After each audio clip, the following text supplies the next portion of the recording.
Hey folks, how are you doing tonight? So today we're going to be doing something a little bit special. The idea behind this is I had time tonight and I could do a long stream. But hey, thanks for the follow on creative username. So tonight I had time to do a long stream, but I don't have a fixed idea with pictures all prepared to do as I usually do. So I thought it could be fun to start at the very beginning and come up with chat, whoever wants to participate, or just if you want to see how my creative process is, just start from the brainstorming to the research to the picture finding, and finally, however much we can get done of the edit. I don't think if we do all this process before, I don't know how far we'll be able to go, but you never know. Sometimes it's quite fast. Sometimes it's you got the right idea, you find the right pictures very quickly, and you got it. And it's a very fast process, but it can change. So yeah, let's first see where we have been in the world in our last few edits. I like having this kind of visual aid. I mean, this one I made it for fun, but I like having a clear representation. So far, and this one is out of date, so we'll be like drawing over it, I guess. So far we have been here, Northern Europe. This is where the first one happens, where the archaeologists find a pupa. In the second one, we went here to Maine, and where they found this kind of exoskeleton of unknown origin just washing up ashore. Then we have been just trying to follow them in order of creation. Hey Elk, how are you doing? Stream is lagging. Oh, hang on. Let me see if it's good on my end. Seems like the connection is stable and good on my end. At least according to this. Okay. Then it might be you, Elk. I'm sorry.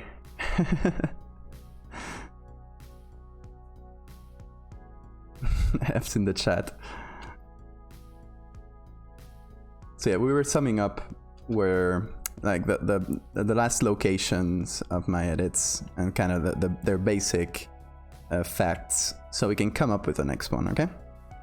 So they find a pupa in Northern Europe. They find a shell in North America here. Then here in Antarctica next to Australia, since it's an Australian expedition, they find this larva encased in the ice. Next one I did, I believe, is this one in Italy. So this one isn't very specific as to what the bug is or where it's found. But if you've seen them all, it's the one where there's a mosaic and they just uncover this mosaic, so you don't know the origin or where they depicted it or where they found it, but the mosaic is found in Sicily. Margot, yeah. Not all of them, but most of them have a name. Sometimes it's just something I come up with on stream, and sometimes it makes it into the story, and sometimes I just don't use it because it doesn't make sense. But for example, yeah, this one is Margot. Let's try to remember the names of all of them, because it looks like a maggot. So the last one we did, that one I remember, it happens here on Tennessee, and it's the moth friend. Let's try to do a crude drawing of it. Very crude. Sorry, my drawing is not the best, but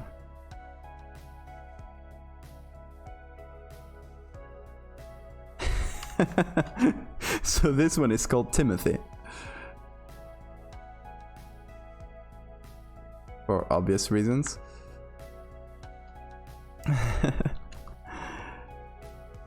It looks identical, yes. It's beautiful. Oh god, let me see if I can remember the names of the rest of them. Don't know if all of them had a name. I should go back in the archives and just try to find the... Well, but that's a lot of hours of footage I have to go through. They did have a name at the moment of conception. Some of them I created a name afterwards in the story. So this one is Shipwreck or something like... I don't know the exact spelling. It's named after the species of bug it's based on. Then... This one's just a big lobster. I don't think they gave it a name. Hey, Miha. Open in browser and seems better. Are you on your phone?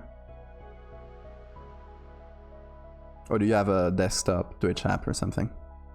I always open it on browser. What other cool names did we have? So this one, okay, not officially, but let me pull up all the pictures so I can pull the relevant ones out. But now we're just doing a little review of all the edits before to try to come up with a cool one for the next one. I got a few ideas, but I think it's good to do this from time to time. So in the tribe one,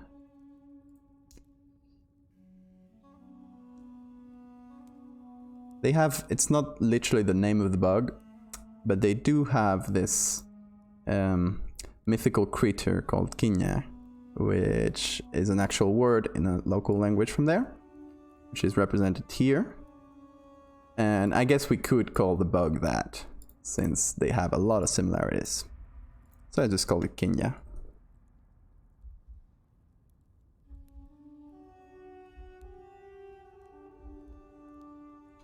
I think that's all of the ones that have a name.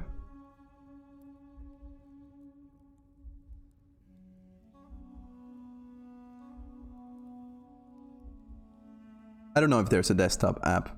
I have no idea. I was just trying to come up with what Elk was doing here. Okay, and we got the two next ones. So there's another one that happens in the US, and again in kind of northeastern US. So I'm gonna have to change up the locations. Here is a circus one with the ant. Let's draw a crude ant. So, okay.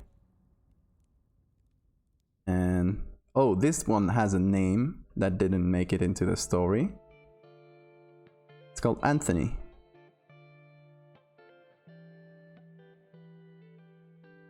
For obvious reasons. So that's all the ones we have so far. And that's all the the puzzle pieces we have so far are this.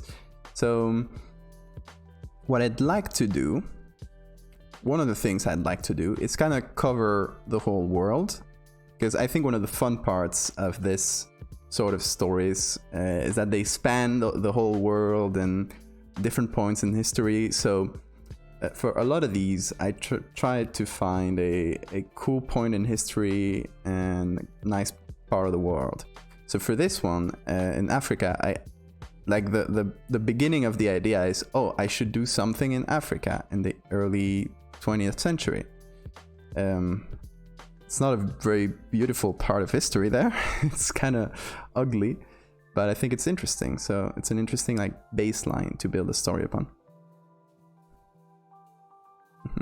Anthony is so cute. And Anthony, for all we know, he's rummaging around the US somewhere. Like the last we know of this guy, he escaped with his handler, kind of like circus guy, and we never saw them again. So for all we know, it could be somewhere in the Midwest, which is where I said the story. So, cool places I would like to visit. Just to kind of cover all these little points in the globe. I would like to go at some point, and this is very badly placed because it's kind of covering the whole thing, but I'd like to go somewhere in South America. Kind of easy for me because it's it's much easier to research history and events that I can base it on if it's in my if it's in my language. So Mexico could be fun too. Somewhere in South America, there's so much cool history happening there. It could be nice. India would be a good place too. Okay, Australia and stuff. We already have like the Australian explorers that go to Antarctica, so we've kind of covered that so far. Not that we can't go back, of course. And I'd like to go, also covering, I think it's around here, right? Like to go to Hawaii or in general Pacific. It's also a fun place and really nice cultures. Of course, apart from Hawaii, it's kind of hard to find old pictures of a lot of these places. So that's one of the limiting factors here. The Amazon is the perfect backdrop for giant bugs. It is, and the presumed origin of Antony here, which didn't end up in the final history being called Antony, because it was it was too cute of a name. The final name is Myrmex, which is something from a Greek myth. I just thought it would be a appropriate name for what a circus might call an animal. Like if you see old posters like this and they call it, oh, they have a grizzly bear or something like that, they give them names like Colossus or ridiculous stuff like that. So I thought that one might be nice, but they claim it's from the Amazon. There is no record though, I mentioned in the story, so we don't know, but it's presumed to come from the Amazon. Whoop. But we don't know, so I'm putting it here because that's where it escaped and that's its last presumed location. So how does I want to say this?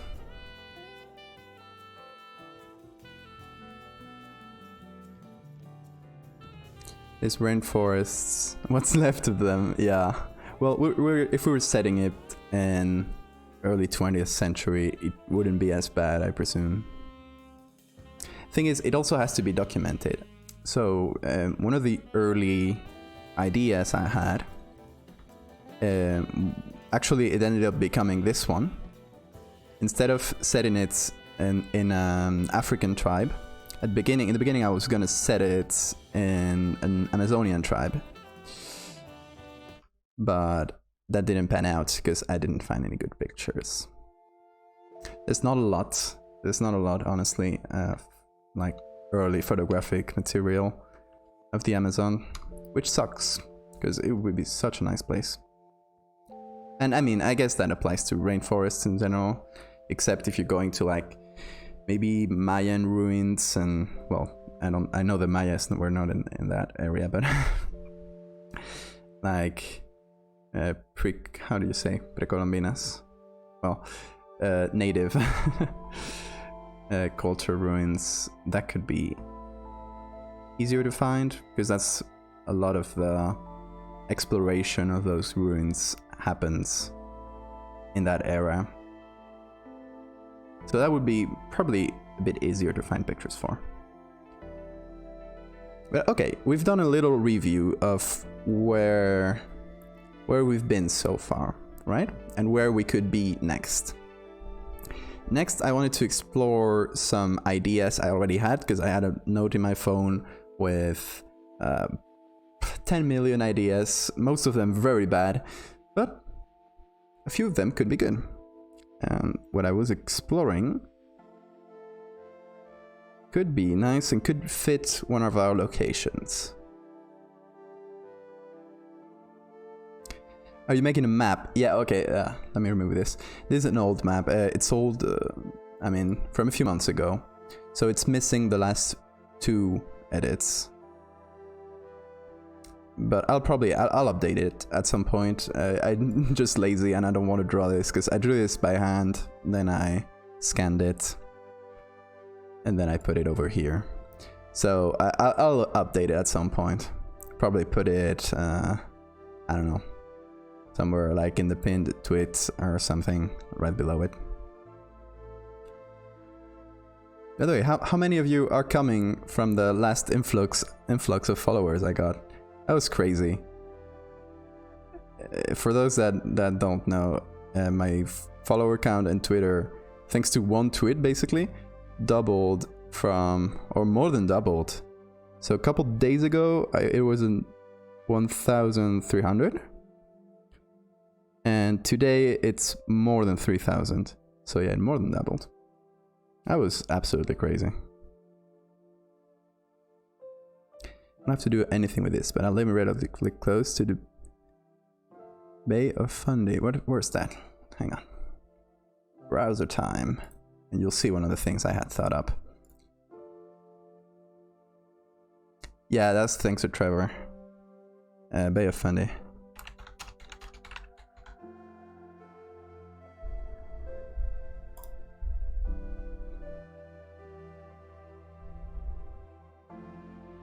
Okay, that is actually quite close to where I made the beaching one, the one with the shell. Happens on, let me find it.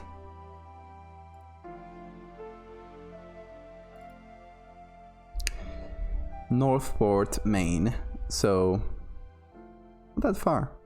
It is somewhere around here, I believe. One of these little towns. In any case, pretty local to the region of of one of my edits.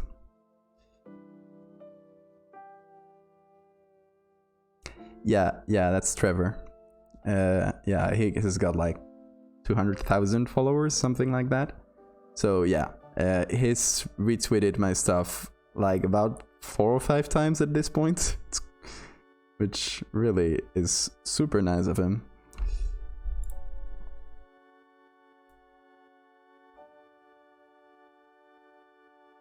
The tides are wild. Well, it's funny how, so you know, I do my research. I try to find like a real place and time to set my stories, but there's a lot of things that I don't know. Like, I don't know how the tides are in that bay. Didn't get to research that. Don't know if there's a lot of things that get stranded on those beaches, but I just place it there for some reason. I don't remember my specific reasoning. And then when I posted it, it was like about 2 million people from Maine telling me, oh, that is exactly how... So yeah, that's exactly how a person from Maine would speak. I'm like, oh, thank God. Thank God I didn't piss people off. Okay, so here's a few of the ideas I had thought up. A few of the doable ones, because there's some that I couldn't do with my skills that I would need to collaborate with some people. It has largest tides in the world. Oh, that's cool. Oh, that's perfect. See, I chose my story, my setting perfectly. Without knowing.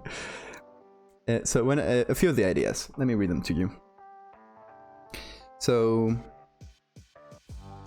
the one I was researching a bit more for is another underwater thing, which might be a bit of a repeat of this one here, because it's already underwater and it's gonna feature like a boat crash, but yeah, I don't know if I can make that different enough. It would be cool because I really like the aesthetic, and you'll see in a second why. For those that don't know, these are the edits in that underwater one. Thanks for the follow, Eomer? I don't know how to pronounce that. And finally, our big bug. This is probably the biggest one of all the ones I've done. And also one of the fakest ones biologically, because it's not based on a single bug, but it's instead a combination of the larva and the adult of a species of bug. At least I kept it in the same species, but the body, like the elongated body, is part of the larva, and the face is the adult. So it's kind of a mix. It still works, I think. Anyway, it's already underwater. Happens in the Soviet Union in the 1960s.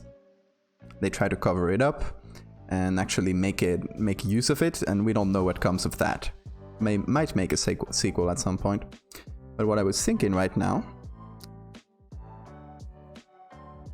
is, in Titanic, they're going to recover the ship, and they send little remote control submarines that can go like real deep, and take pictures with those, and then come back and assess that.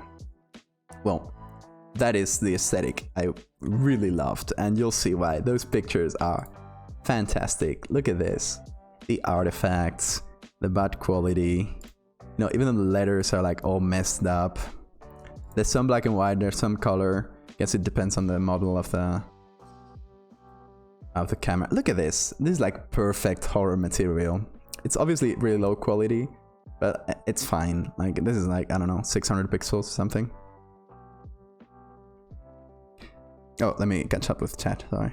How do you come up with the sightings? Real local myths?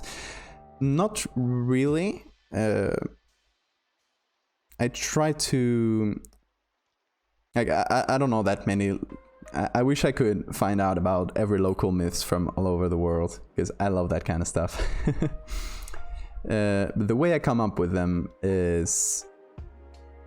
basically find a topic I like, or a location and a culture or something.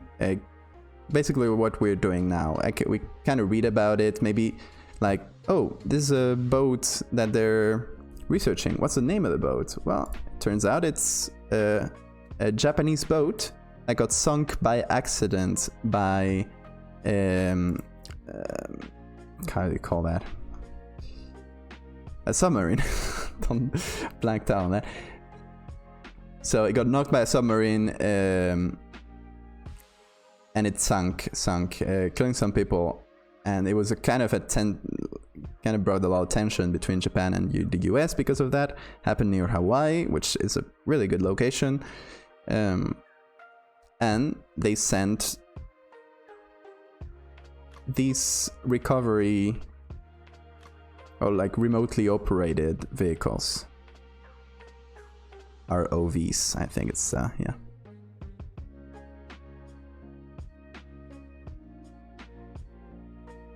Yeah, it's a very nice aesthetic. You only found my signature in one of the water bug pics. Oh, sometimes it's well hidden, sometimes it's kind of obvious.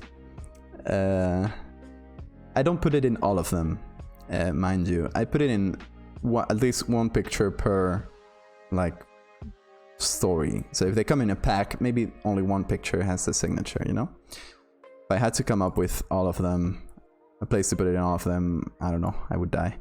So, oh, hang on, gotta put that.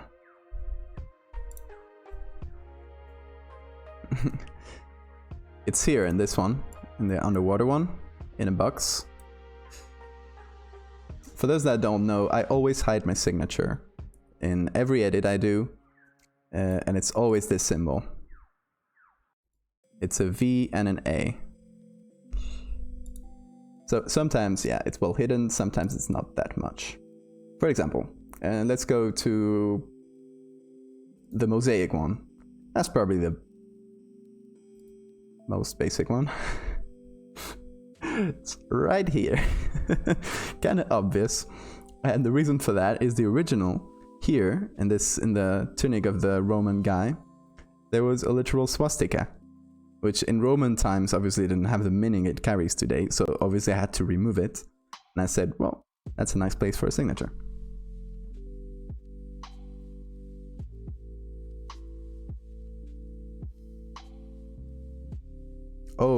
Oh boy, yeah. I'm dreading, but kind of expecting the day that some of these edits get taken out of context and end up in like weird conspiracy forums.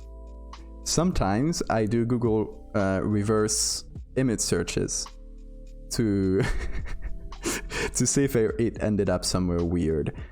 So far, it doesn't seem like it. Some of the most popular ones that ended up on Reddit or with a lot of retweets on Twitter, they ended up on like message boards, 4chans and the like, in kind of like cursed images, like threads. But I don't think it's spread that much farther from there. We'll see about the last one, since it's only from a couple days ago. We can we might see it end up in weird places. Oh god, not 4chan. Yep.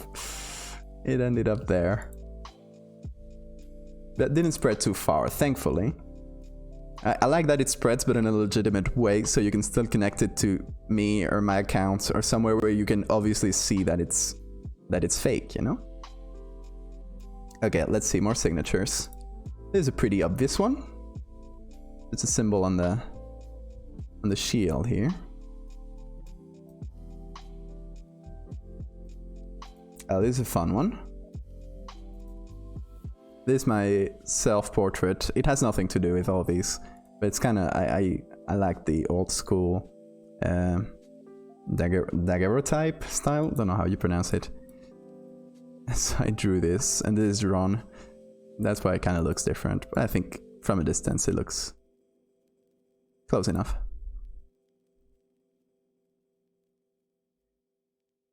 Yeah, it's kind of... I also expected it to end up on SCP, but I think they have some guidelines now. I don't think they had it in the past, but now they must have some guidelines to getting pictures and getting it with credit and stuff.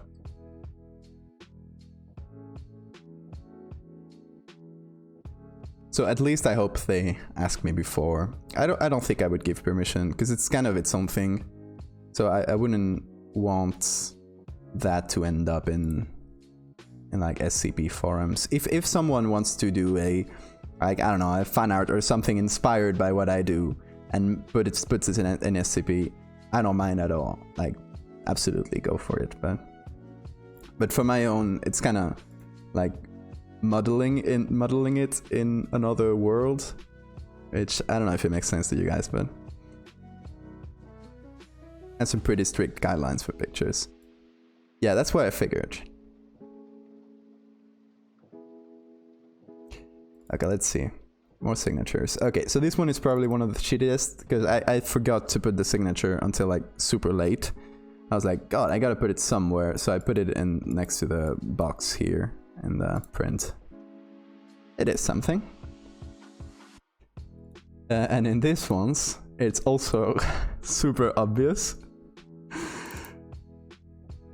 I figured people that don't know about it would just think it's like a weird symbol for like number or whatever. I don't think nobody commented on it, so it's like hidden in plain sight. Also, I hope you guys enjoyed my stupid Easter eggs in the forum posts. These were really fun to make. Hang on, let me close that. These were really fun to make, and I had some fun like copying the early 2000 forum aesthetic. The base I used is an actual hunting forum from the year 2006. I found one. I did a how do you call a Wayback Machine on it. I found a copy from 2006, got a thread, and started doing inspect element to change the text. Then put it on Photoshop and did a screenshot, put it on Photoshop, and finish like the editing. but all the text is done in the website itself, which was a bit easier for me, so I don't have to go and copy the font and try to get it as with the same level of compression as the rest of the text, you know, that kind of stuff. Oh, this is in the thread right below the trail cam pictures. So it's right below this. All the stories I do, at least on Twitter, if you see it on other sites, it'll just be one next to the other, but it's always in thread form, and it always has pictures and documents, like newspaper clippings or diaries. In this case, it was a forum post. So I made this shitty logo because I didn't want to use the real logo of the page I was taking it from, right? So I made my own logo and tried to make it as early 2000s as possible with the camo. So it's like, can you help me identify this? I'm a bit spooked. You think I could have discovered something new? Obviously, there's signatures like forums and then in those times. Here we got Moose Hunt 47. It's like calling bullshit on it, and it's like little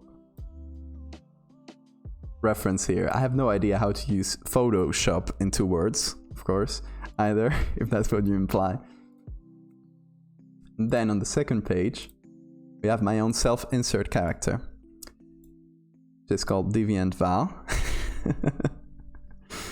For Valdevia, of course. And his picture is... Let me find it, because it's from a little while ago. So this is from 2000... Let me find it. Where did I put that?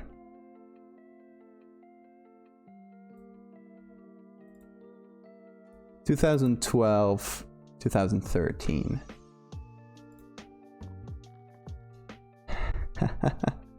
Hey Hitzel.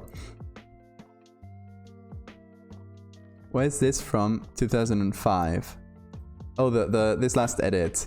Yeah, I said it in 2005. 2006 actually. I wanted something in a different time, so it was not all of it. So not all of it was old 1920s pictures. I thought it would be a nice break. So this is an edit I did when I was learning Photoshop in 2012, 8 years ago.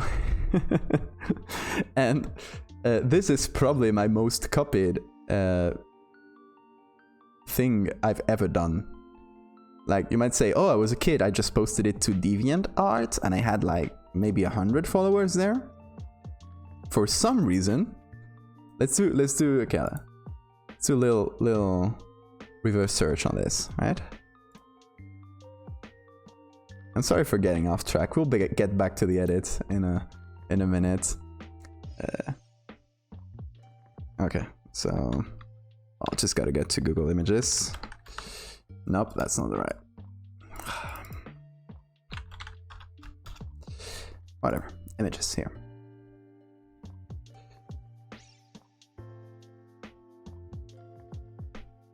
White Hunter boomers using bunny emojis. It's like those old ass emojis. Okay, so let's find all sizes. Maybe this specific version. I don't know, for some reason someone put a Chinese guy on top.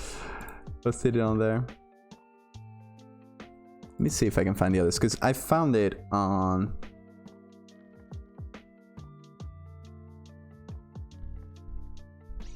like here, got it saved. It's actually people selling this as t-shirts on Redbubble. And I tried to take down 1 or 2, but they keep popping up, so I don't care. It's definitely memeable. Yeah, it was like a dumb thing, and the funny thing about this is, yeah, the Napoleon image I couldn't use it because it's not mine. Well, I could use it because it's old, but the what I meant is the T-Rex image was from another guy on DeviantArt that I did not ask permission for because I didn't know how this worked. I was like 13 or something. So it is definitely taken without permission, and I couldn't sell it if I wanted to. But people are doing it anyway. Thanks for the follow, Servine. Hey, how are you doing?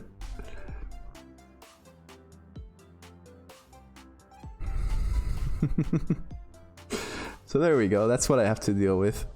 This one dumb edit I did getting copied instead of all the stuff I've done after.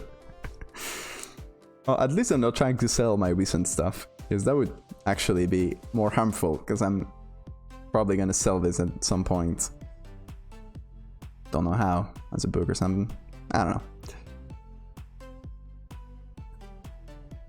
This one took off because I've seen this before. Oh god.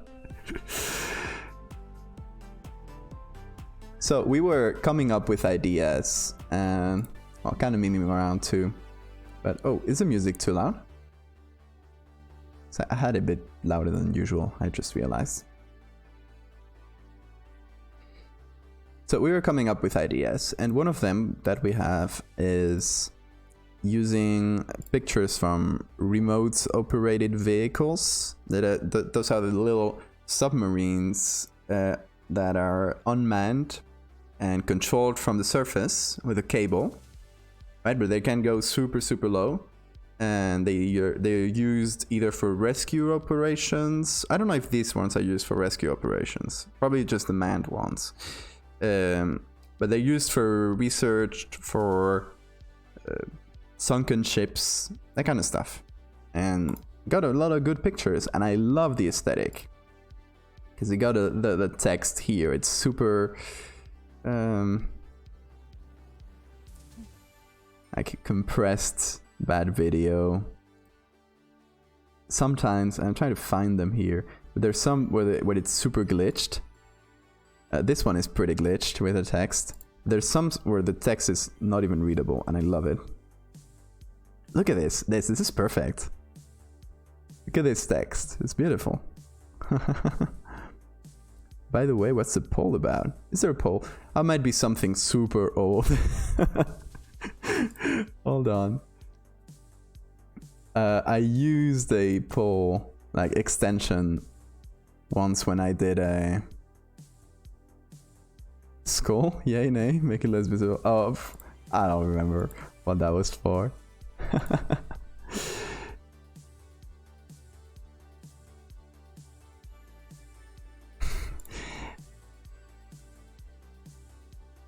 Yeah, I used it once for a kind of contest I did where I paid 10 people from Fiverr. If you guys know Fiverr, there's a lot of people doing Photoshop at like really cheap and dirty quality, you know? So we hired a bunch of them, gave them the same images and told them to combine them and chose a winner from that. That was a funny one. And then I remembered I forgot to remove the poll. Anyway, there's a ton of pictures, but oh, look, another one with glitched text. I like it. So there's a ton of pictures from this little expedition, at least on this site, Pickrel, really nice site for this kind of thing. So I think this could be a nice base for it, but we need a context. We need something to justify it, because the pictures by themselves, they could be really nice, but since we're trying to set it in a universe or something that already exists, we need to justify it. And something I'm trying to do, and maybe you'll have noticed, maybe you haven't, is I'm trying to steer away from the kind of like secret government organization that is trying to cover this up cliche. It's like it's a bit overdone, so I don't want to do that kind of thing. It's like the SCP model, you know? And it works well for SCP. I'm not nothing against them. I really like SCP. But I want to stray away from that. And how I want to present this story is you are the one receiving these documents or seeking them out. And you are the one putting the pieces together. So what I want to give is, as you read them, the feeling that you are the one discovering this like deeper thing that nobody's connected before. And I think that's a powerful thing, and that's why I want to stray away from the nobody knows about it because there's just a big conspiracy to cover it up. So obviously the big conspiracy is a great way to present all these little stories, because you could say, oh, this is just something that the US government, when they did this rescue operation, got, and they just covered it up. Easy explanation. We go away with it. Goodbye. But I mean, I'd like something more elegant. The glitchy Asian text. Yeah, there's also... from what I'm seeing, there's a few that are probably American machines, because they probably use a few different models. And there's some that are... See, this one is from the Japan Marine Science something, and the text is hardly readable, but this one is Japanese. And then sure, the boat is Japanese, so the text, if when we see parts of the boat, sometimes we see the text.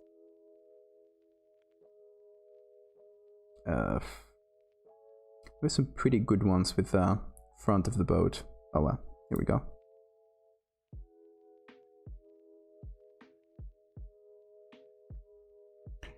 So the tribe one, actually I'm trying not to call it tribe because it's very easy and people know what it is, but it's not really a tribe per se.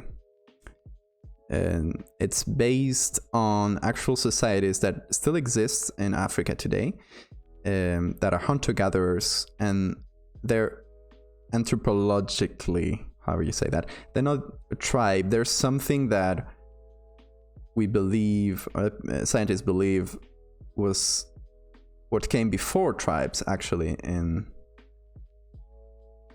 like, it was an earlier system than tribes. So it's like groups of about 20 people that just keep moving, and when the group gets too big, it gets separated. It's actually a fascinating topic that I won't geek out too much about.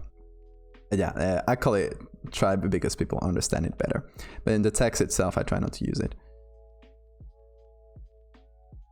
So what I was saying, there's not really a cover-up there, because it's a guy that goes there, like kind of documents this, and comes back and tries to write a book about it. And he gets blasted. People ridicule him. It's like nobody believes him, basically. It's all like public knowledge. He doesn't get like a couple agents knocking at his door and saying, stop this. And the one that's most cover-up like is, let me find it, is the one with in Russia here. Because it is set in Soviet Russia, and we got an actual government agency that covered up a lot of things, KGB. So there I thought it made sense. That's as far as I want to go with that kind of story. We got our actual Russian KGB document that I had someone translate, and it's English translation. So I won't read the whole thing to you, but it basically says that they found this while trying to survey some ships that were sunk in the Second World War, and they found these eggs and this thing, and basically they say the plan is to recover eggs and try to train them to use against the Americans. That's as much as we see of that, and that's the most like conspiratorial thing that I'm gonna go for in this whole story.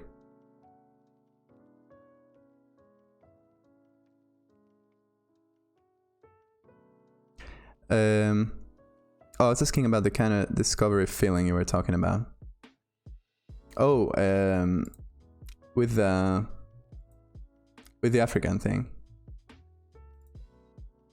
Yeah, I guess that's the one that has that like that gets this feeling across the most. I think the bad thing about it in retrospect is that it is a very slow burn.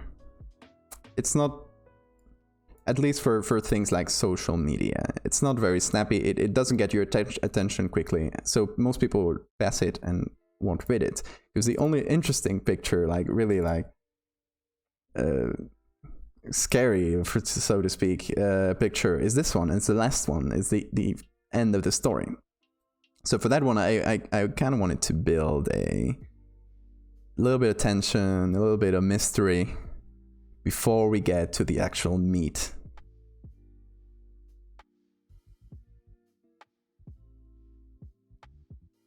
That was a very fun one. And let's actually... Hang on, I think I got a document.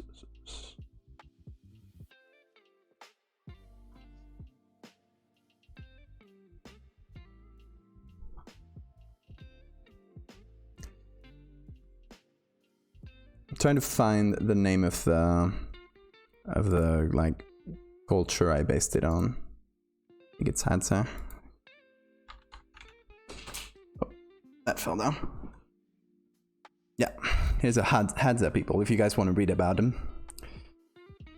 There's not a lot of them left, but they have a super interesting like societal structure where they don't really have since they're small groups of people, they don't really have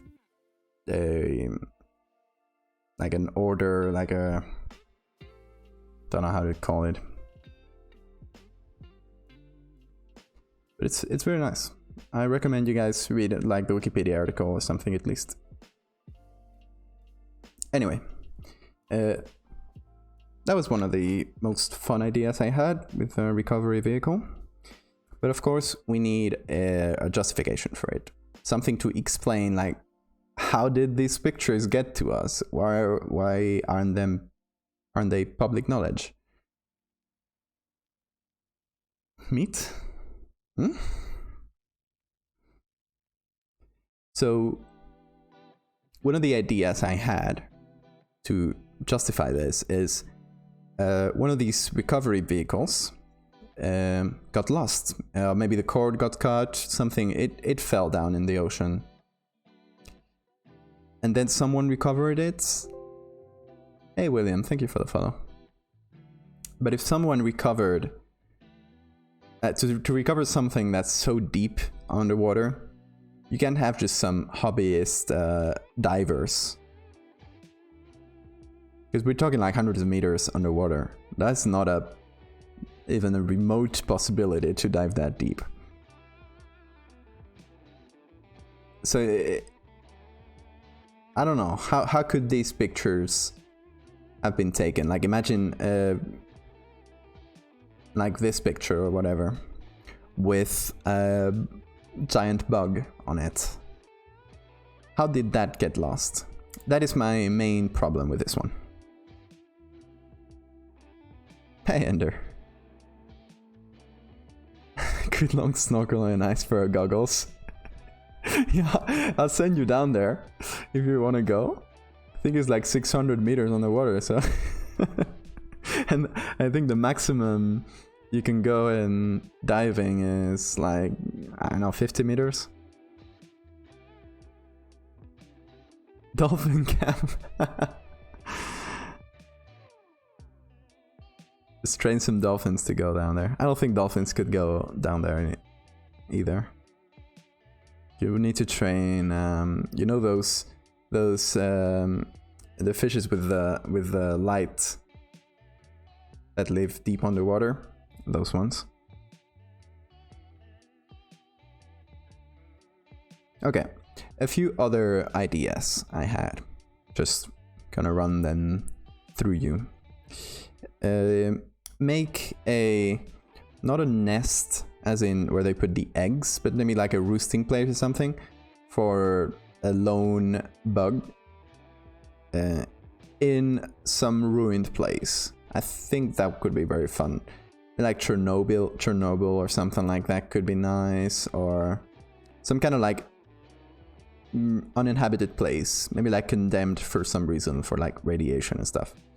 A place where humans wouldn't really go normally.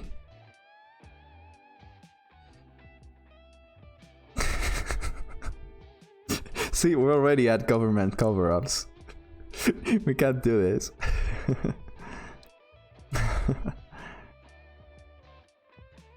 Old platform routes. Oh, I like that. Old platform. Let me see if there's pictures I can use in that.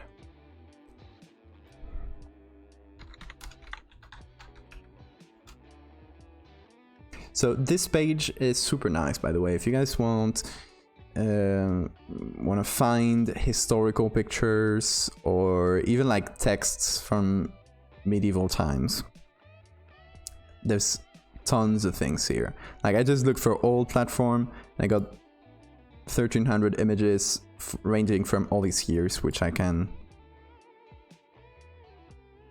say maybe from this in this range. And obviously we don't have like, well, we do have sea platforms.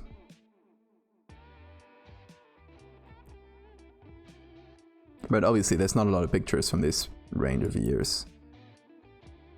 So if we go for like more modern stuff without going too modern, maybe like, yeah, around this range. We got, and then running old platform burns. Oh, this is like wartime stuff. This is very nice though. I like that.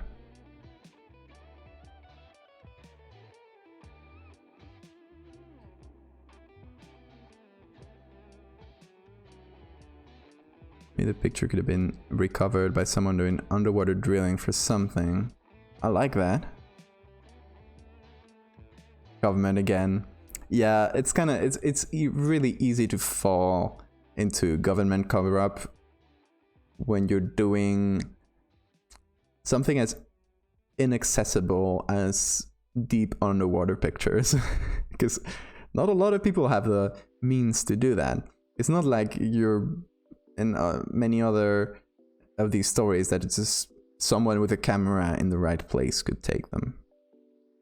This, you need specialized equipment, so it's really easy to fall into the government cover-up.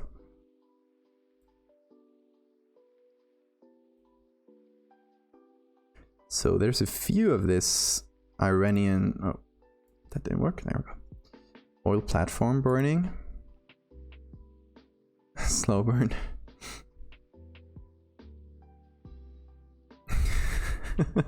Underground councils of druids. That I like. They should come up with some conspiracy theory involving druids.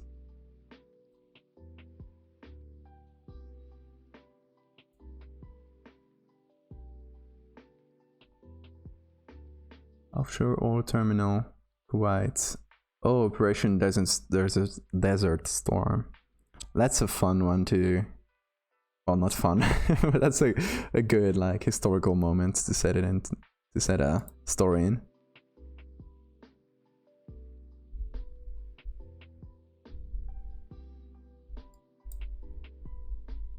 Not a lot of pictures though. That is very cool. Mississippi Delta.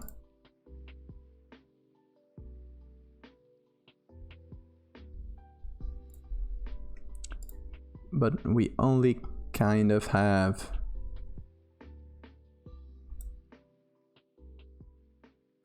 surface pictures of them.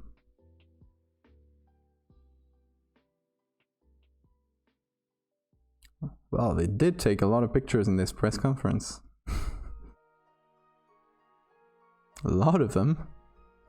Oh, okay, that's too much. Let's see what year they're from. 2005. So let's try to filter out those years. Oop.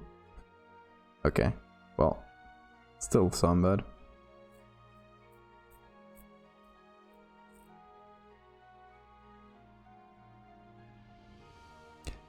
If you want some good inspiration, underwater circumstances, Diver Anon, 4chan stories. Oh gosh, 4chan stories. That might need to be censored before, but I will give it a look.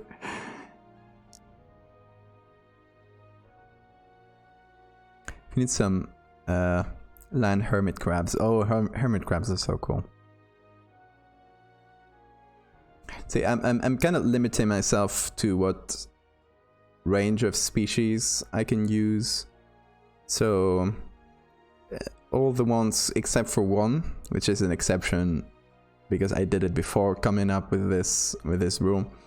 All the bugs I've used are in the Endopterygota, however you pronounce that. I'll write it. Super order, and this is all the insects that have a distinct larva, pupa, and adult stages. They're the bugs that go through metamorphosis. So all of them are in this group. So you got Lepidoptera. These are the moths and butterflies. We got Coleoptera, the beetles. So it covers like a huge range of insects, really. We got... So Megaloptera is a big underwater one with the huge pincers. And Hymenoptera are bees, wasps, and ants. So like huge diversity just in this group. So I kind of like focus on that one.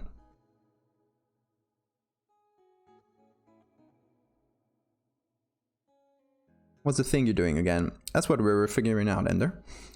We are kind of just chatting through ideas, trying to find good concepts. Giant butterflies, yeah. I love butterflies and moths, but moths obviously have a creepier vibe to them. That's why moths are the one I've done twice, because the pupa I used in the first image of all of them is a moth pupa with some like twigs, some like added texture, and the last one I did is a big moth. Obviously, it is a white plume moth. If you guys haven't seen them, they're very creepy.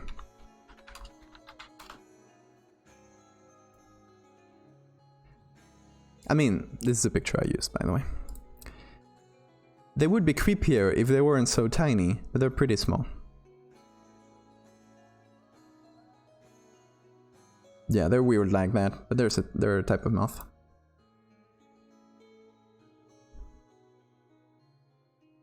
Actual bug pictures too. Well, if I could always use some bug pictures.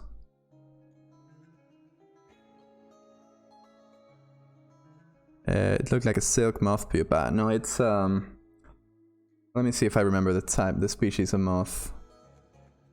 Maybe I have it written somewhere.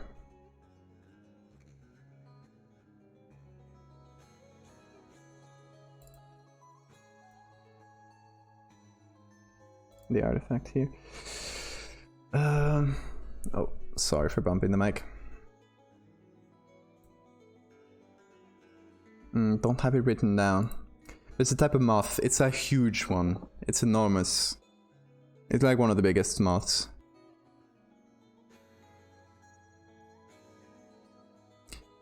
A giant mosquito larvae. Yes, okay. So another thing I haven't explained is, and don't tell anyone about this. This is like secret, forbidden knowledge that hasn't been explained in any of the stories. But since you guys are here, you guys are the inner circle who'll get to know the lore before anyone else. This whole thing, like all the bugs we've seen, it's supposed to be a single species, like taxonomically. So all of them go through the first phases of life exactly the same.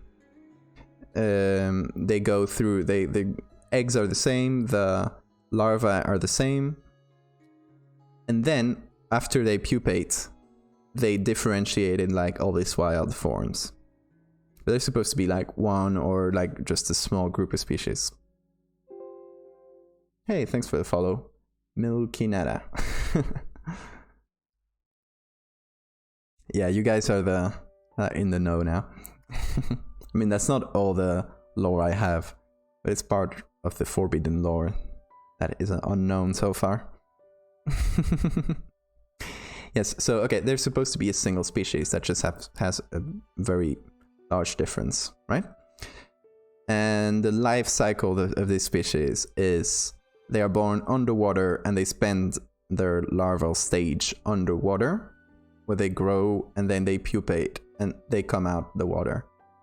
I'm still not sure if the pupa is outside water. So that's kind of one of the reasons why they're so rare, and we haven't really seen a lot of them through history, because they would be more common, you'd imagine. Since most of their life cycle is underwater, and there's a small number of them, the contact with them is very, like, few and far between. So that's why we've seen the first stage of life. We've seen the eggs underwater here in Siberia. No, that's not Siberia. Well, this part.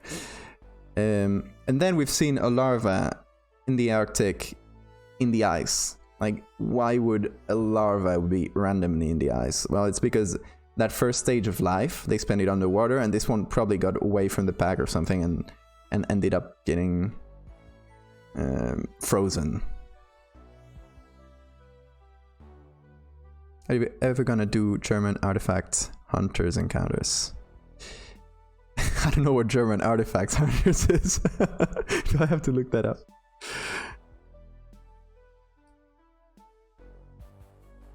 All stories include this species. All the edits I've done in this old style, well, except for the Siren Head one, which was an one-off thing. All of them are in the same stories, and they're, like, as far as we know, the same species, right? We still haven't had any biologists come in and look at the evidence, but that's the assumption so far. And that's why, if you look at the letters below them, they have like a Coleopteriformis. So this means, and from Latin, shaped like a coleopter, like a beetle, right? Megalopteriformis is shaped like one of those like weird alder bugs, however you call them. Hymenopteriformis means like bee-shaped. Wasp in this case.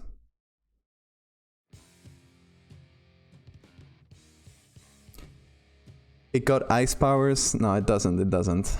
We don't know what kind of powers they have, but they definitely have some influence on the human mind when someone spends a lot of time around them.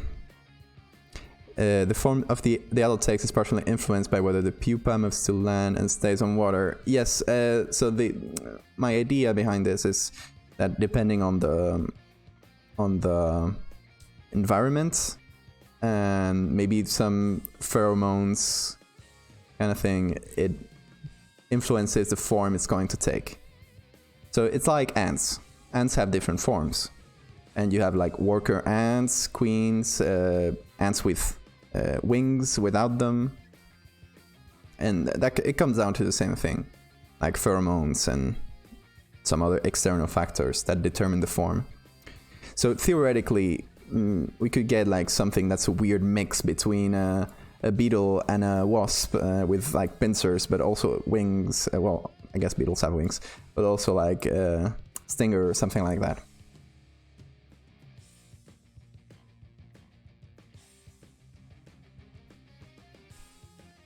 Mega evolution. Bees do this too. Yes, they do have several forms. I think ants have a lot more variation between different forms, because you have like winged and not winged ants. I feel like that's pretty significant. So in this case, it's like that, but much further. Eevee, but scary. I love that. Scary Eevee. Basically, that's my canon for it. By the way, I already mentioned this on Twitter. If there's anyone with cool ideas of inspired by this, doesn't have to be literally in this setting, and it could be writing, could be just a picture, a drawing, whatever. If you got any of those ideas, send them to me, and if they fit in the canon, I'll canonize them. I'll make them official, because it would kind of fit in the theme of just people finding random evidence wherever they can. Oh, this crate of pictures by my grandfather has this weird thing, that kind of thing. But yes, Eevee but scarier. And okay, so this is the loose end, and this is a, how do you call them? God, I blank on the name right now. This kind of, because they don't exist in Europe, as far as I know. Cicadas. Yes, they exist in Europe. I'm dumb. Piranhas. So cicadas don't do the whole larva, pupa, and adult thing. They're born as smaller versions without wings or with smaller wings, and then they molt and come out the adult version. But there's not a radical metamorphosis. That's why this one kind of falls outside all of this, but thankfully I had the maybe foresight or just luck that I put wings on it. So it's not exactly like the larval form or the young form of a cicada. Because it has already formed wings, and it has a bit of a different form. So it also has large pincers that I added.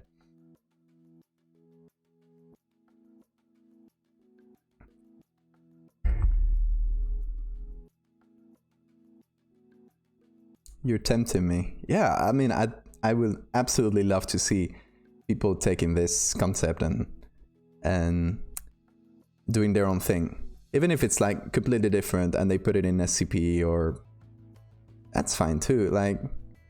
If I see something inspired by my stuff, I would be so delighted. Yeah, you can see my beautiful drawing next to it. So similar. The best at traditional art. My great-grandpa has a nudes folder of larva pictures. Well, I don't know what your grandpa was into, but I want to know, I think. How's that for canon? Well, I'll put that into a canon and throw it into outer space. If that's what you ask.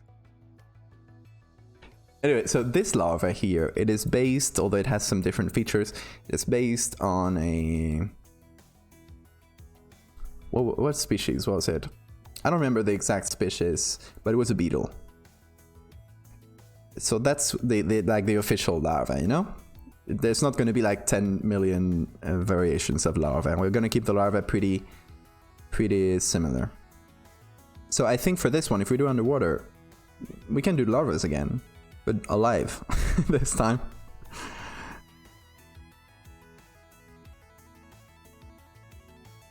I don't think you have a expert turkey. Oh, Turkish trend. Oh, don't tempt me on that. Yeah, I would actually love, there's so many places I'd love to explore in this series, honestly. But okay, so I don't know what year this map is from, but if we're talking Ottoman Empire, early 20th century, are they speaking the same Turkish or a similar Turkish to what we have today, or did the language change significantly?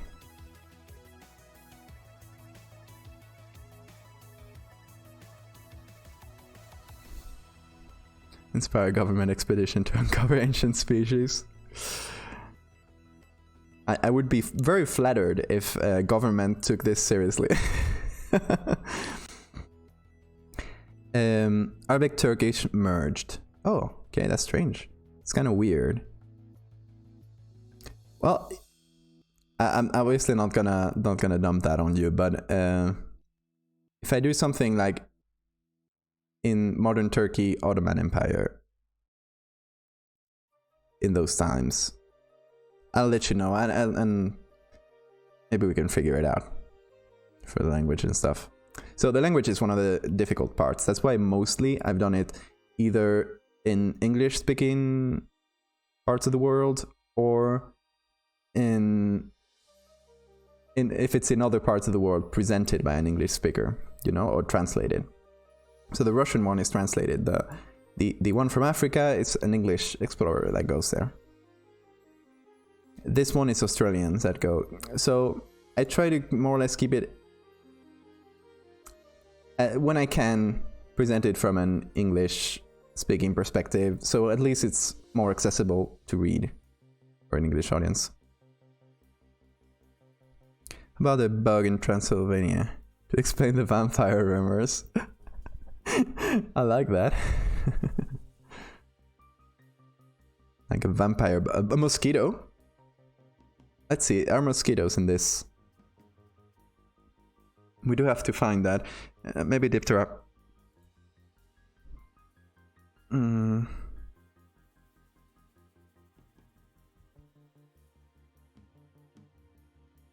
Okay, let's just find like common mosquito or something.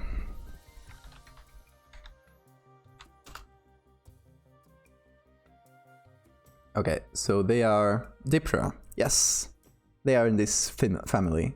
So mosquitoes are absolutely permitted in this fiction. That would be good for the vampire thing. It's like a mosquito drinking your blood at night, leaving a huge mark there. A lot to help, but I wouldn't be any help with Ottoman Turkish. It's more of a thing for language majors. Okay. No worries then. But for cultural stuff, if I need help, I'll ask you. For like historical, cultural stuff, I always like to have someone at least related from the area that can more or less guide me, so I don't do any huge blunders. Oh, this sound. Okay, I like mosquitoes, and the cool thing would be to find a really weird looking species of mosquito to use it as a base. If we just use a normal mosquito, we can add stuff on top of it to just make it a bit more freaky.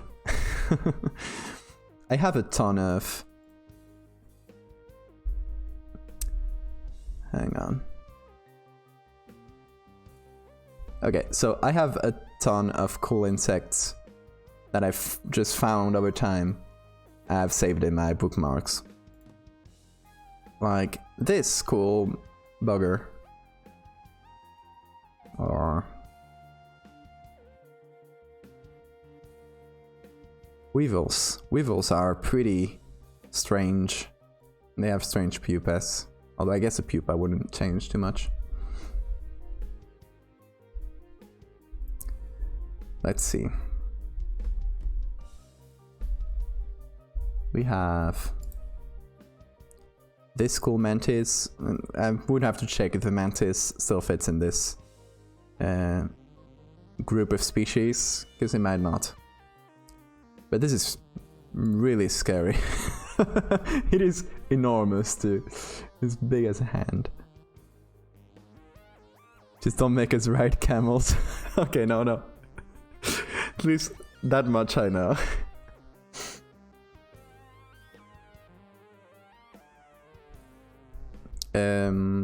Okay, what else? Let me pull out some more coal bugs.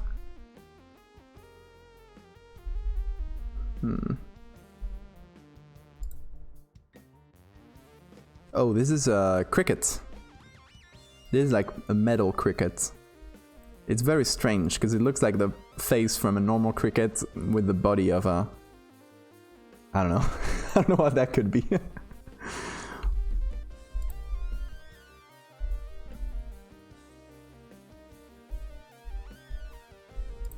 I guess this one wouldn't fit since it's an arachnid, but tailless whip spiders are extremely uncomfortable to look at. Yes, that mantis has Diabolica in the name.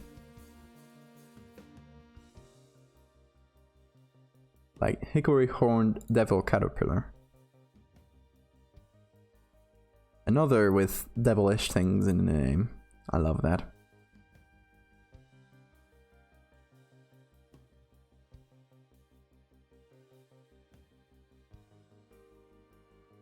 Let's see. Wheel bugs. These ones are fun.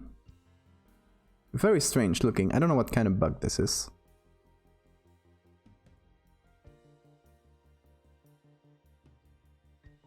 Don't think it fits in our species. I don't think it's a species with a larva pupa. Really strange though.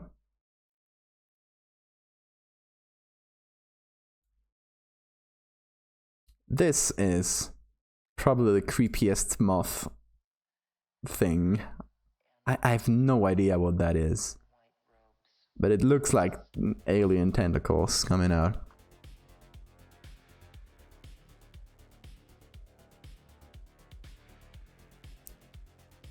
Yeah, there's some from the last stream that are suggestions too. It's shaped like a friend.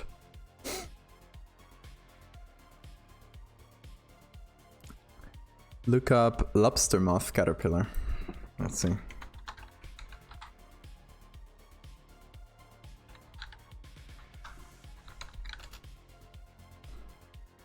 Or lobster moth. Yeah, well, it's the same. What the hell is that? How? That is super strange. Is it like trying to mimic a branch? These are very cool.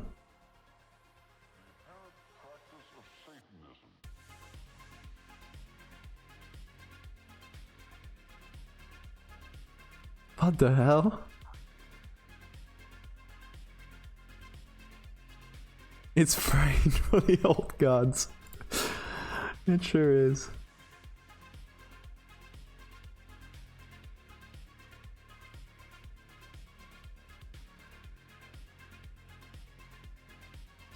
It mimics an ant or small spiders.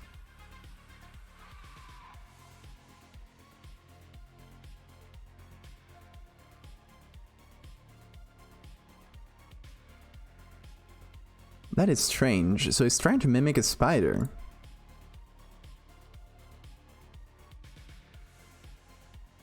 The shape?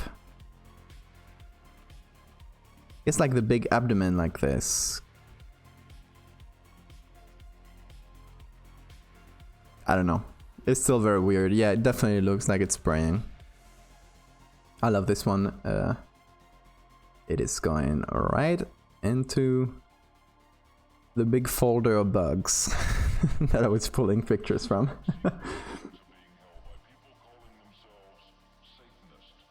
Okay, let's find though.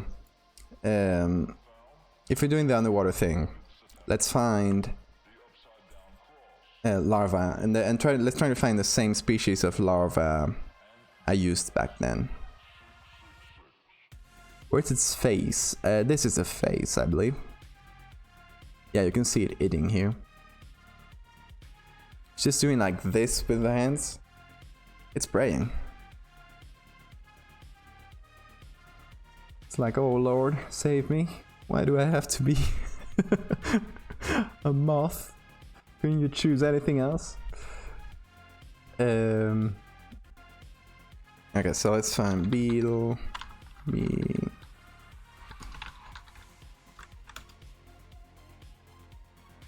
Okay, this is the beetle I used for the... Well, this is not the exact picture, but it was similar to this. It was a beetle caterpillar.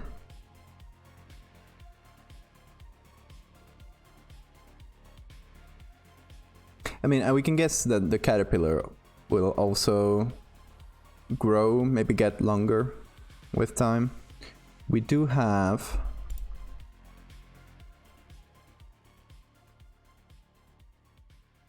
in the Africa story, one of the statues we see has a caterpillar going around it, and it's a beetle caterpillar again. It's only much longer. Obviously this is an artistic depiction, so don't have to stick to that, but it does have like a bit longer legs.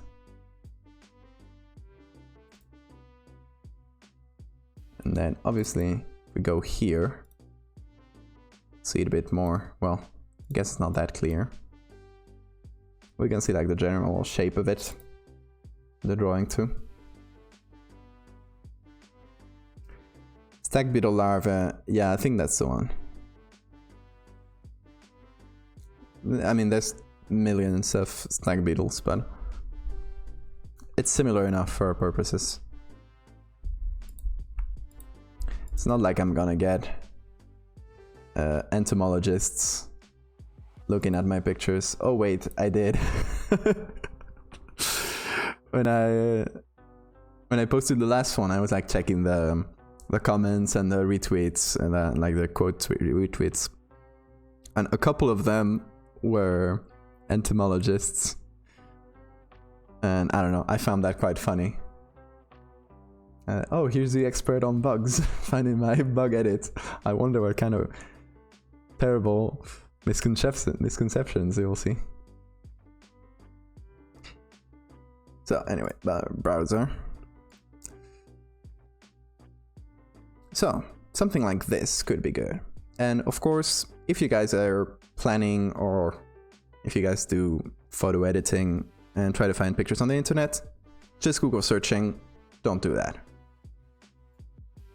But in Google search, you can go to usage rights here under tools and Creative Commons licenses. So this will filter the pictures to only the ones that have licenses in which you can use them for free. But sometimes that means, like in Pixabay here, sometimes that means free for commercial use, no attribution required, like you can just straight up use it.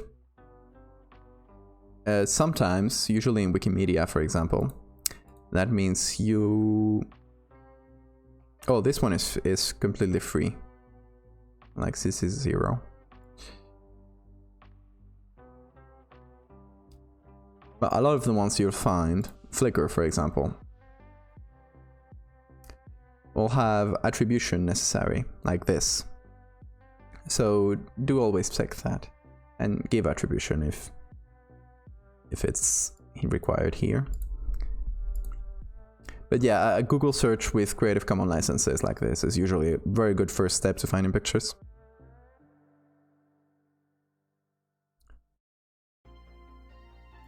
So let's use a correct term. Oh, oof! That made me. That is like nearly the size of the ones I'm doing. That is enormous. This was realistic. This box wouldn't be able to breathe. Ah, don't think about it too much. It's magic. All out. It's thick. What the hell is this? This is a weird one. Looks like a tick.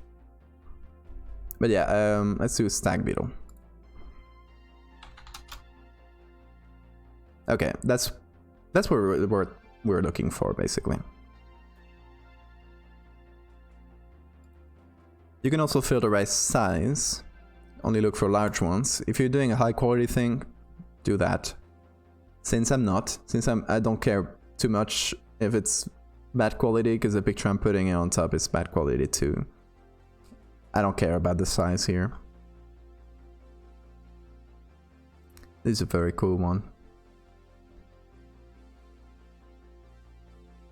Okay, I mean, there's no shortage of these.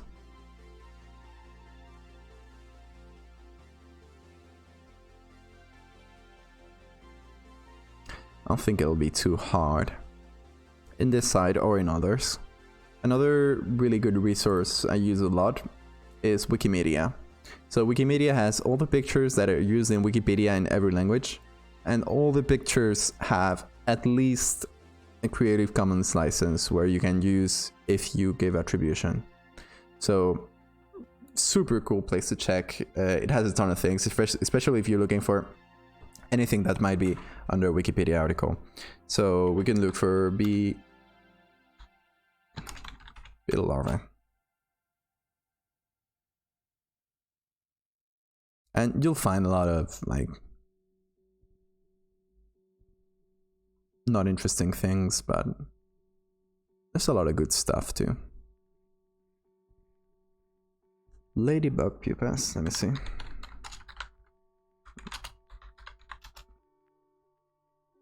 Oh, had never seen those. Those are interesting, yeah.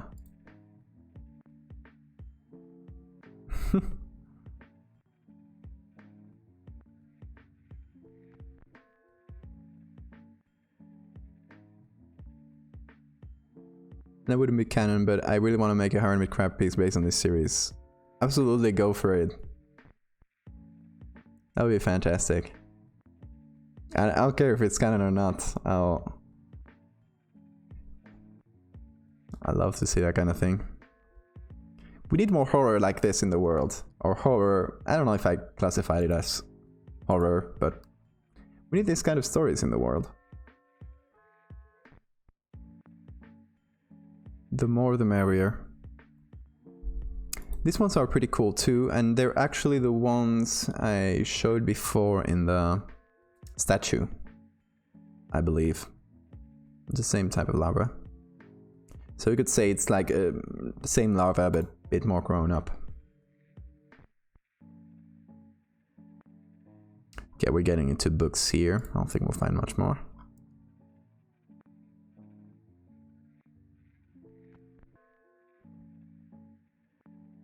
Horror where people scared of bugs.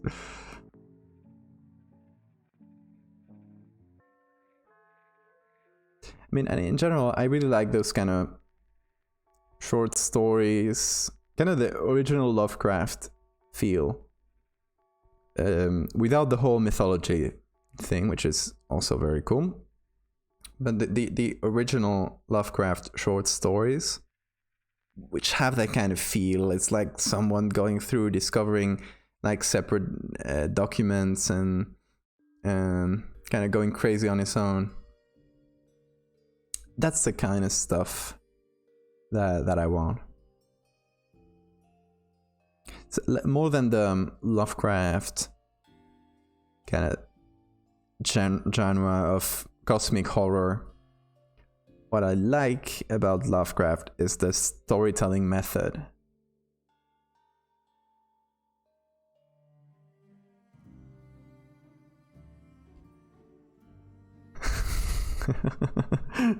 Hug the bugs. Okay, we got a few pictures of this. I think, you know what, let's go ahead and make it and try to come up with a cool story around it as we do. I do that a lot. So we just have to find the coolest underwater pictures from this collection. Not many more there. So just find a couple cool ones that look like they're from the same camera and go with that to begin.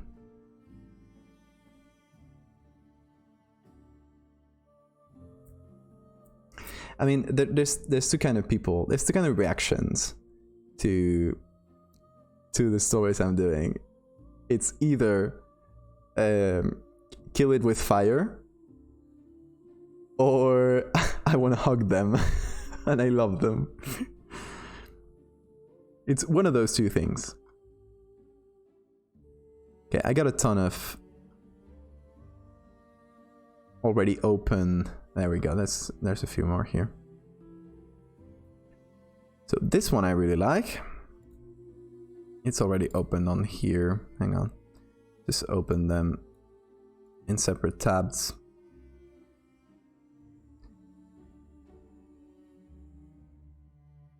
This one I really like. Look at the glitches there. That is perfect.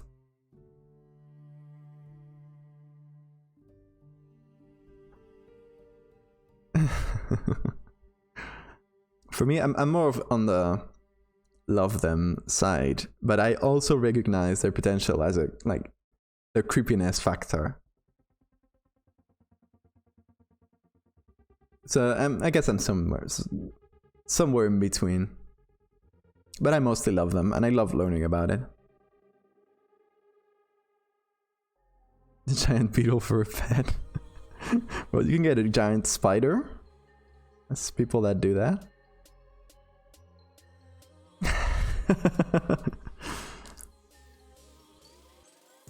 You can hug them. I don't know what will happen to you, man. Okay, so these two are from the same boat, which is great. I would like to keep the color. Even though this one looks completely black and white, I could bring in some of that blue too. Wouldn't be too hard.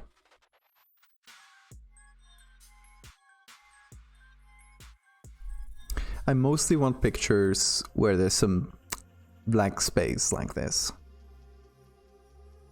Something I can use to put them. This one could be good. It is... Yes, it is from the same. I don't know how many I'll do. Usually I do between 2 and 4 different ones. But it'll really depend. And sometimes I'll reuse some of the... like, some of the bugs. Reuse the same picture. For example, with the bug in the ice. It was really easy to do 2 of the same bug encasing the same ice, because there's not really a lot of difference between each other, so you can just copy it and do some adjustments. So in that case I did like 4 pictures. In some I just do 2 separate ones.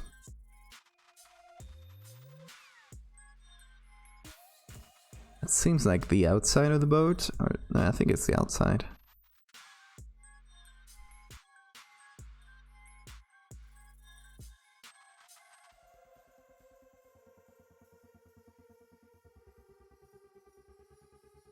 There's also divers in that same boat from the same mission, but from what I read, they said that the boat sunk like super deep underwater.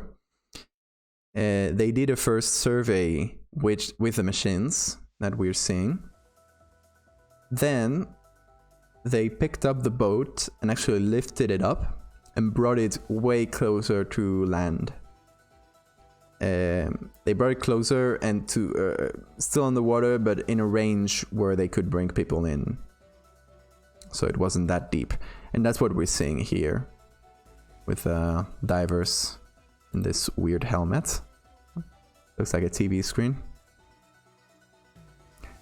Regular stag beetle. They're illegal to keep. Oh, are they? That sucks. Like a normal one? In my area, they're just wild. Like, I've found lots of them. I don't know if they're legal to keep as pets, though.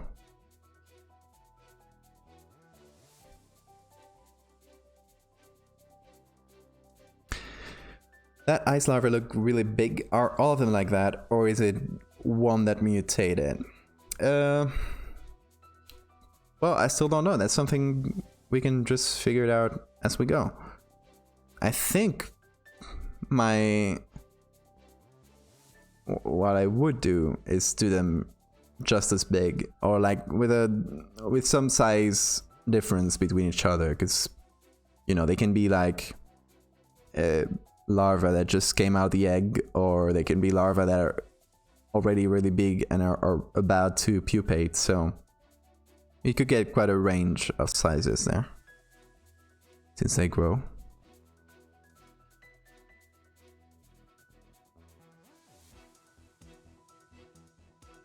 I think here with insects, I don't know too much, but I think it's fairly lenient. Okay, we got this 3 so far. I don't like about this one that it seems to be in black and white. Although, I don't know, it might just be that the boat is white and just giving up that vibe. Yeah, there's definitely some black and white ones too. For some reason. This one is in color, and it seems... Oh, I already had it saved. I'm dumb. seems to be this same part here. Yes, it is. I guess, yeah, this one is definitely black and white, but I love this glitched text, so I'm gonna use that.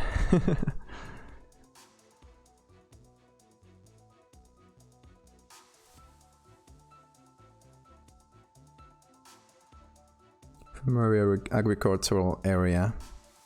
Oh, okay.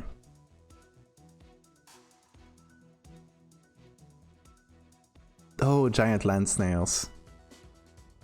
Those kind of creep me out, I'm gonna say. It's the sliminess. Like the bugs. The thing that like the type of bug that scares me the most, or that creeps me out the most, are the hairy ones. Like tarantulas, they're really hairy and stuff. That kind of stuff. But the sliminess, it's something I don't really like that much. So like a normal snail, yeah, sure.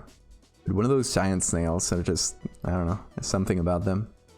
Yeah, not many more pictures here. Just got a ton of tabs with different related searches.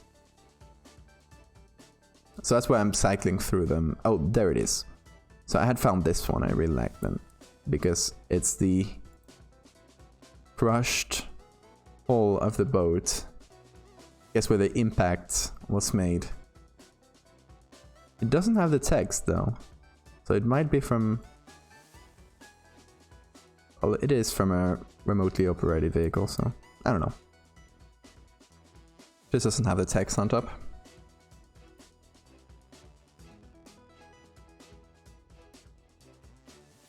This one I think I already saved, yeah.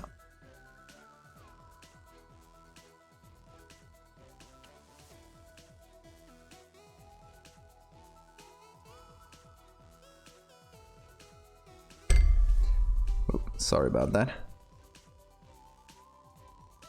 So I usually have my mic, like the stand, going off to that side. So and today I put it on the other side, so it's kind of... I'm constantly bumping on it, sorry. Okay, here we got the hull of the boat. With the name, although I don't think... I mean, it's interesting, historically, but...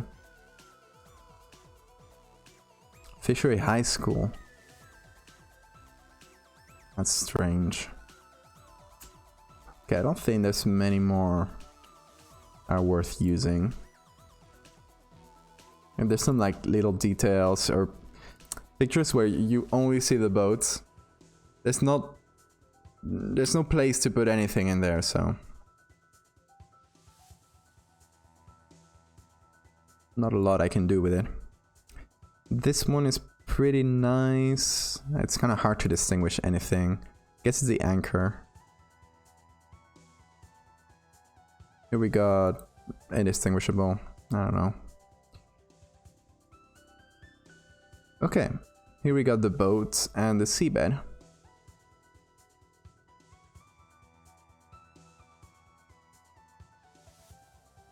And this is probably a close-up of the seabed, but it's... I don't know what size and the scale this is in, what's going on here, what this tube is, I don't know. But this could be pretty nice. Okay, we got quite a few pictures. We'll have to choose like 2 or 3.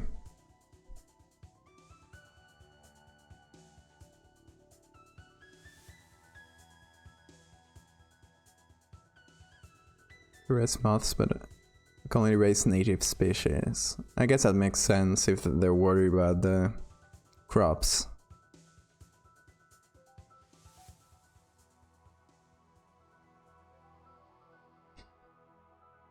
Yeah, that's a... well, it's not diverse really. These pictures I've taken from this kind of small vehicles that are operated remotely.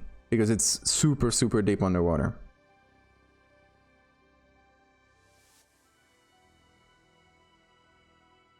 Domesticated silk moths are considered livestock. Really?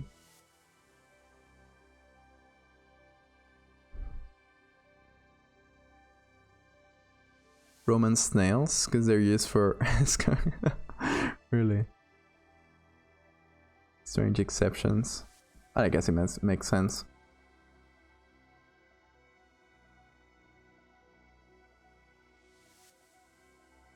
Okay, I think those are all the good ones. You could get one of the vehicle to show like what's taking them, but I don't think that's that interesting. So we got this. Really solid one. This one is good except for the black and white, which I don't really love. But since it's pretty simple colors that we can see in this other one, we can just add those colors. Maybe that wouldn't look too bad. I don't know. We got this one, which I think is the outside. It's kind of hard to distinguish what's going on here. This one of the broken boat. And I'm thinking this one, even though I said I'm not gonna get close-ups where you can't see the sea, you could get something inside the boat, which is why I like this one. And this one, like more of a wider shot with a seabed. Smuggle banana slugs. Keep trying to draw with the eraser tool. It happens. What kind of colors are you looking for? I'm trying to more or less keep the natural colors. Like this one and this. But in this one, and I guess this one, the ones that are in black and white, I guess I could add some color onto it so it's not that dry, you know? And also because I do already a lot of black and white pictures, so just to keep it interesting. Oh, okay, these are different. Oh, this is another tab I hadn't looked at yet. So these are from a different vehicle, because you can see that the text is different and enormous, but this from a different vehicle on the same boat. So I guess they just had different models. But what I like about this, so you can see the broken... This is perfect. Okay, I really like this.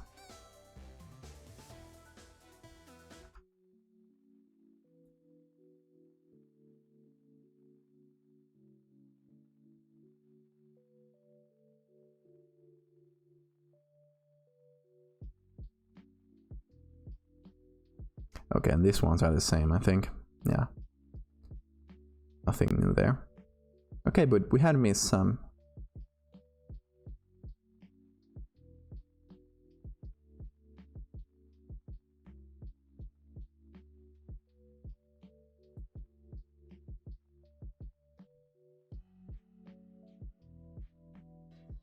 Okay, which one?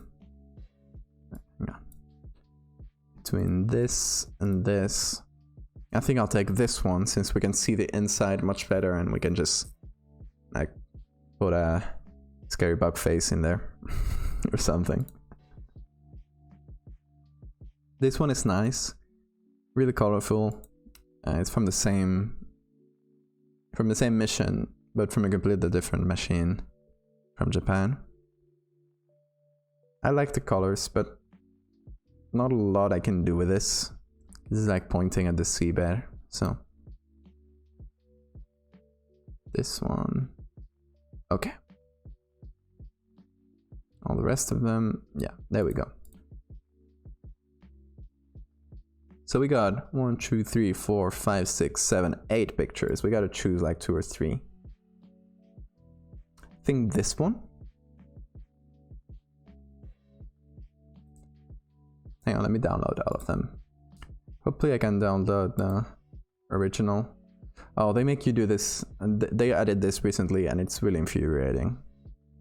It makes you choose tags for the picture, which I guess they do it so all the pictures in their side are tagged. Best matching tags. Okay, what? Nothing has to do with...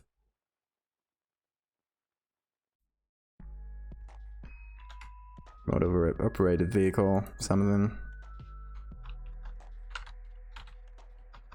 This since I'm here, I'll tag them.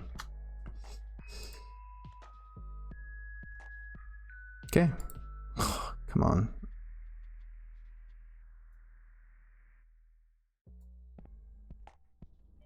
Quite annoying.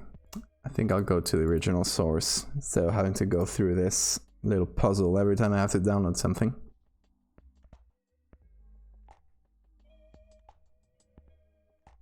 Okay.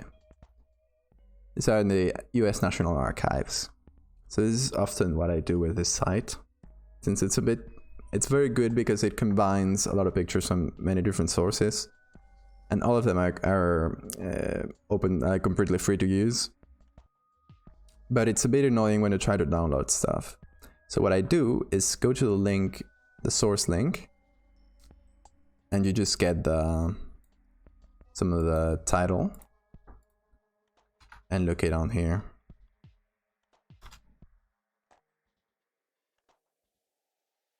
Well, I guess we'll get all of them again. Need to find this one.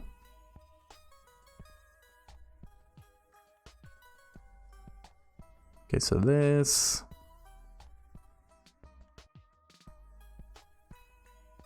I think there's even a few I hadn't seen before. But why?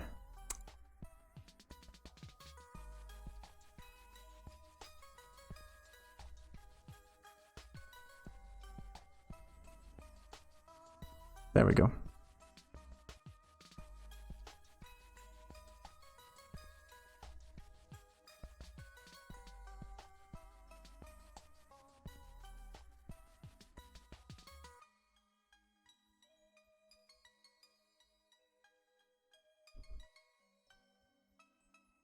So for now I'm gonna put them all in the same, since they're all the same size, I put them all in the same Photoshop document.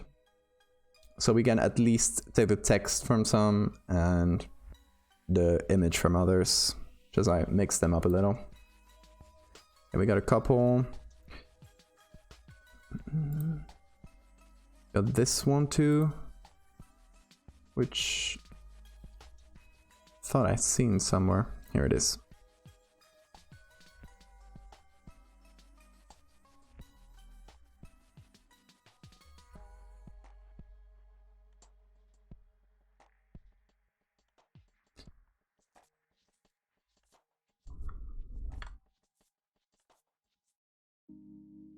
It's a bit annoying when I have to go back to the source to look for them, because they're out of order again. But still, there might be some that we hadn't seen in the other, on the other side. So I guess that's good. Like this one, I don't think we've had seen. Not that I would use it, but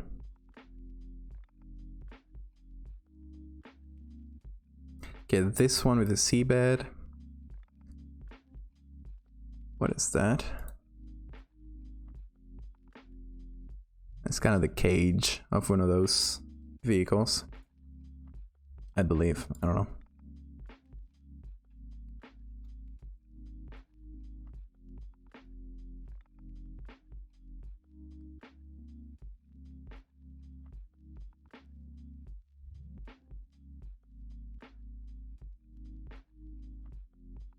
Let's see, I don't think I would use this ones. Oh, this one. Perfect.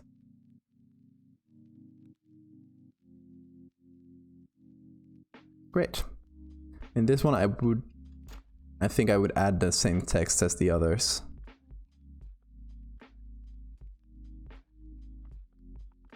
Because for some reason this one doesn't have the text here on top. I don't know why. Oh.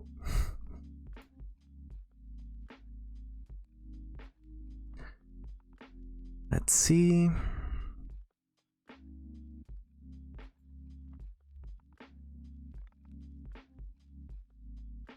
Oh, this is text.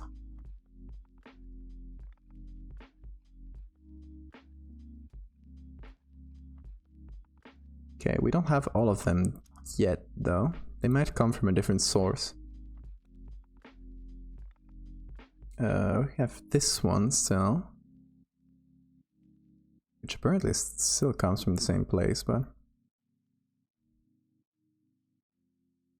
maybe I missed it.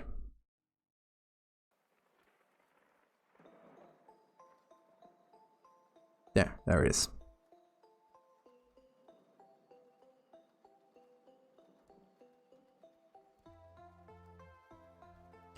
Sometimes it's a bit annoying going through sources and trying to find the right pictures. In this case, I was kind of lucky that there's just a good amount of pictures from the same source, you know, same time,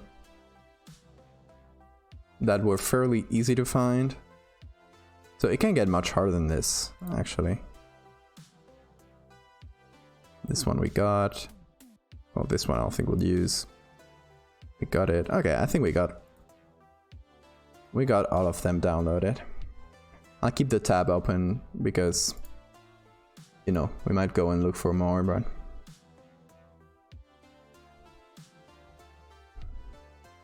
yeah, let's get one of them, like this one. Okay, there we go. Obviously, it's a pretty small image. I'm looking at it at 100% now, as you can see. Hey Reddit, how are you doing? So, yeah, not really good quality, but we'll do what we can, you know? I don't think these pictures get much higher quality than this anyway.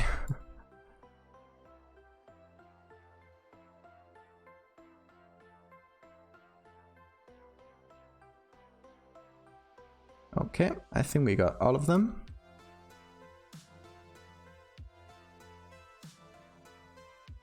Weirdly enough, there's some that are not the same size. I would have thought all of them would have the same ratio, you know? I guess not. It's something with the two black and white ones? Not really.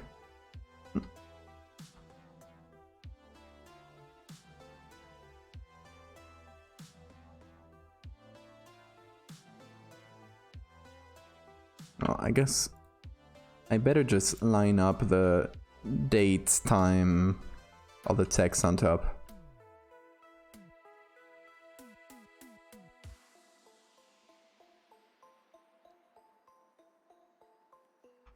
That looks right. Thanks, Reddit. They were really fun to make. Yeah, low quality is a great help, and it's also a great help from the technical side because it makes it much easier to mix pictures together. Gotta hydrate.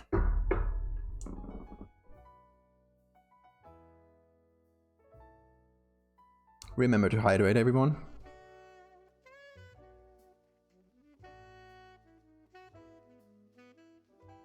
See, in this one, the text doesn't match too well either. It's like all of them are slightly... you'd think the text is in the same place in every picture, you know? Looks like it isn't.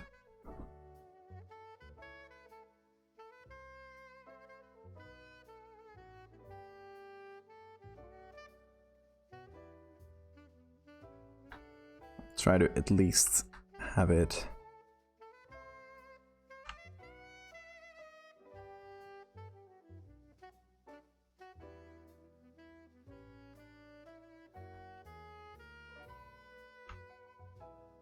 Even though I'll probably have to, for example, make some more edge here. That's fine. You just take a clone stamp and you do it in a second.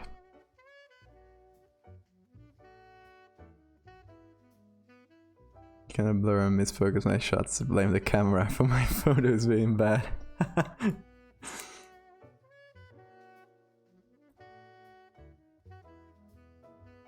You know, that's a great technique.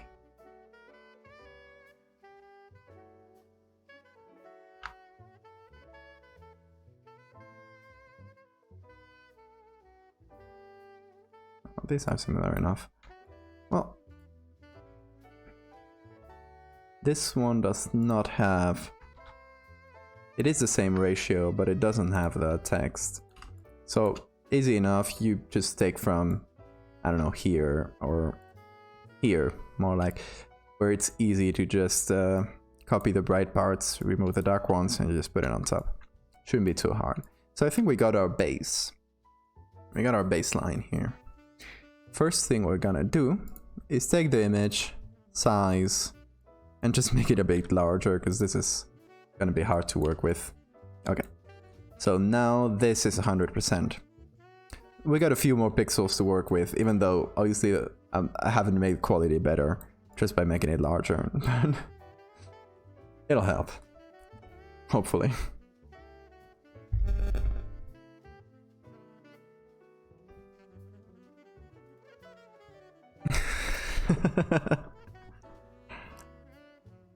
I'm poor and I can't afford a good camera. It's not that my pictures are bad. Okay, so I think we're gonna start with this. Just gonna make a copy. And this is gonna be our baseline, because it's my favorite of the bunch. I like how the text does its thing. Who knows what. We got a good bit of empty space. But we can see where we are, you know, you can see another machine, you can see the rest of the boats. That's pretty alright. So this is our pick number 1. Number 2, I was thinking of going with... Oh, definitely this one. This one is one of my favorites. So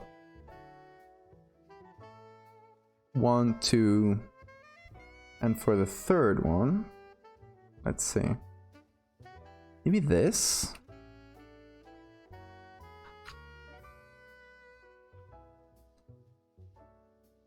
But with some added color, because it feels kind of weird. If we take this one, for example.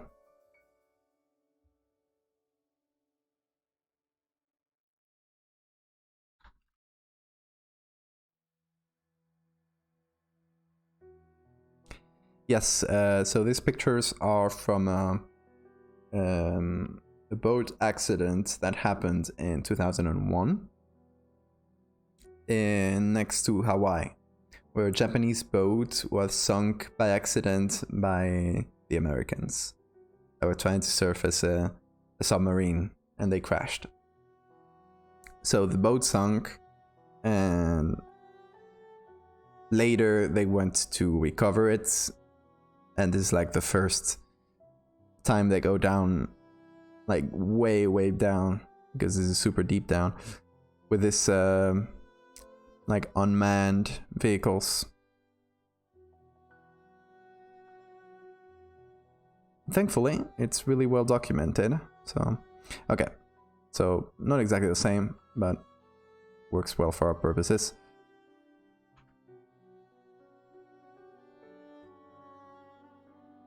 You see, this is color and this is black and white. Obviously, the other one is way more exposed, but I think we can take some of the color from the background, add it here, and some from the yellow here, and add it, at least. Just give it a little bit more. So, just so stylistically they're all the same. They look like they have come from the same camera. Even though they are from the same mission. If I just present this to people, they'll say, oh, he just took a lot of separate pictures and mixed them together in a weird way. My father's brought shrimps. Kind of appropriate. These are gonna be big shrimp boys. Christopher Larkin, yes, I love him. Okay, so first thing for the color here, I'm gonna start by that, why not? We're gonna take the sample size of our color picker tool and get an average, because since it's very noisy, if I just get a point sample, I might get like something very pink, something very blue. So it might be better to just get an average. To get something a bit more representative. And then we'll also get some of this yellowish.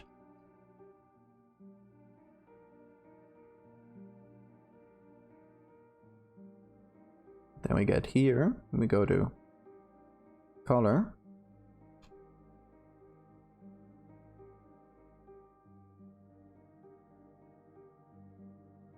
And see if it works. Well, it's super exposed, so it's not like I can get it to be really colorful, but at least it should help. I don't know what that is. Let's just assume it's part of the... Yeah, we don't know what it is.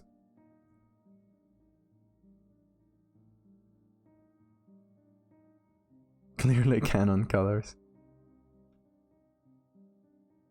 Yeah, they just center Canon down there. And just put a little glass box over it and...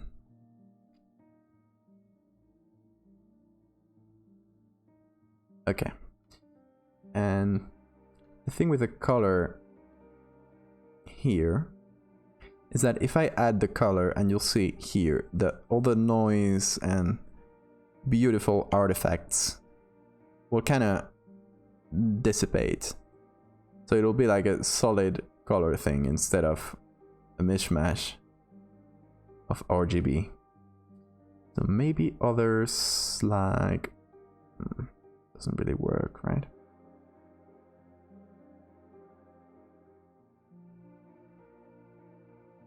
Okay, maybe we do a blend if on this color layer, and we say that don't blend the really green stuff,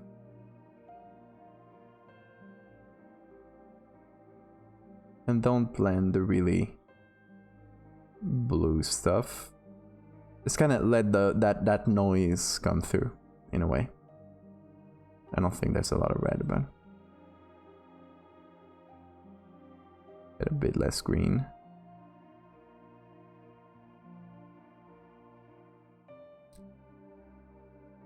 So now we do get some of that noise shining through. You ate all the shrimp? How long did that take you? How much was it?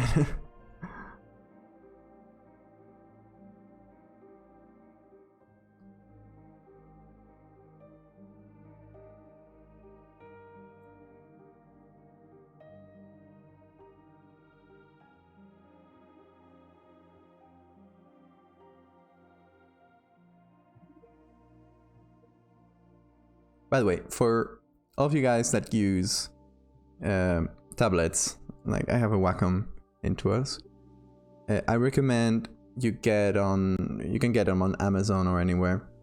This kind of, I don't know if it'll focus. This felt nibs.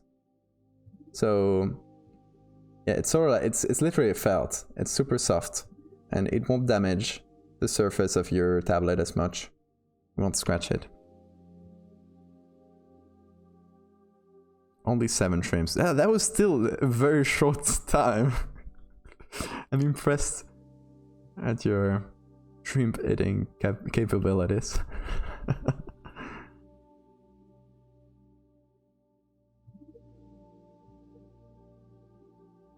See, the objective here is not color the whole image,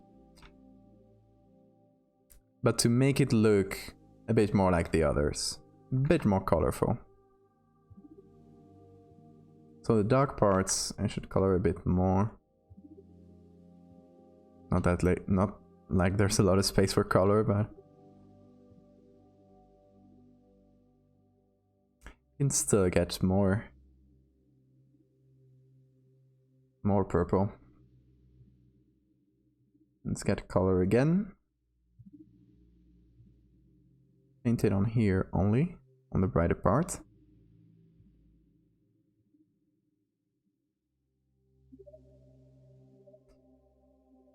and we do the noise thing, but in a bit of a softer way.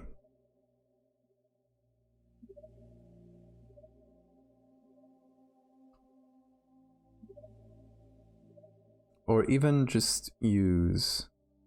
Okay, that's obviously too strong, but...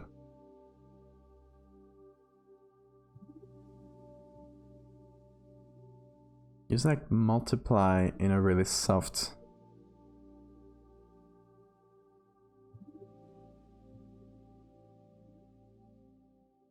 Kirby when it comes to shrimp. Does that imply you get a little shrimp hat and some shrimp powers? That would be nice. Leftover candy. Oh, we... So, for you guys in America, was Halloween just celebrated normally? Because in my area, in my, like... I don't live in a city, but in the area I live in, since I was a kid and started by an English teacher, actually, they started doing Halloween and it kind of became a thing. So they do Halloween American style here, but this year, because of the pandemic, they didn't, like, I didn't get any rings at my house, which was good because I didn't have any candy either.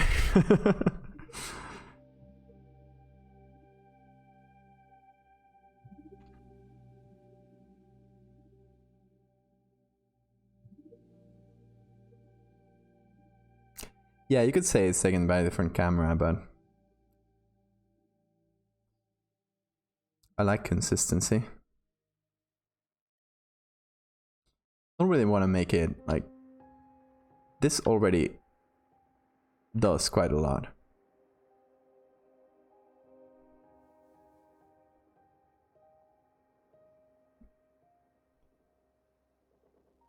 Although I would want a bit more of that yellow on here.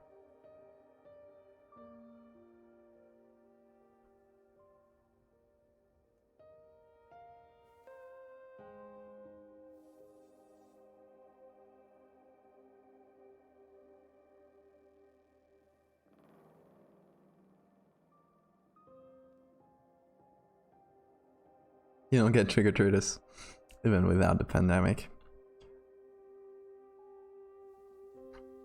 No, multiply doesn't really work here. Maybe some overlay? Doesn't do a lot either. This is like pure white, so it's kind of hard to color anything onto it. And the rest of the boat can be white. I think it looks white from the pictures. This top part, at least. The hull seems, I think it's red, judging from this. Yeah, it's like a soft red on the hull, but white on the top area.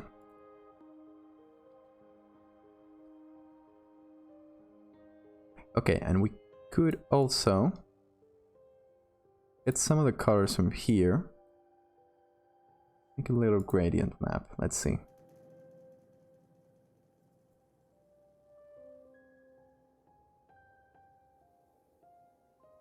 So we can get this. Oh, I hate when it does that. There we go. And it's big colors from the outside. Sometimes doesn't want to.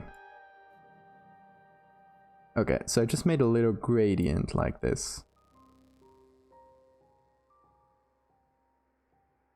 And I think reverse. There we go. I want to apply that.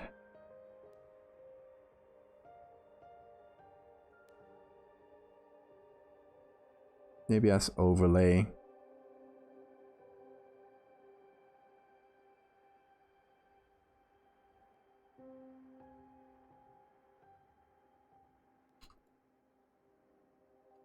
I think that sort of helps too. Bought my own camera and play horror games with my cousin. Oh, with my candy, okay. That's a good plan though. I was actually planning on, I guess I'll spill the beans because I didn't do it in the end. I was gonna do a sort of off-brand Halloween edit. So something in my recent style, but not related to this series at all. Something more like classic Halloween monster. And I was thinking of what monster or what to base it on, and started getting into a rabbit hole of cool myths from my area that I could like adapt into my style. And yeah, I got too deep into the rabbit hole and in the end didn't make it in time. It happens.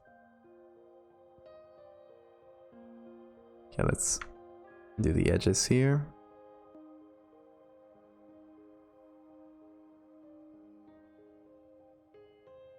It was fun though. I mean, there's so many cool stories from my area because so I live in northern Spain, and you wouldn't imagine this. I don't think a lot of people do from outside, but the northern part of Spain has a lot of Celtic roots, right? So like the Celts, which most people associate with the British Isles, and especially Ireland and Wales. Before going to the British Isles, that culture was in Central Europe and northern Spain. So like it covered the northern tip of Spain, southern France, some of Switzerland and stuff. So we do have a lot of stories and traditions and stuff that come from that culture and from that time. So as you probably know, Halloween comes from a Celtic tradition. And we do have like the remnants of that tradition in our region too, which I found really funny. Because not a lot of people do it anymore, especially because now like American Halloween has kind of eaten it, has destroyed it, but not that long ago there were kids going out and asking for candy in a different way, you know, it wasn't called Halloween at all. And of course we do have a lot of creatures and stories and myths that are passed down from that culture. So a lot of the things that have, through Irish people going to America and putting that into American culture, things that have like gotten into the public consciousness, we have our own versions of them, but it's funny because it's like old versions. It's like developed in a parallel to those Irish stories.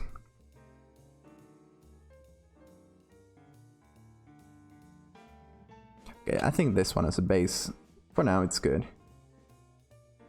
We got this, not this.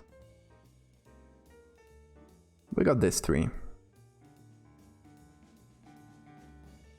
This one, no, I thought it was my fault.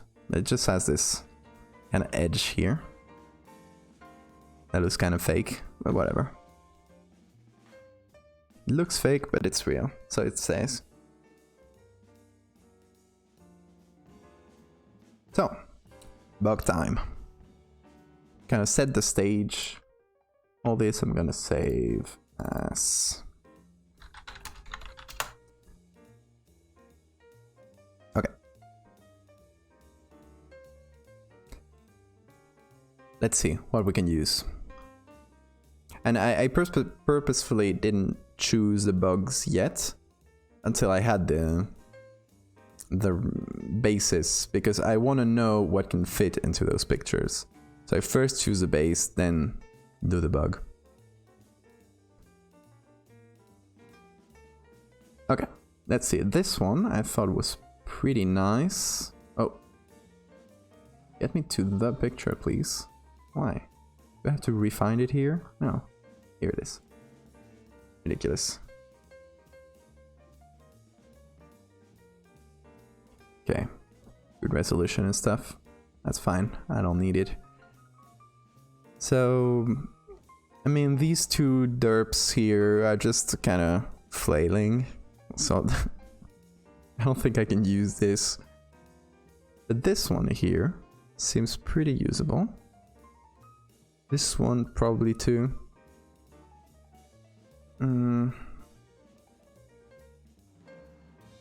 Oh, let me check another thing, because the one I used for the eyes, I actually got it from this site. So let's look for larva. Let's see if I found the original.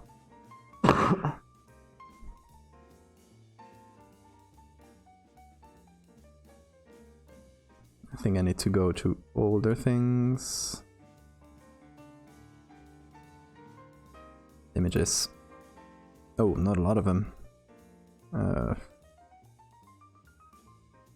Caterpillar?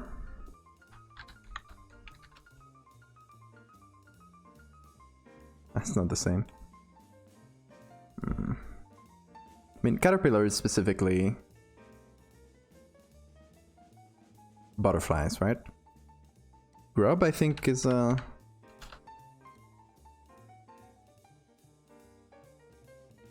so it was this, like, collection of pictures, because it had the same style.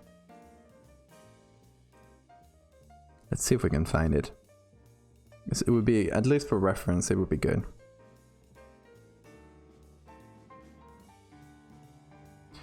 Some pretty cool pictures of farmers here too, if I ever need it. I love that when there's like burnt areas and stuff.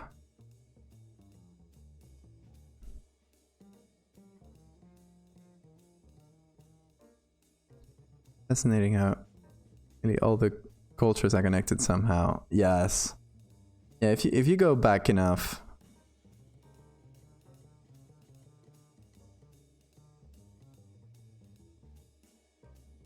And okay, I don't find it here. But it is from this collection, so let's see.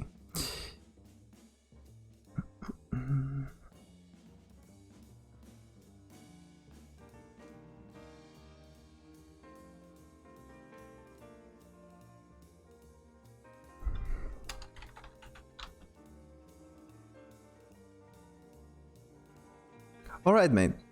Thank you for sticking around and for chatting. See you on the next one, hopefully.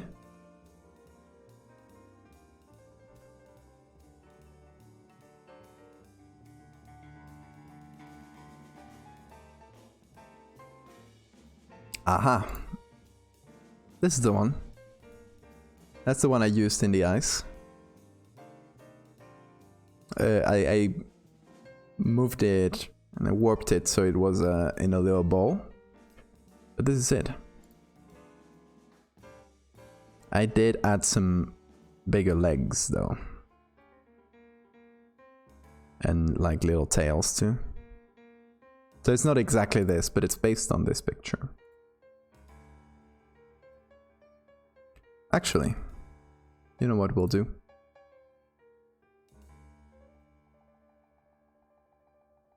Give me a sec and I'll find it.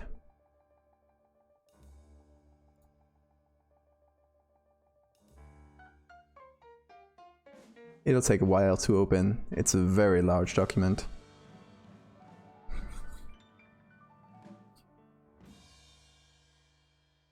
There it is. My baby. Okay. So like picture 1 and picture 2. Let's get from picture 2, which was the original.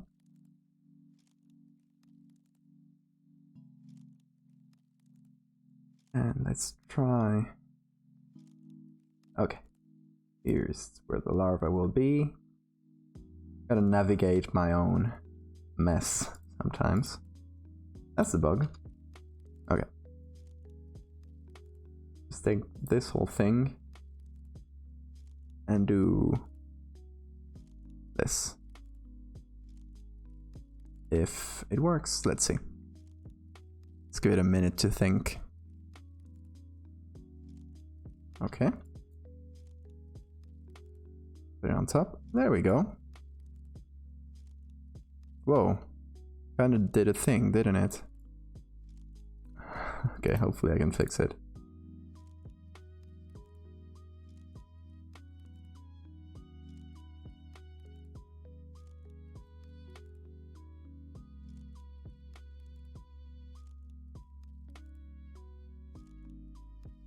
This looks like the original. See if it's messed up too. No, it's good. Okay.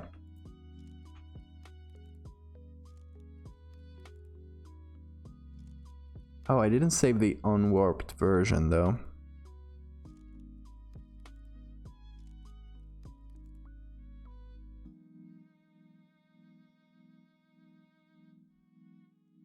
Okay, here is the legs and the tails.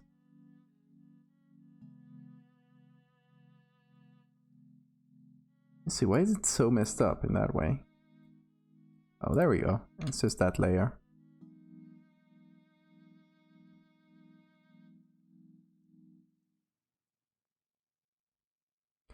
For some reason, I guess I didn't keep the original.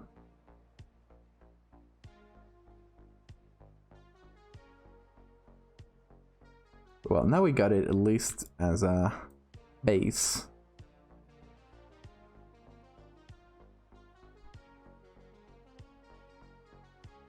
Although, yeah, I wanted to have them swim in around and stuff.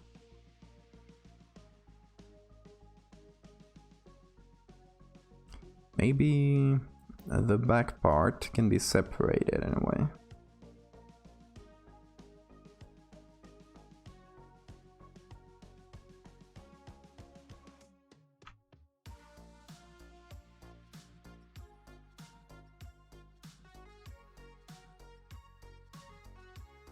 And remove all the parts we don't need. Okay. Now, puppet warp.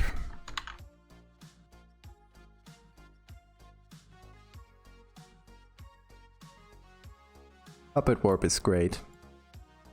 It always feels sort of like magic. When it works well, it can be wonky sometimes.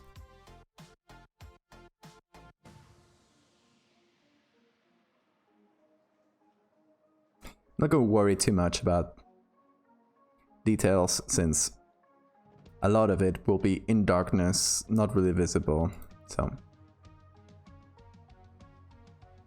it's not my biggest concern.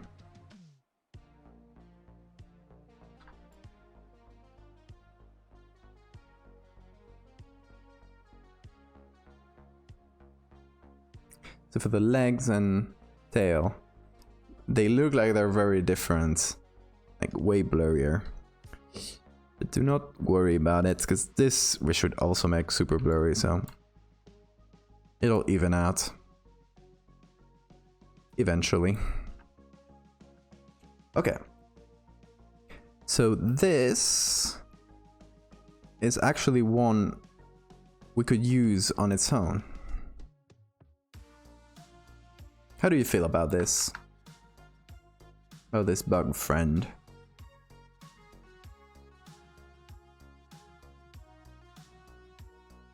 We need to color it and stuff, obviously, but... Oh.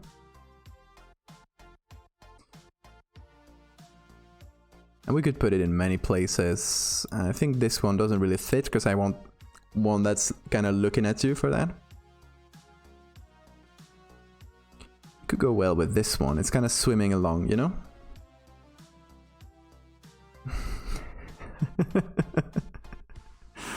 We all love him. He's a little bug child.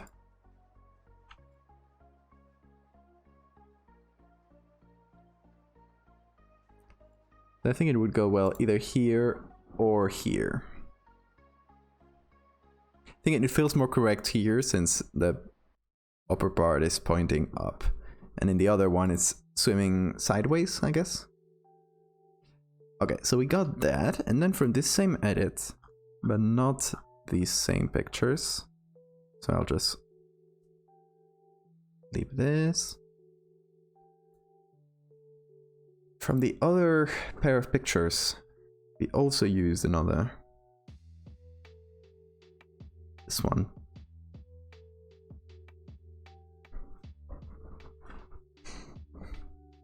Yeah. That's gonna be the.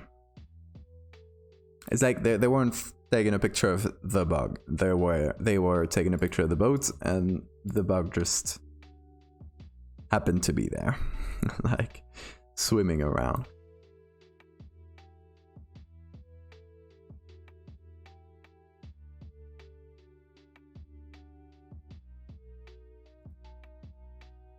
Yeah, I am guilty of sometimes framing the things too well, but it's supposed to be an accidental picture. For example, in the last one, I didn't keep the original, but the original was like perfectly in the middle. Like imagine it was like this, you know? In the end, I cropped it so it's not fully centered because that would be strange. I mean, it can happen, but it feels a bit too deliberate.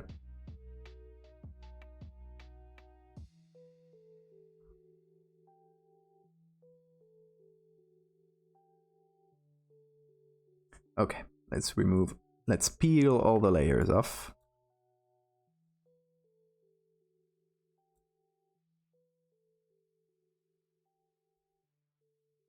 There it is. But that's like a...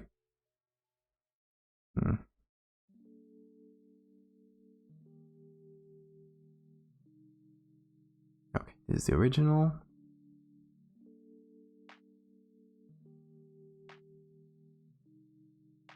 There we go.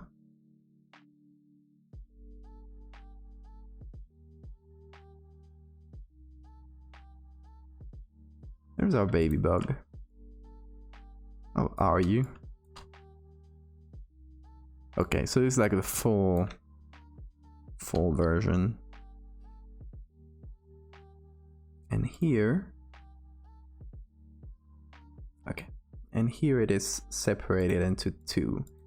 So here we got the tail, face, which was a bit more... It was a bit smaller, so I made it larger too, so it fit with the other. There we got the grub with color, even though the rest doesn't have color. But anyway, I think maybe we can salvage this one. I don't know.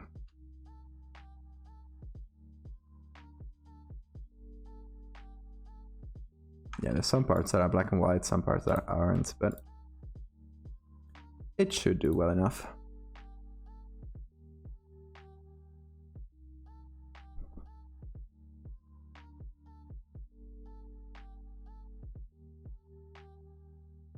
I don't know where I would put this one though.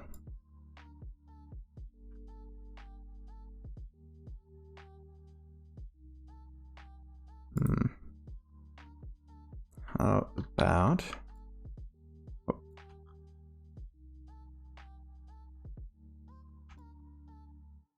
Facing you.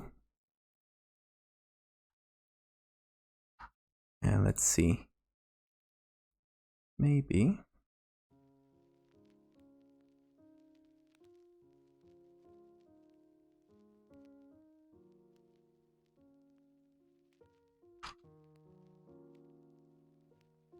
Maybe we do something like...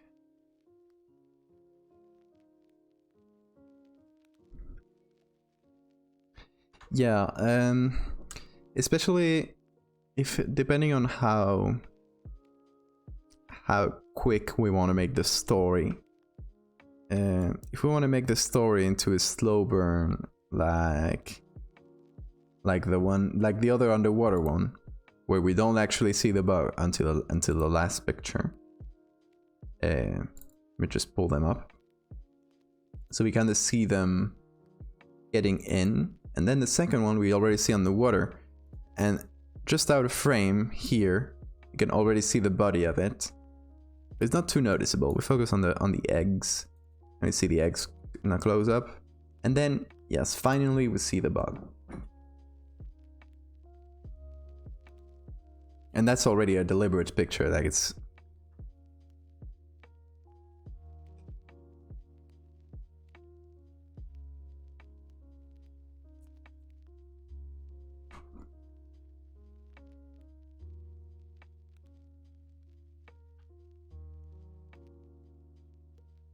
So it depends on what we want to do here.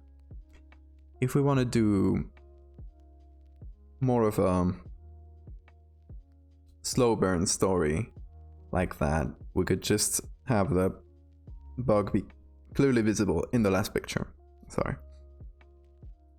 If we want to do something a bit quicker, a bit more snappy like the last one, where we just have 2 pictures and it's 2 where the bug is clearly visible,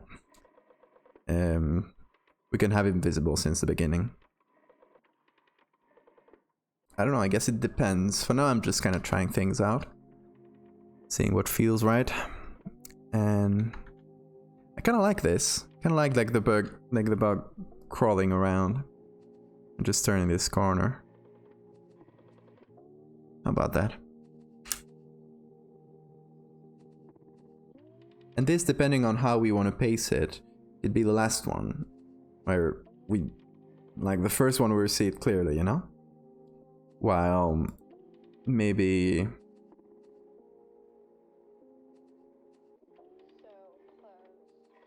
this could be the first one. We're just seeing it out of the corner of the eye. And how cool it is that I can reuse something. Pretty useful, right?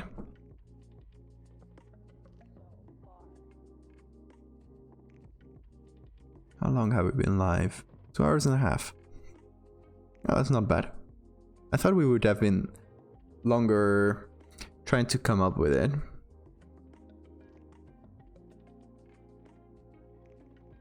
Okay, let's see. What other beetles do we have? I mean, this is very good. This is pretty much what we want, right? The thing is, it is extremely small. Which doesn't necessarily have to be bad. It's in the public domain.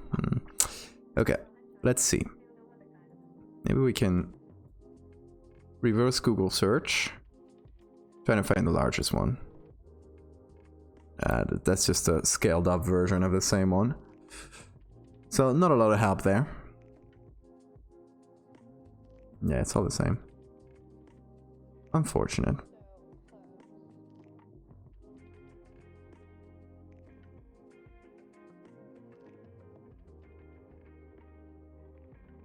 Let's save it anyway. It's in the public domain, like.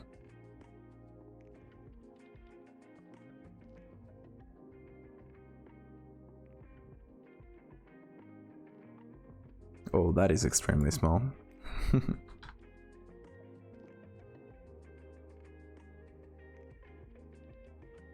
Yeah, hard work is for suckers. I guess this one could work equally as well as this. They're pretty similar anyway.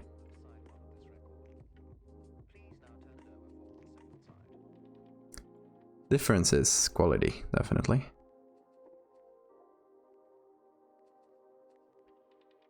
Well, let's select it. Anyway, oh, that was bad. Not a good selection, Photoshop.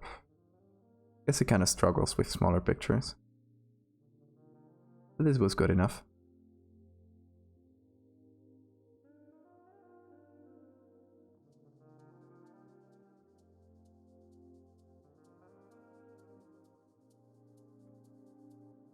So this new automated selection from Photoshop is probably the only good new thing they've done in many years. I really like it.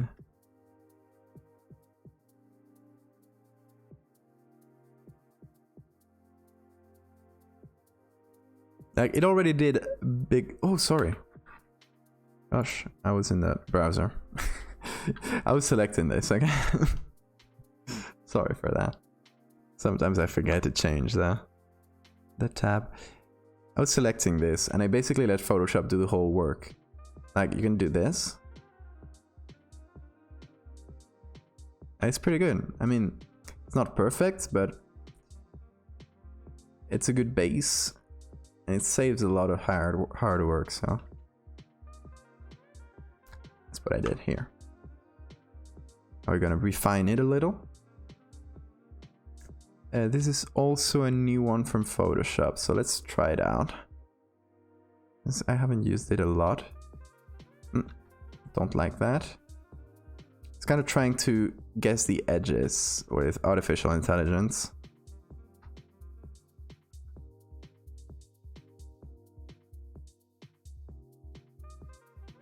The rest, I think, we're gonna have to do it manually. That's fine. Do a little bit of this. Weird things about aquatic larvae. Oh yeah, I've seen that.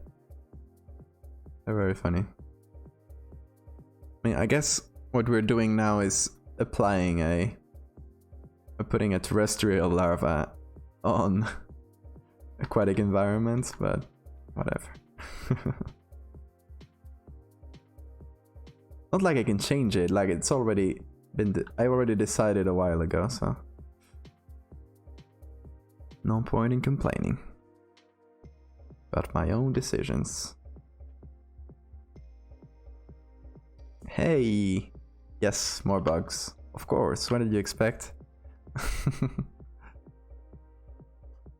I was gonna do a non-bug scary thing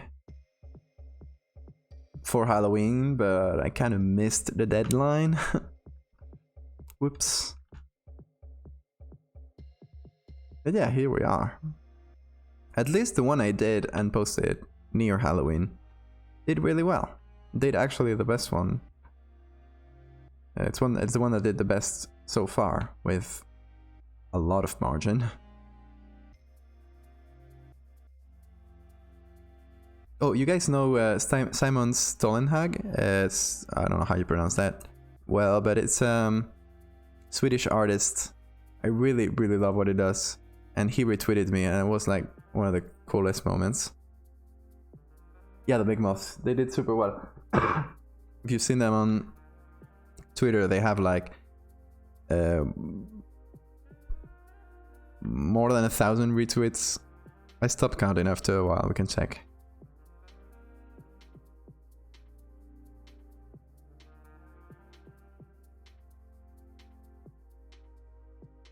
Where is it? Where are you? God, I posted a lot of things. Okay. 1.6k retweets. Plus, I mean, 1.7 if we count the quote retweets. Crazy stuff.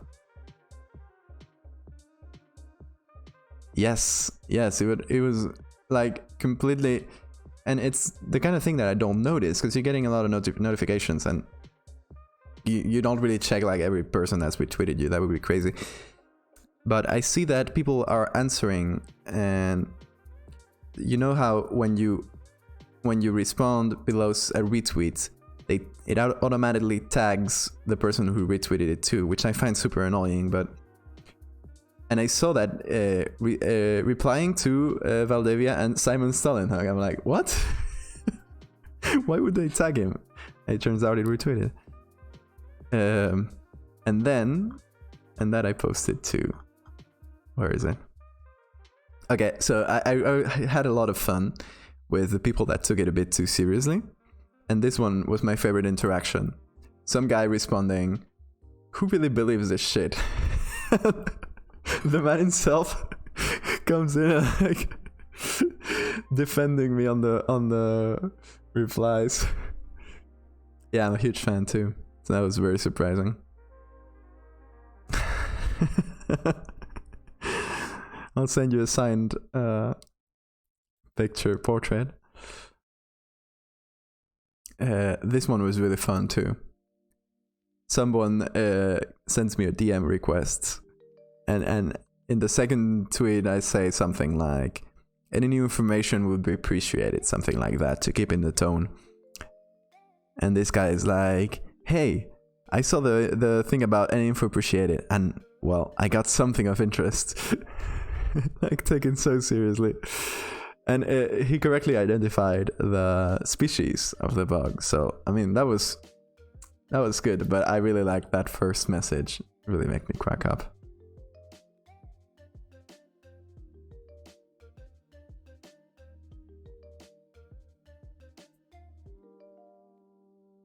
I mean, you say that like I'm famous. I'm just... No, but I for some reason, I'm terrible at recognizing people and tying faces to names. So in real life, I'm terrible at like recognizing who's who. Why do I know this person? Oh god, I don't remember anything about them. But for some reason, people online, and I guess like usernames are easier to remember for me, or profile pictures. Oh, sorry, I bumped the mic again. Profile pictures, that kind of thing. I guess for some reason it's easier to remember for me. So when someone kind of replies to a lot of things, I end up recognizing them, and yeah, of course, I'll take what you do and stuff.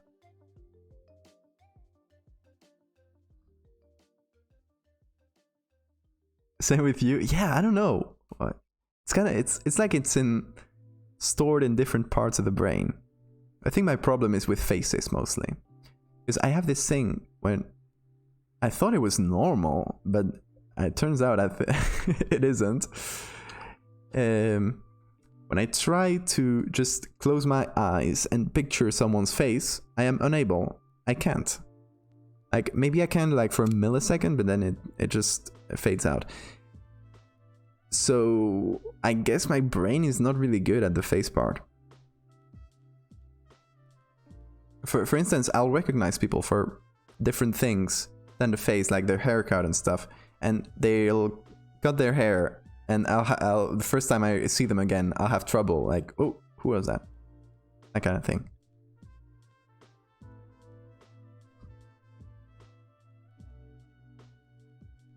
Yeah, there's a condition called prosopagnosia,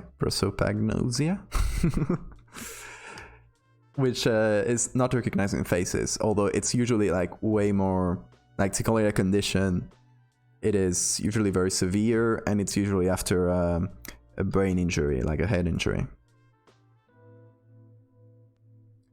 Okay, so who goes better here? Both are good options. I would remove this back part though. Let me just put it in a group so I can put a second mask.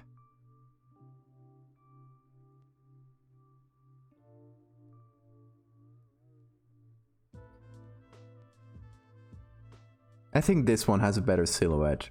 Obviously it's less quality, but at this level of quality I don't really care. So, you win, I think. Alright, Servine, thank you for sticking around. Have a good night.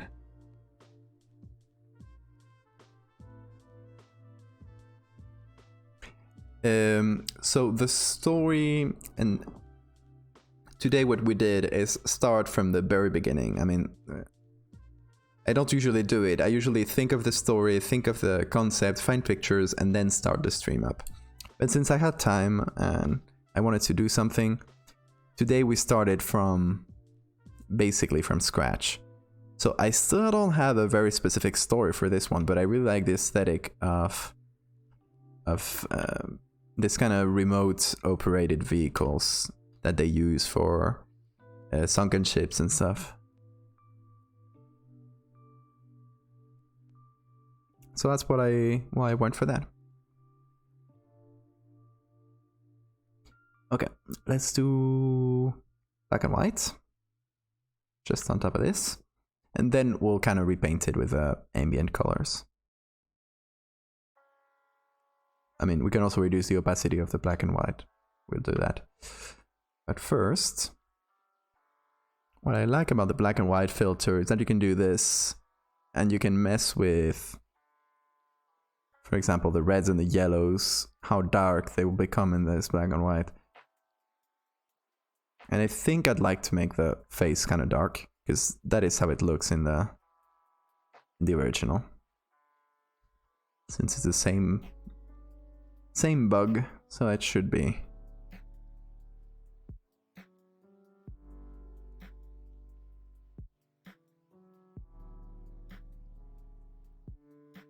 Okay, first up, let's just have everything together. Oops, there. Okay. Just so I don't confuse things. Have this gradient map be on top of everything, so we get some of those blues on top of the bug too.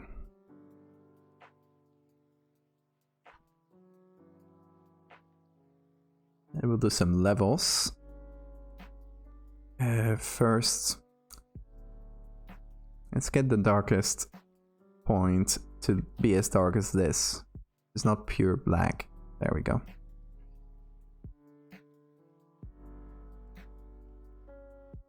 And pure white, definitely.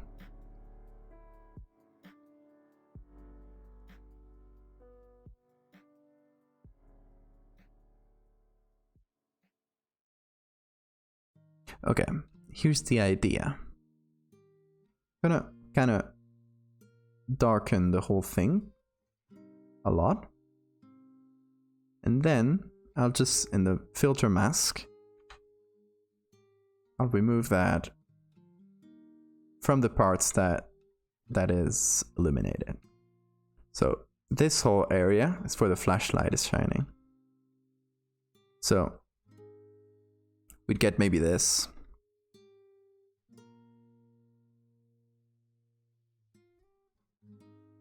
And then on here,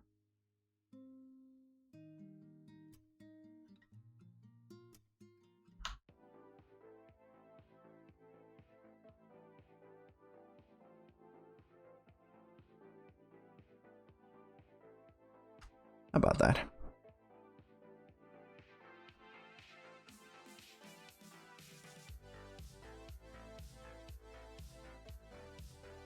Didn't really do a size calculation here of how big it would be. Since it could be like close or far, we don't really see.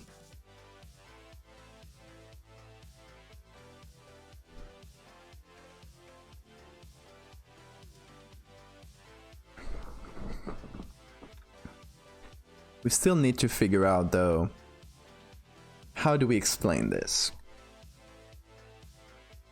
Like, okay, these pictures were taken during a survey of the sunken ship, right? Why did they not surface to the public without using government cover-up? Which is a very, very easy excuse. So I don't want to go there. We could assume this is the US government, although it could also be the Japanese government, since this is a Japanese boat that sunk in US waters next to Hawaii. So in the real operation, both US and Japan like worked together. So we could both be something from the Japanese side or from the US side. And okay, one of the ideas, one of the, I guess, justifications I had thought of is maybe this vehicle, this like remote operated vehicle, falls down and gets disconnected or is lost underwater during this operation. And they don't go pick it up, of course, because it's like 600 meters underwater, so who will go there? But then, how do they get the pictures, is my question. If it was closer to the shore, you could say, oh, some divers came in, found the machine, and were able to get the data out of it. Maybe. Could be said.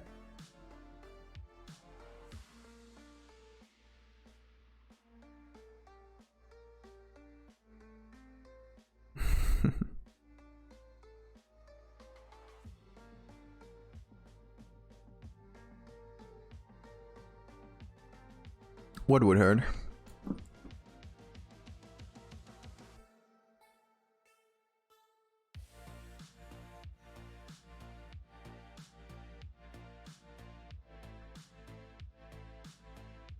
Oh.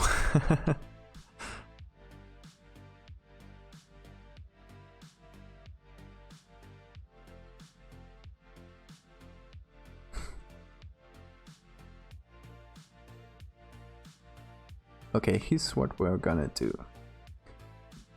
I gotta isolate some of this noise and put it on top of this. So let's try to figure out how we're gonna do that. We could use from this same picture and try to take from here and increase the contrast. We could take from... see, we could take it from this picture, but the noise looks different, so I don't think it would work there. This noise could work too, but I don't think there's any good places to take from here. Oh, seems like there's a couple pixels missing here. Maybe I moved it.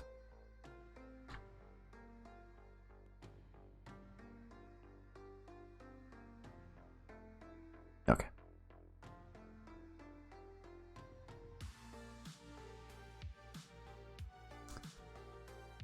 I hate when there's transparent pixels and the border. Seems like it's good there. Okay. I think I'll take from here.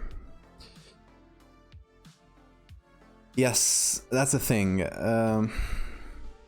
So I think the lost vehicle story doesn't really go anywhere, because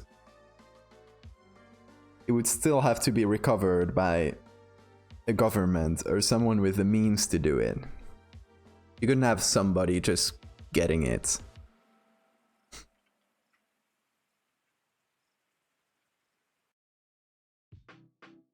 And obviously a government, unless, and we're not going to conspiracy zone, that a normal government would share this kind of stuff, would share it with the scientific community and, you know, investigate further. So somehow this has to be lost.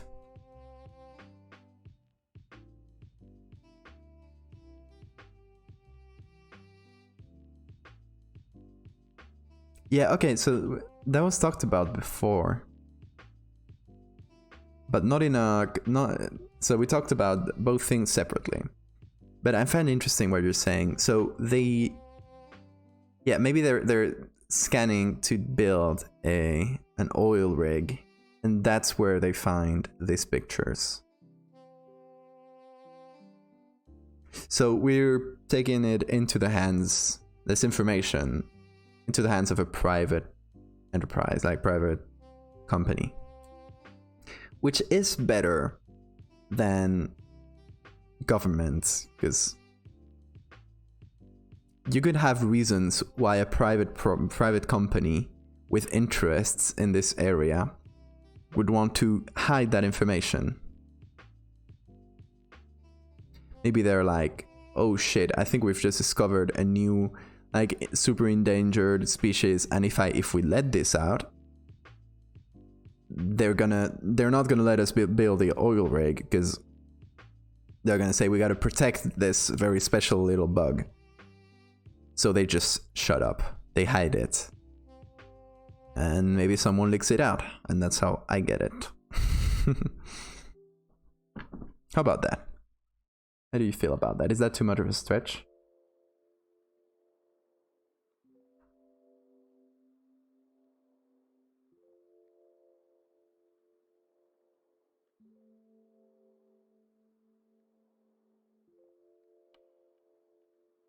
Okay, we got a little chunk here of noise. I think Control M to get the curves.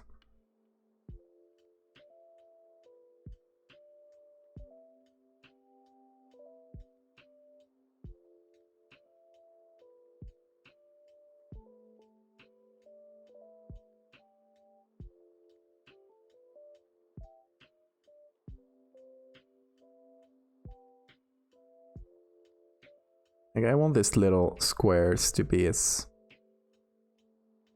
exaggerated as possible, so we'll get the reds maybe. No.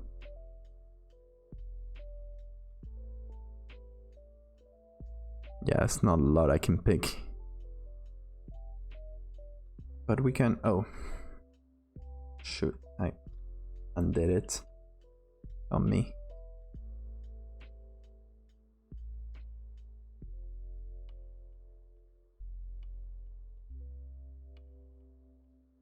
Realistically feasible. Okay, that's what I'm looking for. Those are the words.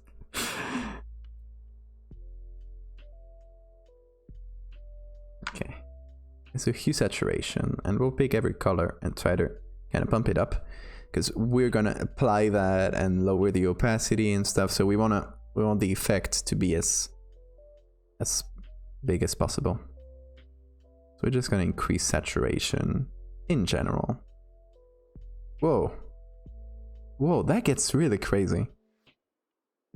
Oh, did you guys see the cool glitch art I made in Photoshop? It was completely involuntary, but hang on. Or would I save these pictures?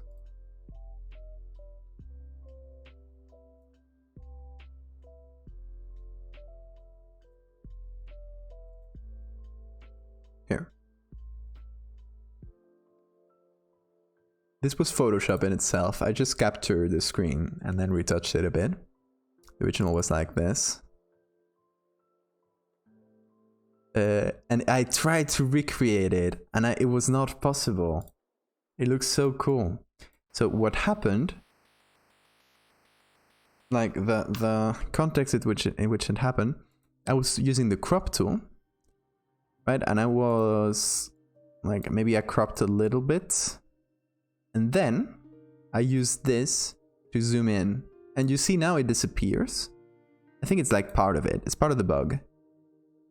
Like, see, now it disappeared forever, but what happened in that moment is that I kind of cropped a little bit like that, then went in and out, and in that process, something broke, and that effect appeared. It was pretty cool. Okay, we got like a concentrated noise bomb here. And the idea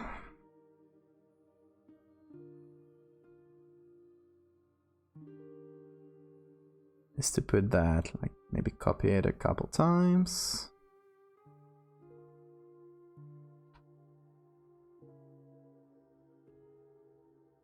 Put it below the dark. No, it's gotta be above the black and white. Okay.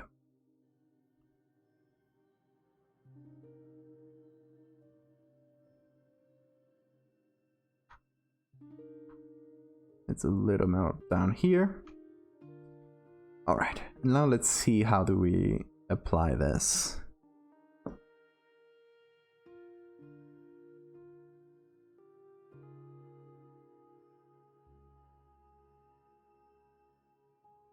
Like the use of the processor? You mean the glitch art? I don't know. I don't know how it happened. It was cool though. Okay.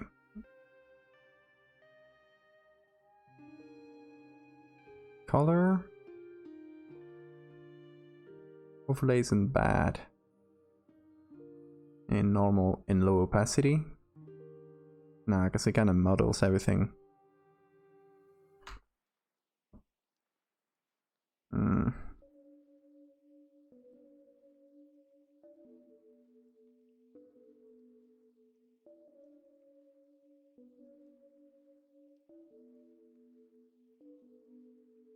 I think the colors are a bit too much.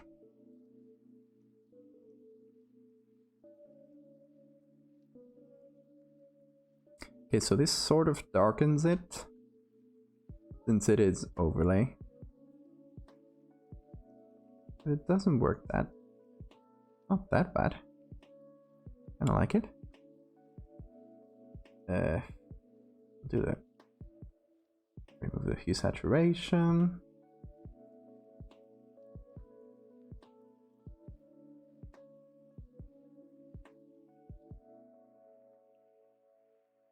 Take this.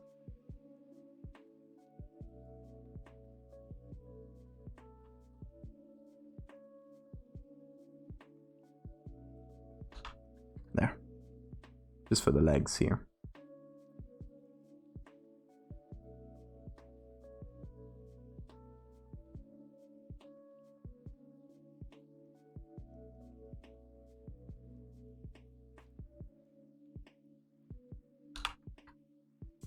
And here, same thing. I'm gonna darken it so it sort of follows the same.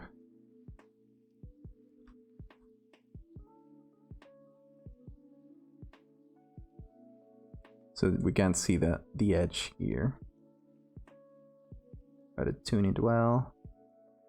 Okay. Alright, so this kind of darkens everything. True.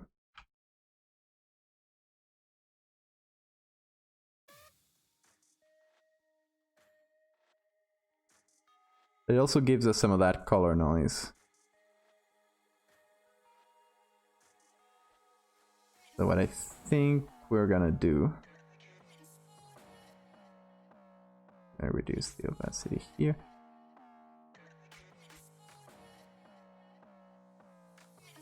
This little line that is bothering me.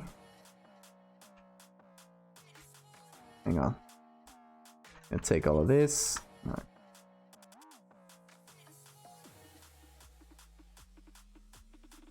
Merge and overlay. Okay, that's good. Oh, hey, Elf Cat. What's their name?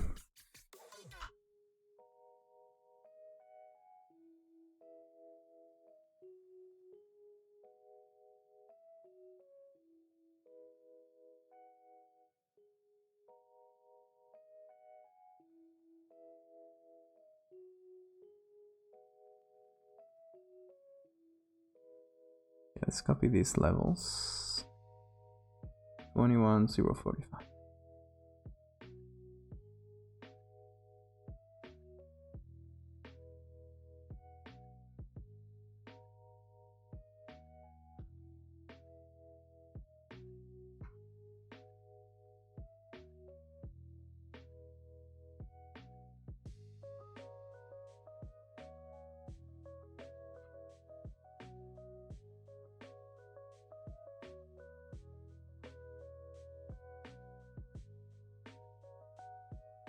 Is filter mask. Okay.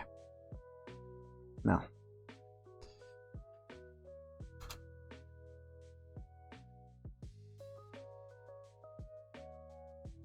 Minette. Oh, I love it. Minette. I get it.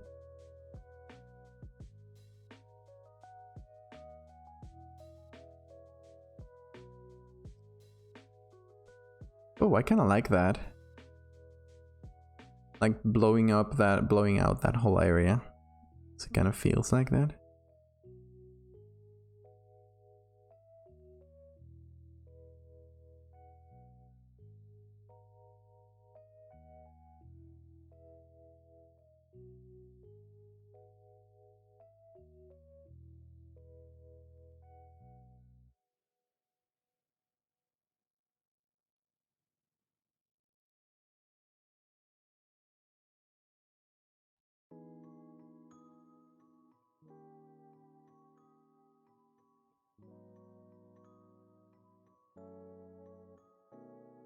What is that? Oh, okay, it's the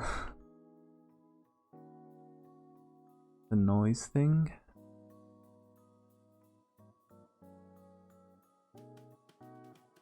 I think the noise sort of matches, right? I don't think it's too bad. What I will do though is to my little friend larva, I'm gonna feather that edge. Let's see how that looks. It's a clean edge. I mean, an edge can only be as clean as the picture it's on, so you can't have a super clean edge on a low quality picture or it'll look fake.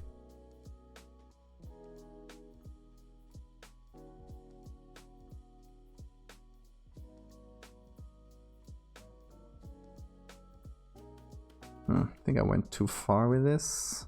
Yeah. Yeah, because it's not in the main area that's lit up.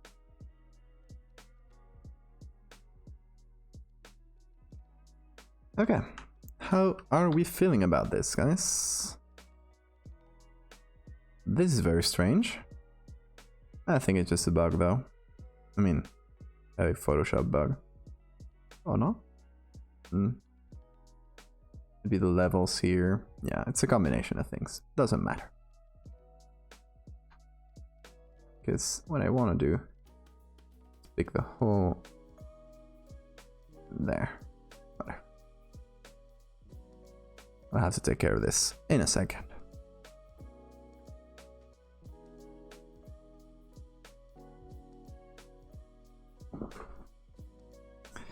So I'm trying out different positions, different like framings. See what can work better. I think peeking through the corner like this is pretty good.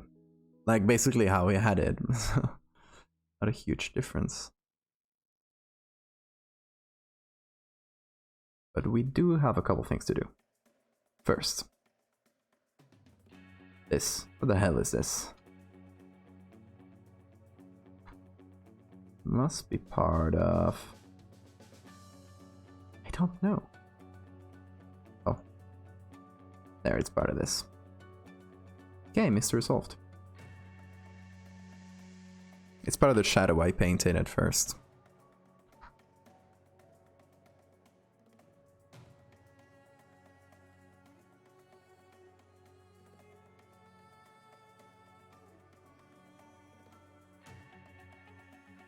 I think I turned it a little.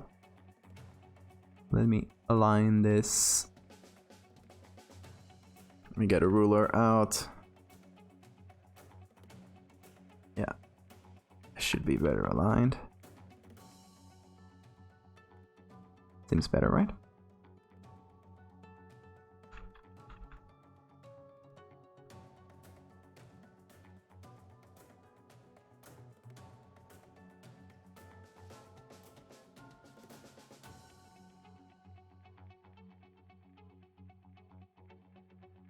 Okay, and on top of everything, get another levels.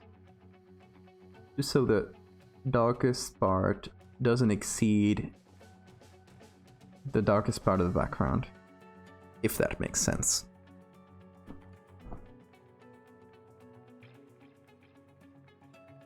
Not a huge thing.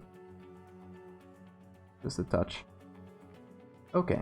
I guess we gotta...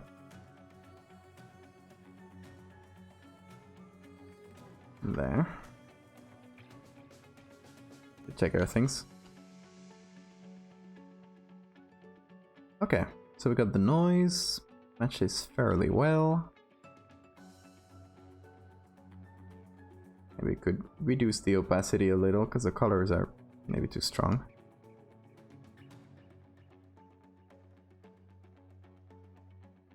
And, okay, there's another thing. On the original, the noise we see here doesn't really show up in the darkest and the brightest areas. So if we want to stay true to that, we should do blend if here. That makes it so... There we go. The brightest areas get spared. Don't get noise on them. And... Same to the darker ones. There we go. Let's remove these levels since they don't do much anymore.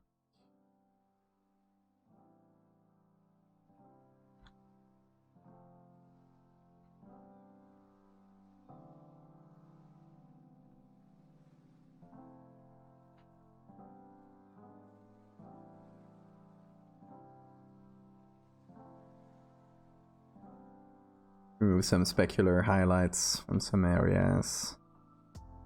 Not much more.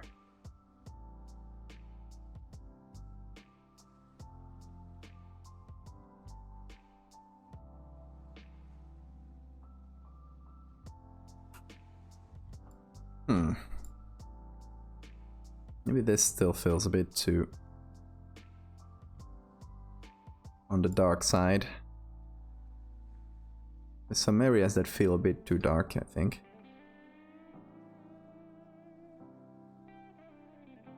Let's add a filter mask here. No, that doesn't really work. Oh, we could do that. So we could take the area that's under the light, since lit up areas have more color, or tend to. Just bring back some color here.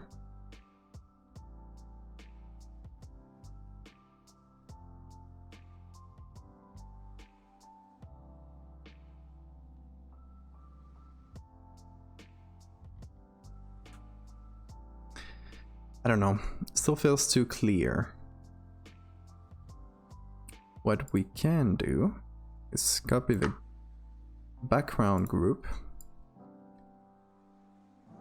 clip it on top of the bug. Now you can't see anything because it's just on top. But maybe we can add it in one of these ways so it does kind of haze. Kind of blends together.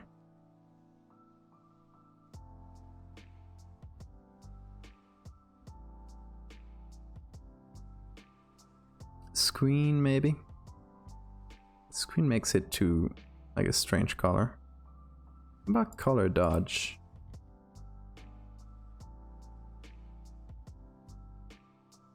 That's not bad.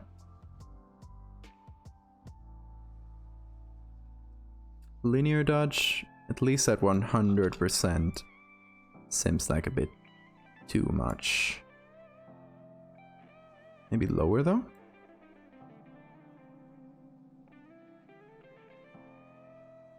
I don't dislike that.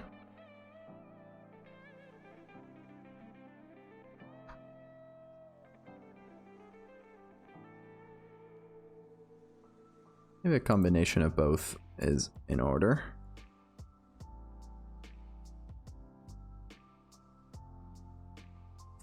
Lighter color.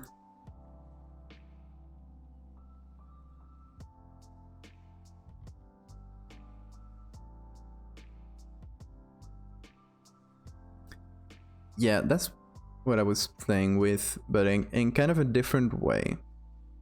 So instead of doing that, what I was doing here was adding the background layer back on top of it, since there's no like real features in the background here, it's just the noise and the color of the sea. Just adding it on top and messing with like lighter color here. So it's essentially doing the same. It's like stamping down the blacks and putting the putting the background on top of them. If that makes any sense.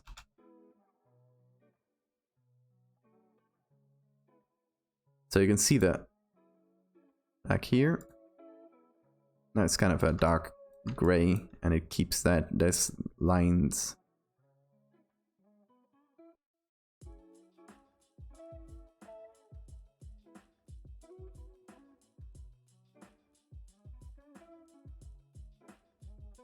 Okay, what about soft light here?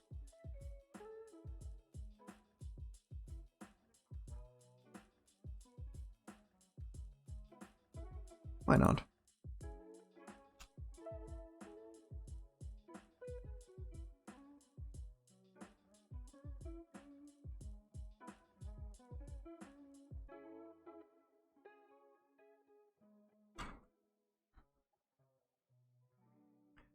as you can see, if you're new here, there's a lot of trial and error. That's part of the fun. Like this, of course, techniques and stuff you pick up, but you'll never know what's gonna work better for your specific idea until you try it. So I think this is not bad. I think this kind of fits.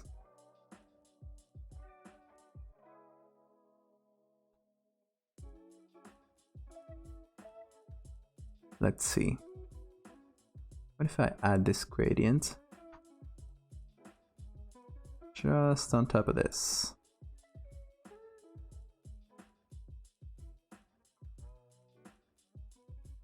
Just try to add it.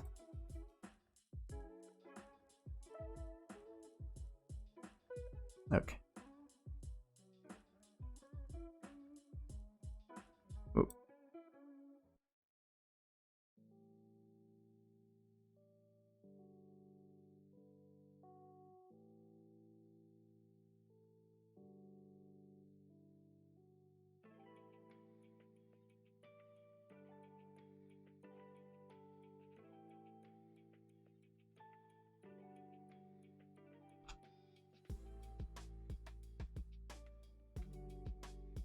Okay, feels pretty integrated to me at this point. Does it still stick out to you? Let me know what you think. I mean, obviously what you guys are seeing in the stream, it's not gonna be exactly the same as what I'm seeing, but it should still be close enough.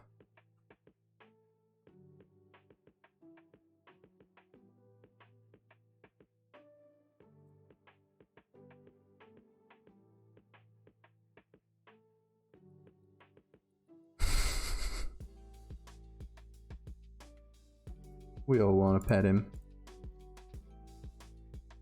He's a good boy.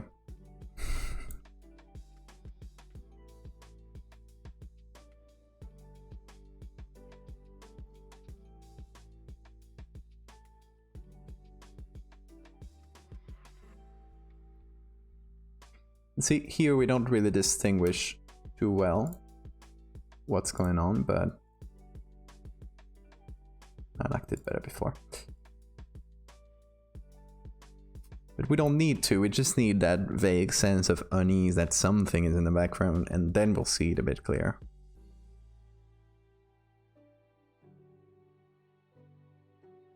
What else did I want to do? Oh yes, little bit of blur.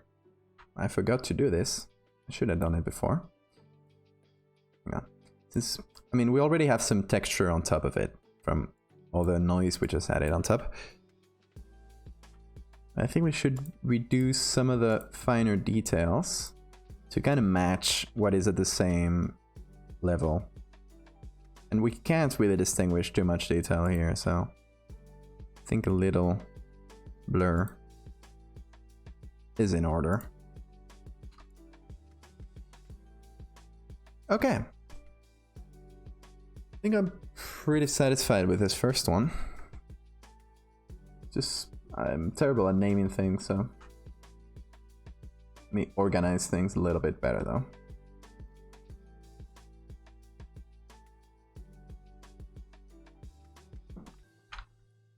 Okay, hey, we need a name for this bug.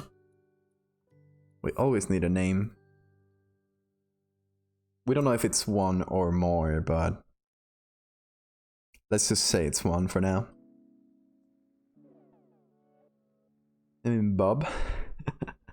I like Bob.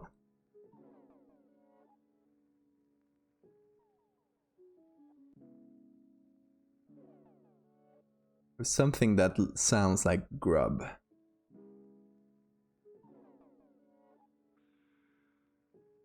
Or like larva.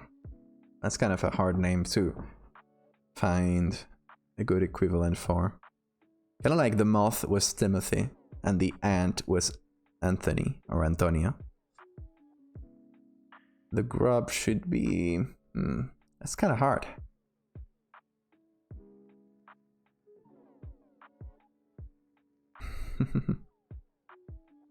Yeah, name it. Like Bob. Like Bob is a good option. I'm not taking it out of the table. So here are all the ideas if there's any. It's a beetle grub. No, I just give them joking names sometimes to these bugs. And I wanted to name the layer, so that's one.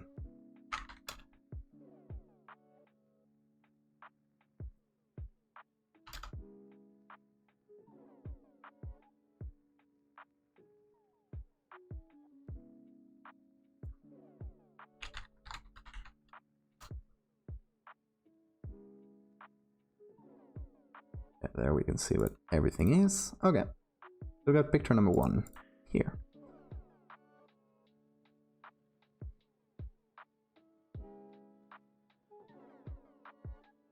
This one I also like.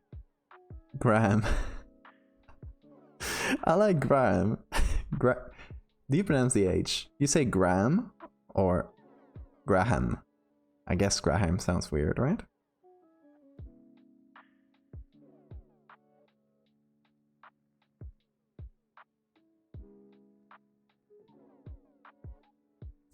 So you'll have to trust me that this is the same camera. Time. This. Yeah, it's just very bugged out in this. That's fine though. Okay. So in this one, I think we could do a similar thing. Just have a few pictures, and in each of them we kind of see just a little bit of that bug in the background. Graham. Really?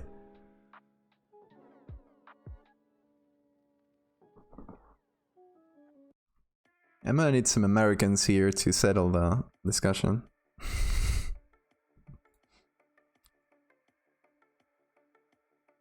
Graham. Or Graham, or do you mix those two sounds together?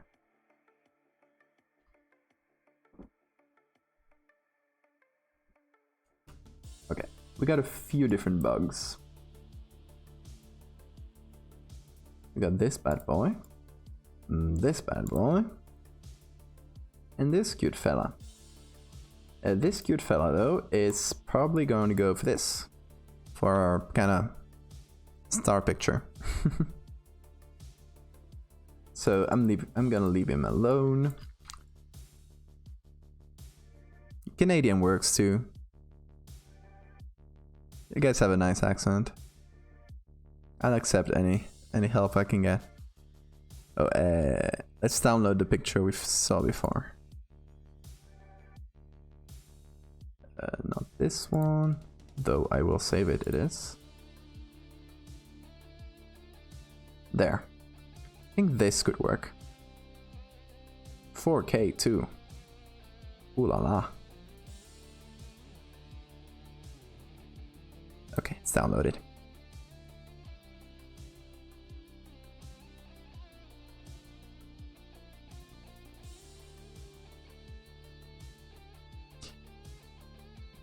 Hang on, I gotta steel myself. I can kind of imitate the French accent when speaking English. Hello, how are you? My name is Eduardo.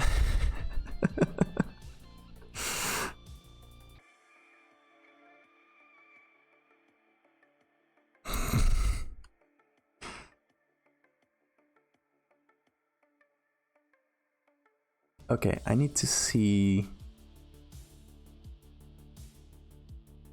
if a commercial use. EMCA contact us? What is that supposed to mean? It's supposed to be royalty free, right?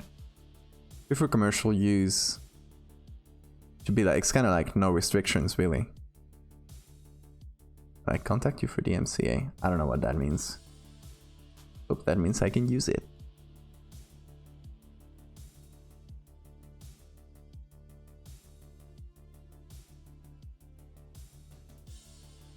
Increasing.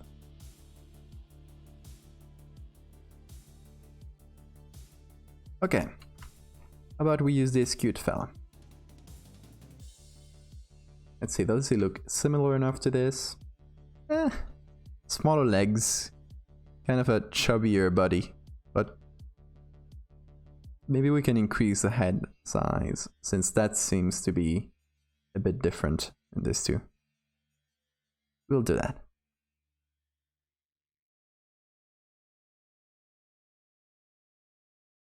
No, don't introduce other spellings. We have enough with the pronunciation.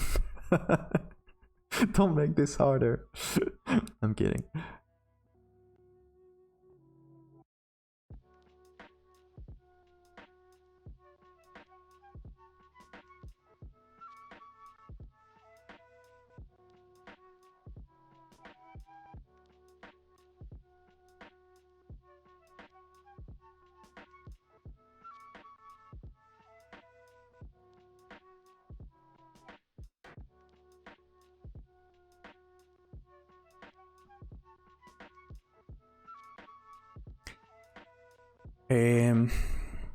I'm trying to think if there's any equivalent to Graham or Graham in Spanish. I don't think there is. I don't think it's a... Hang on. Google might know.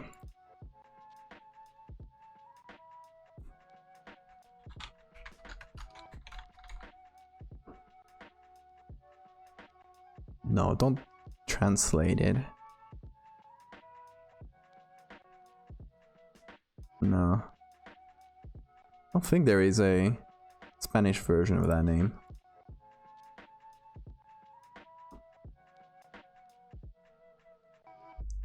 Never heard it, in any case.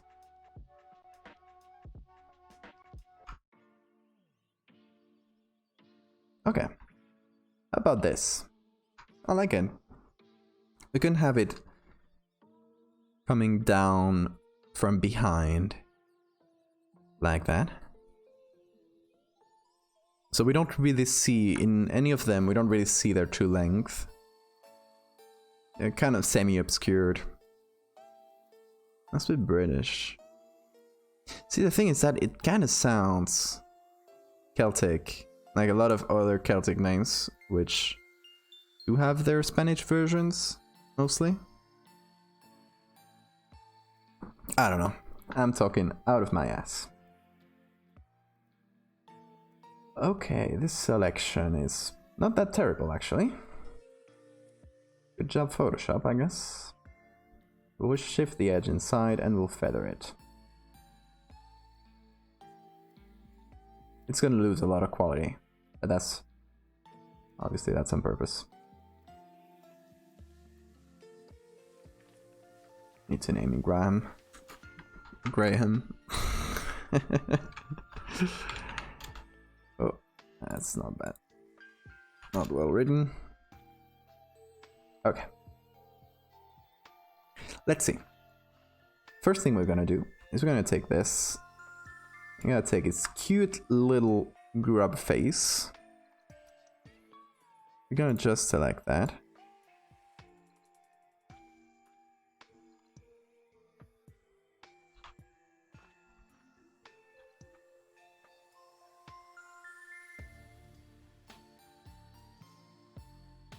Whoa, don't go that far.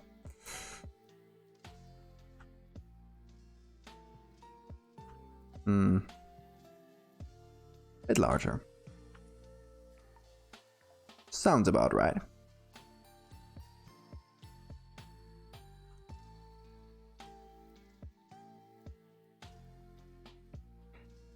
Yeah, Acustica, I've seen you're working on some composites, or well, at least like reworking that old one. Looking really good. I'm glad you're getting back into it. That's cool.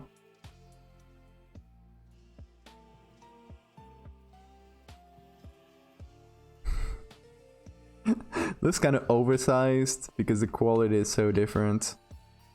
It's not gonna matter in the end though.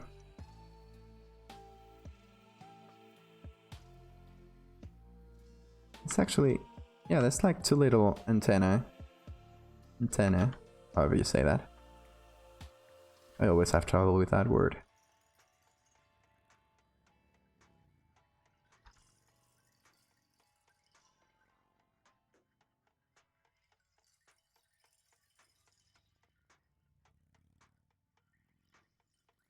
got this.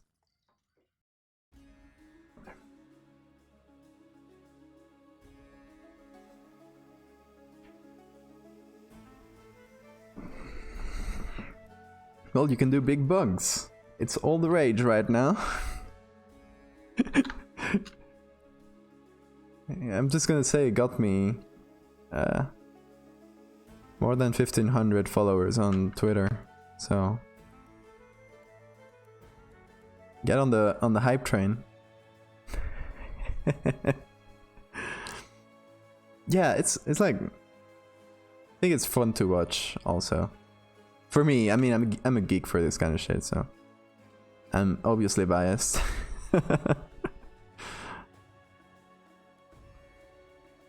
Because I hate it. Don't say that to my poor little Graham's face. No, you know. Okay, it's not. That is Graham in 2 words. Now I know that I won't mess up the pronunciation.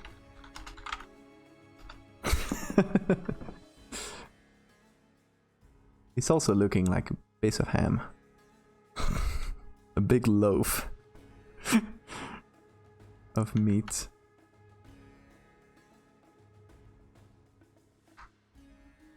Okay, let's see. We need to cut around this edge.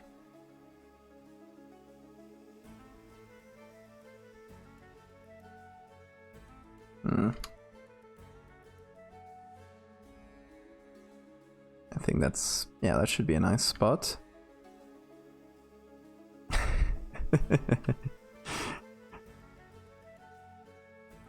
Chunky boy. Yeah, I bet he gives nice hugs. Like, nice to squish. Maybe he'd eat you, but...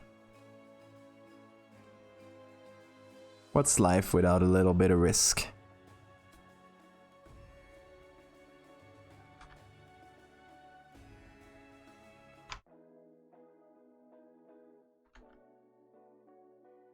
Okay. Cut seems fairly alright. I don't think there should be any more here. Well, a little bit. Obviously it's gonna be in darkness, so...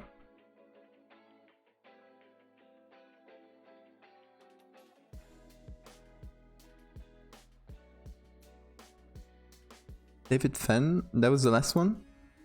Oh yes, that is from a game called Moonlighter. Really nice game. See, this is my playlist where I have a lot of game soundtracks and music that won't get bleeped by Twitch.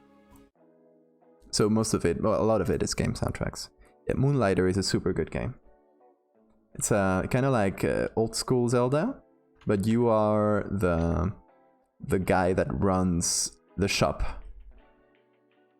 So the idea is that at night you go out and get like supplies from dungeons, and during the day you set up a shop and you sell them, and they don't give you a price. So you have to figure out the good price according to like demand and supply. It's very nice.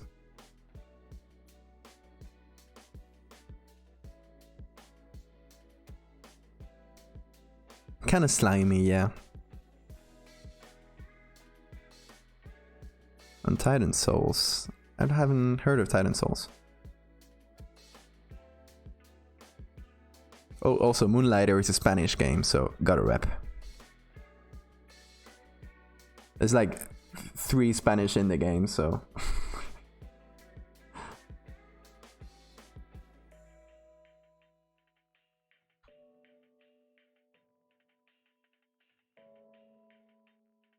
Okay, so we're gonna do the same thing we did for the other. We're gonna take the gradient map from here on color. Yeah, that seems alright.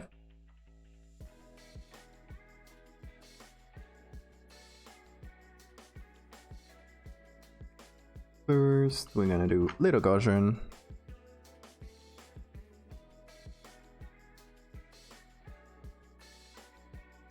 Same to the other one.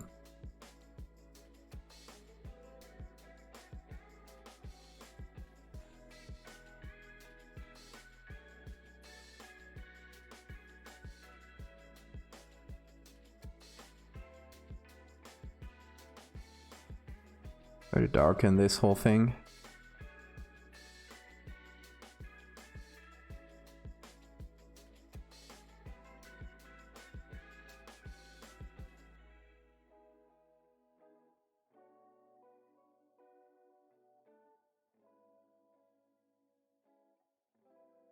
Should be pretty good. Ooh, that is...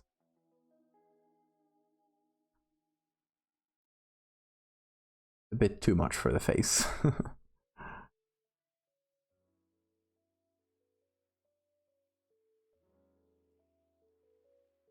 Still want the face to be sort of visible at least.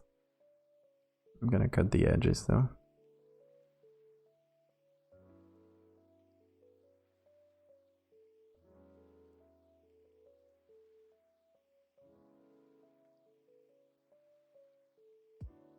Hydrate.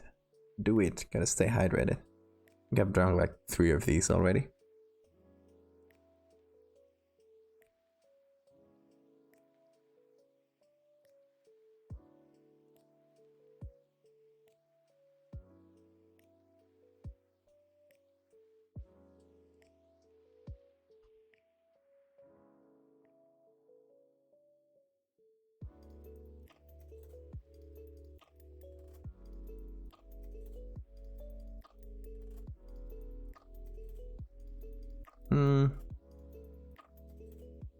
Too dark on the blacks here, but I think we're gonna be doing the same thing we did on the other one, where we reapply the background on top to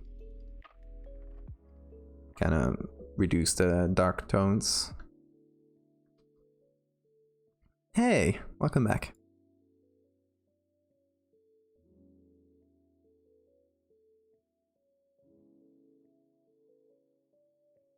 Since you've been gone, I don't know how long you've been gone, but we've done this one,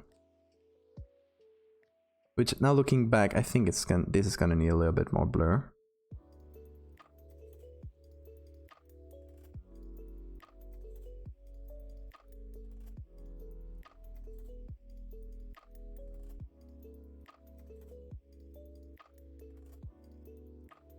And now we're working on this.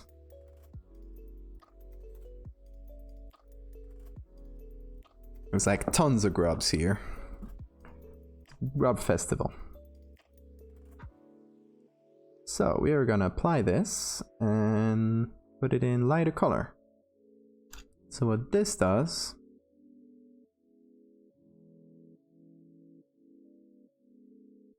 is kind of help, and well, I'll put it back on top in the end. I think I'm gonna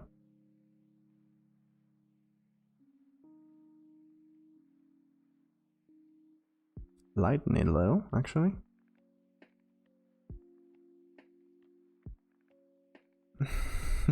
Chunky to seize.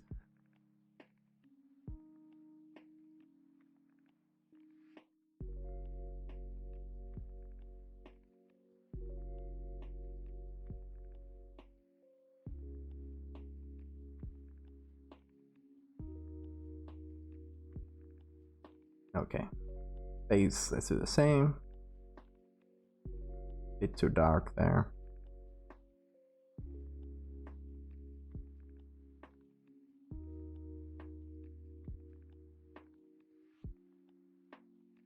Okay, and that isn't as strong, but we should also do... Oh, I like linear dodge. It is literally the last thing I would think of using. But look at how it brings the noise on top. Really like that. That should save us a lot of work. I was about to do a whole thing to put that noise on, so that should do it.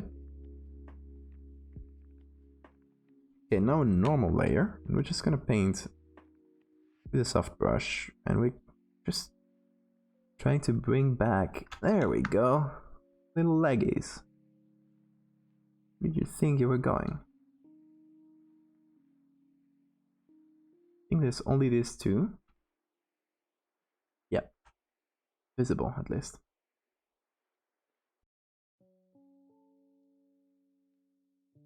Let's darken this a little.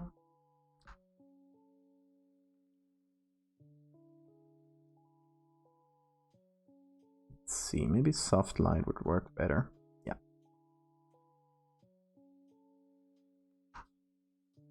I'm trying to bring back the silhouette here, mostly. Okay, so far, so good. Now, shadows. Need to paint on some big ol' shadows. Mostly right under here. Yeah. Let's just say it's passing right below the little vehicle. Oh, I really love this layer on top, because like the whole shadow I'm painting, it's kind of applying the noise on top. So it's really making it work in a single step. Lazy solutions.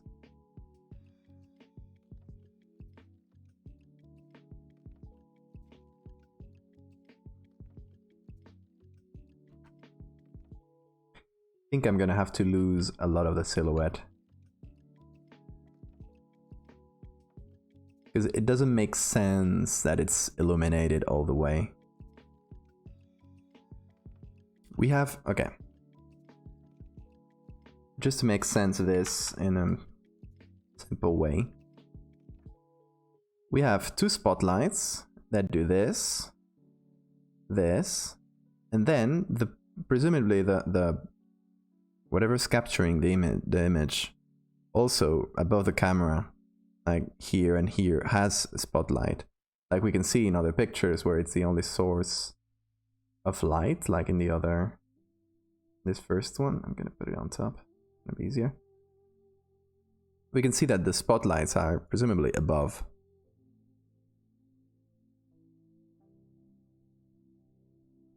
He's still using Photoshop 7. You know, you can pirate the last one. I don't know if this one, because it's 2021, is really recent, so I don't think it is cracked yet. But I did it for a long time. Like, hot take here, I don't think it's a hot take, but Photoshop or Adobe absolutely allows and kind of turns a blind eye to pirating, because it is really good for them. If you are someone young with not a lot of money, you're obviously not going to buy Photoshop. But if you pirate it and you train with it, and then you actually become an artist, you'll be used to this tool already. So it helps them keep the sort of monopoly they have. It is smart on their part. So they don't prosecute piracy at all. Or piracy. Piracy? Yeah.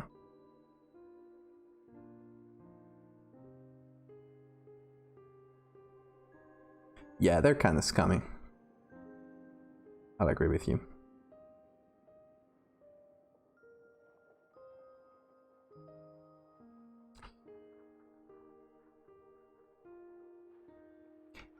And of course, it depends on where you are. I don't think there's absolutely any problem in pirating stuff if you're just doing it for a hobby, or you're not making any money out of it. You're not actually like taking away an actual money, because you wouldn't have bought it either way from Adobe, right? You're not taking money away from Adobe or any other thing. So I don't know, maybe a shitty way to justify it, but I think it kind of doesn't matter if you're not like making actively money out of it. In my case, like the moment I get featured in the Photoshop Instagram page, it's like, okay, can't pirate that.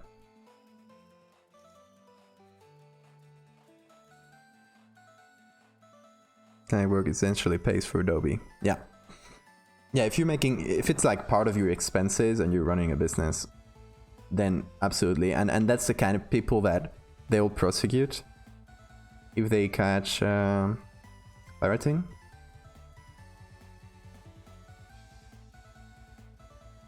When I was in college and college pay for it. Yeah, exactly. And that's where they make real money. That's where Adobe really makes money. It's not with singular clients, which also makes a lot of money because their stocks went way up when they put a subscription model. But for like businesses and universities and stuff, that's where they make the most money.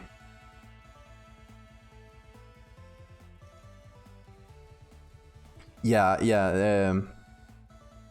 I agree with you on the indie devs.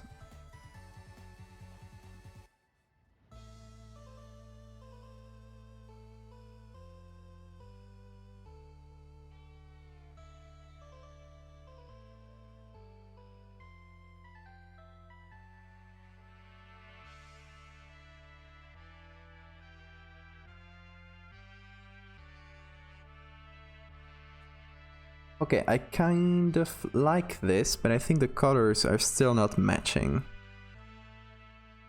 The colors don't feel like integrated yet.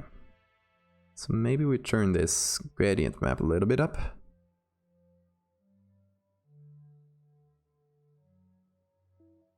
Everyone hated it with a burning fashion. I mean, right now there's good alternatives. I haven't tried them, but a lot of people are jumping the boat and are going to other products. Like Affinity, I think that's one of the big ones.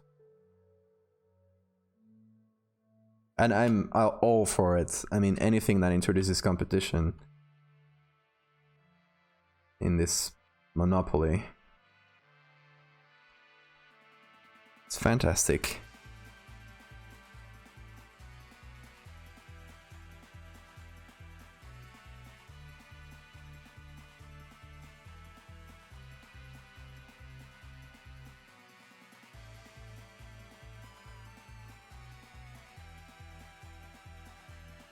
Also, at this point, I'm not paying a lot for it because I have the 50% discount.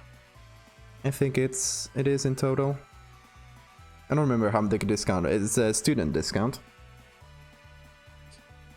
because I got it before finishing my university, so at least for the first until the year is passed and I have to renew it, which I don't know when that's gonna be. But at least for that time, I pay half the price, and I only pay for Photoshop and Lightroom, so it's not a huge expense, and I make money from this. So. Not a ton, but enough to justify this. Gotta find the right balance here. We can paint on here. I don't.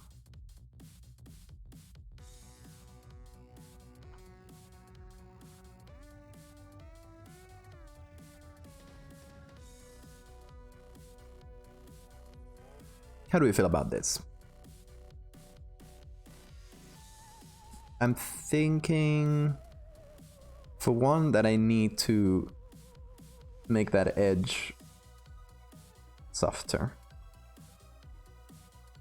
I'm gonna feather that and shift it inside. Whoop. Gonna give it a touch manually with the soft brush.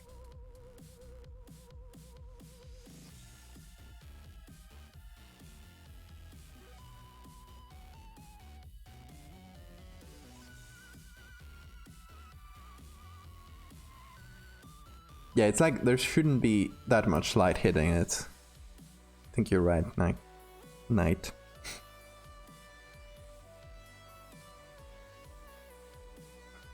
You're supposed to use Photoshop for drawing. I mean, Photoshop for drawing to me seems kind of dumb. I understand that it's a good thing to know for like general purpose, because it has a lot of uses really, but so many way better alternatives for drawing.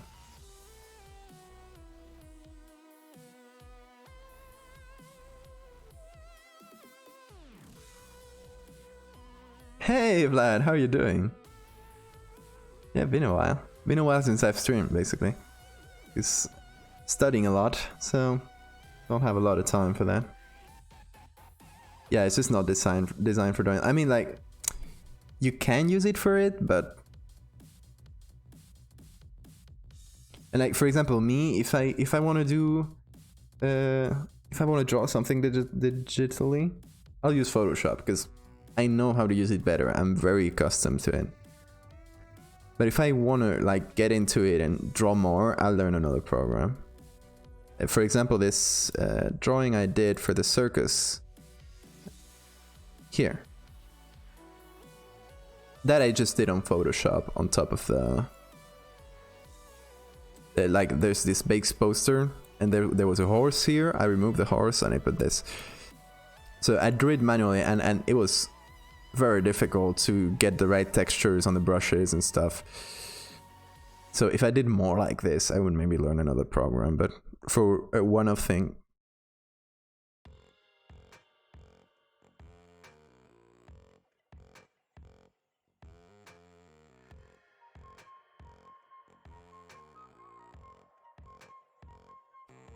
What are you studying, Vlad? I don't know if you talked about it.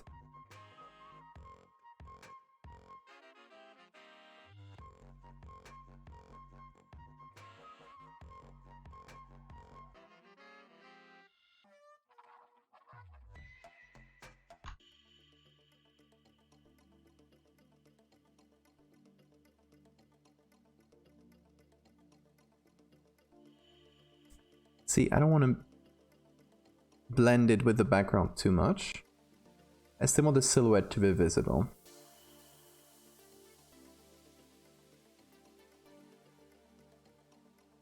At least partially.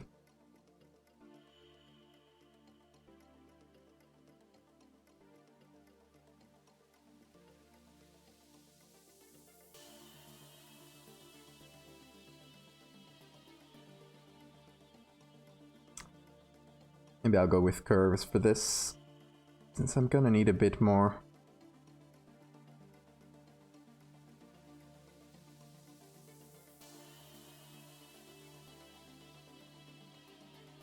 Whoa. Yeah, I think it needs a bit of an S-curve like that.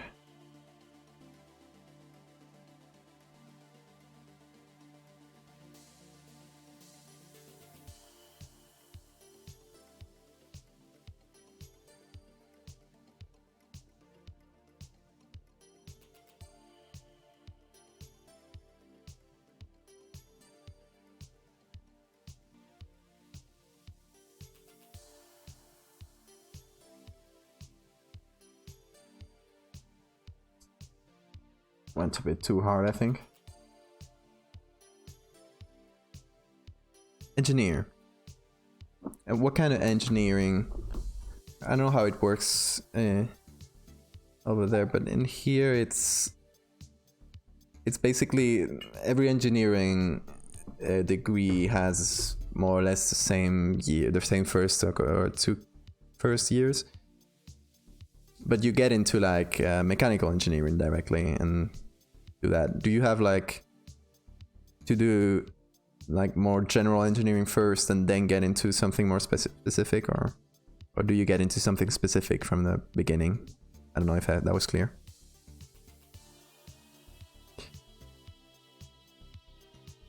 Picking out of the whole to be the main focus. Yeah, that's right. That's true. It's a bit too out there.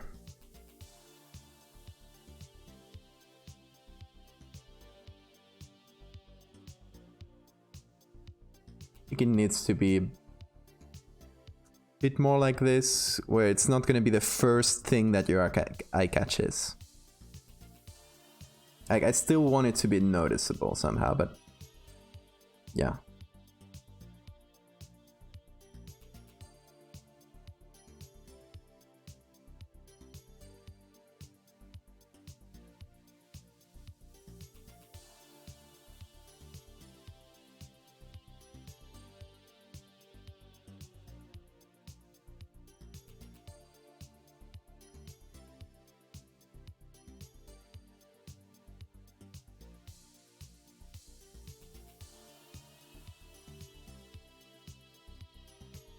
Okay, maybe we'll blend it better together. If we get a bit more of that blue in, or if we do color, that's very weird. Color dodge.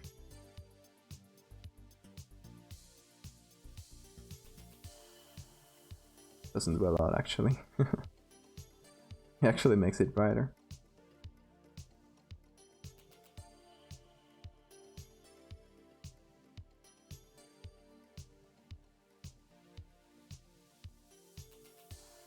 Okay, just color.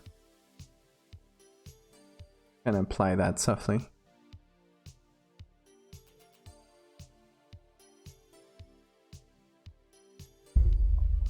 You didn't choose yet. Do you have any like anything specific that you want to do? Or are you waiting to see?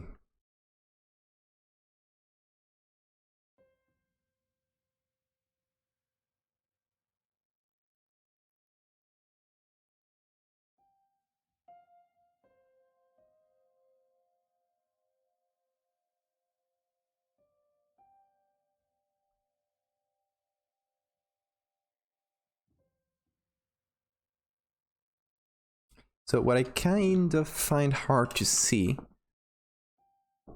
and thank you, I'm kind of finding it hard to see where like our vehicle is pointing the lights at. Since these ones are so much stronger and more, I mean, closer and more overpowering, it's kind of hard. So I guess it would be something not too different from this. We kind of have this flash, soft flash on the top of the image, which is probably what illuminates the back here, between other things.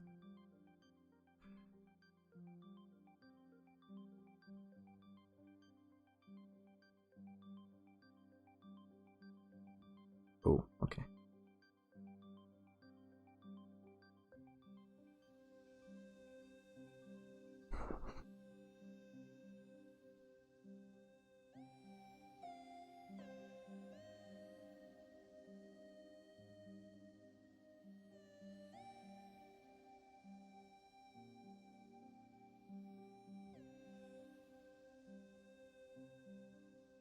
Okay, another levels. We just keep piling up layers until we're happy. That usually works. Okay, so what I want to do here is a levels that I can apply locally.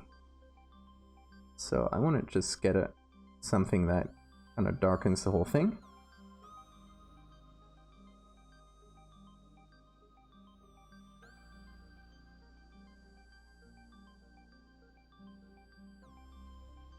Just like blends it into the water in a way. Then I'll invert that and I'll apply it.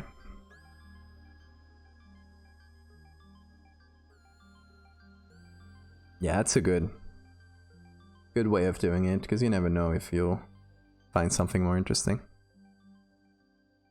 That is a big grub. It is kind of the concept here. I thought you you would have caught on to that at this point.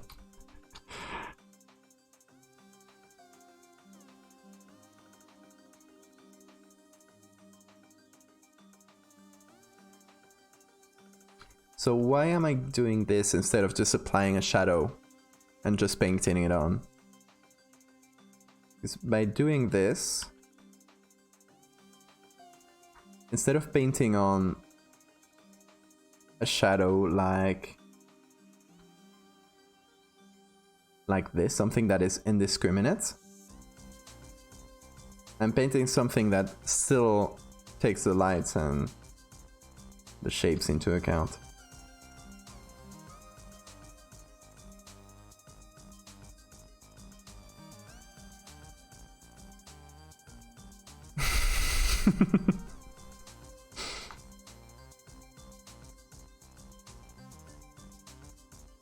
Okay, how do you feel about this? Apart from, I don't know, weirded out or that kind of stuff. I feel like now it's not so much the center of attention. Correct me if I'm wrong. It feels like it's there, and it's kind of hard to see, and you kind of have to squint and see what the hell is that? And that's kind of what we want at this point, because we're still keeping the big surprise for the end. I'm gonna remove these two little antennae because they looked a little bit dumb.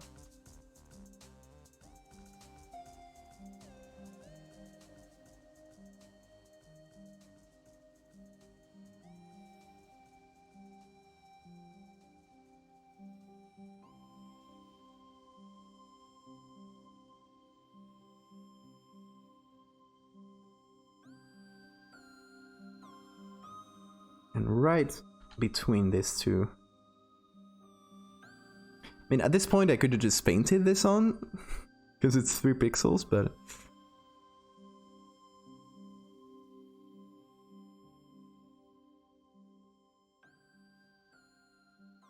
yeah, I don't really have the concept of how big these things are, the ROVs. I know they're big, but I don't have anything to compare it to, but compared to the boat, used to get pictures of sharks getting stuck in them. Oh no. Poor sharks. Okay, does that feel integrated now? I'm gonna do a little trick. There's a flip. And this I recommend to anyone that uses Photoshop. You know, in view here, I think it's in view somewhere. There's a flip horizontal, right? I recommend you map it to, for me it was Control F, whatever you prefer. So you can flip and usually notice like glaring errors. In this case, I'm not really seeing anything. Although I think there should be a bit more shadow here. So we'll do that.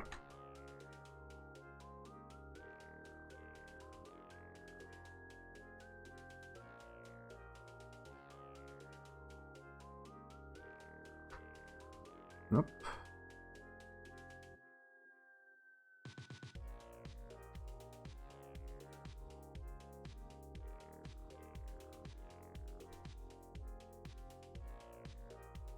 You just have to pull them out. Oh no.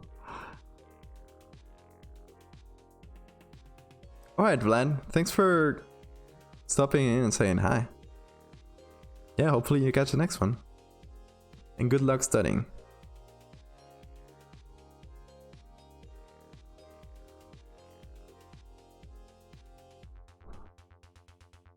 Alright, we got a couple pretty good pictures so far. Let me flip this one, because you never know. Oh, I'm missing something from this. I thought about doing it, but I forgot. So if we remove our friend, yes, he is our friend. You can see there's a line here. I was wondering, it's so hardly visible. I was wondering if I could put that line, or at least a suggestion of that line, on top. Hang on. In a way that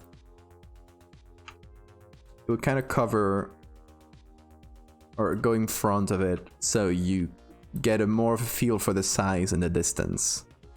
Something I can eclipse it. But you know, softly. So maybe something like this, very blurry, and then get whatever we did before that looked so nice. Let's color dodge, linear dodge. Oh, multiply.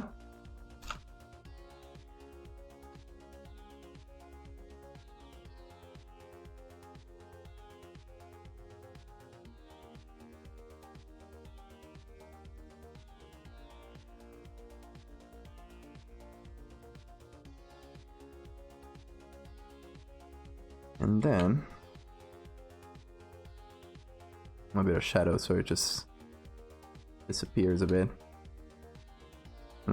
Not sure.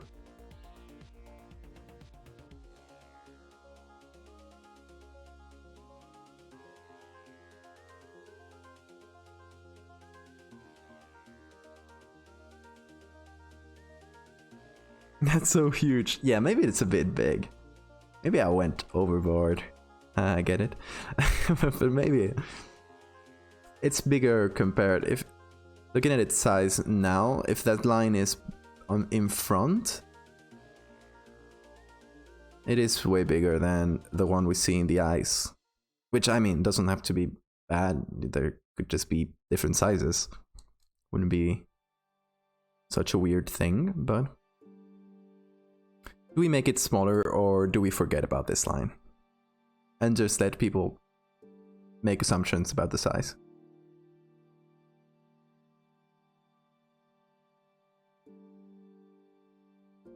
Don't hate to see, but I would if those were real. Yeah, for sure. I'm endeared more than scared. So we should differentiate. Like group A is the people that are scared or grossed out, more like mostly grossed out. Group B is the people that want to hug these creatures. So you would be group B. Like most people in this chat, I guess all the group A people left as soon as they got here. Like, what the hell is this? Close that down. It's a giant bug. I approve of giant bugs. Oh yes, Hollow Knight is very appropriate for this.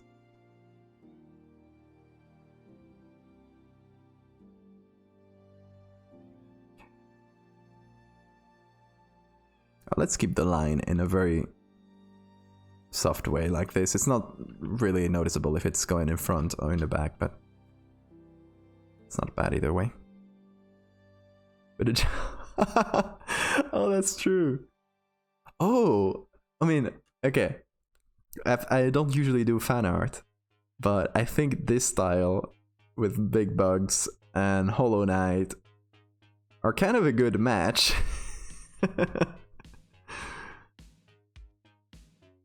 You know, you get this and you put it in a jar. You got it. That's done. Realistic fan art. Oh, that would be so creepy. Could work, actually. It could work.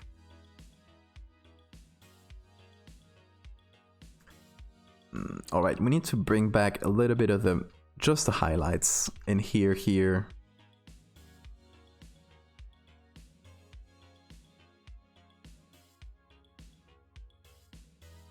Okay. So I'm just gonna go here and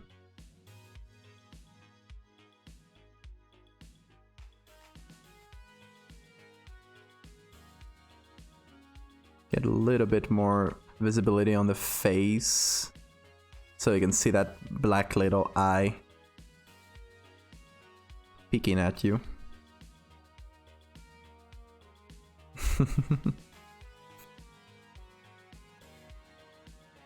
Yeah. I don't think there's any character that would...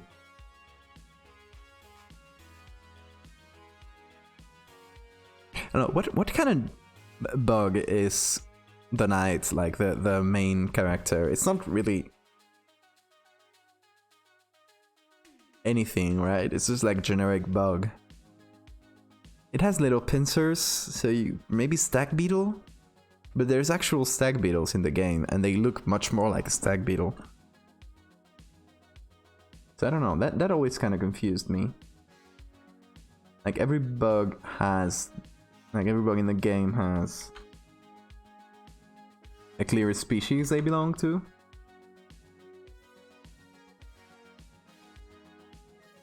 I mean, maybe it's on purpose though. Stag. Yeah, it's not really. Yeah, that's why I say that.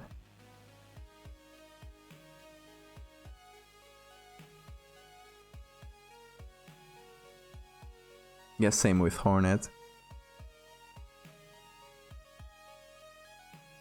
But I found out, okay, so through my last edit, someone commented, a few people actually,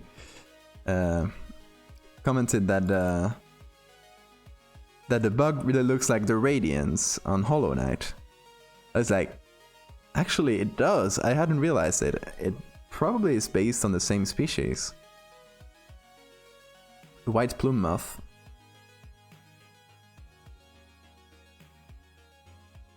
Now let's see.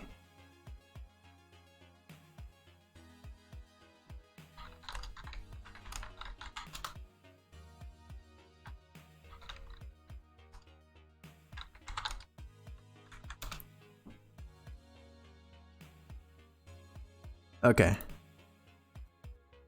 Right?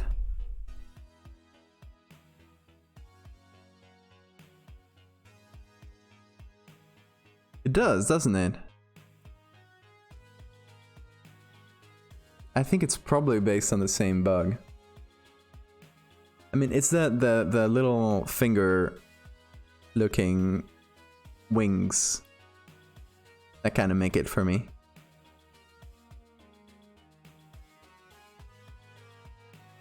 It is definitely, yes, it is a moth, since it's kinda like that whole part of the that whole part of the story is related to the moths.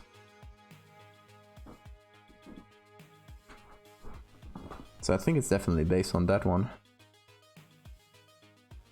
Okay, we got one. Let's...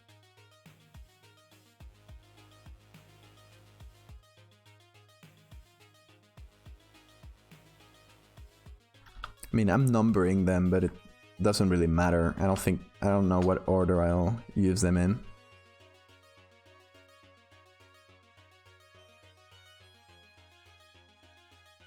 Okay. Now I got this. I think 3 pictures should be what we need for this. So you'll notice the weird, like, face I drew for it. And okay, I guess I eliminated the real face. So it was kind of like the last one where the face was too small. So I made this, and it was good enough. I just painted it. And since the picture was black and white, I painted it in black and white. It was good enough to make it look similar to the other picture. But I think we can just get this face. Since we do have now an actual face that we can use.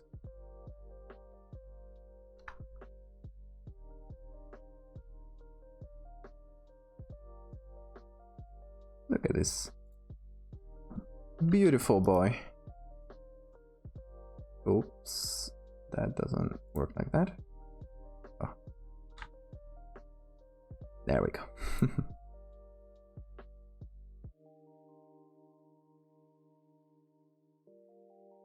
Yeah, exactly.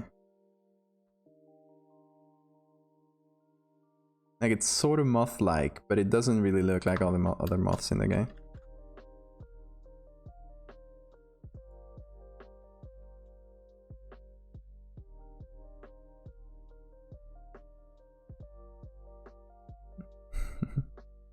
Baby boy. Look how cute. Don't you want to come in there and have a little hug? So it eats your brain or something. Alright. I'm gonna do a quick toilet break. So I'll leave you with this. And the BRB message. I'll be back in like a couple minutes.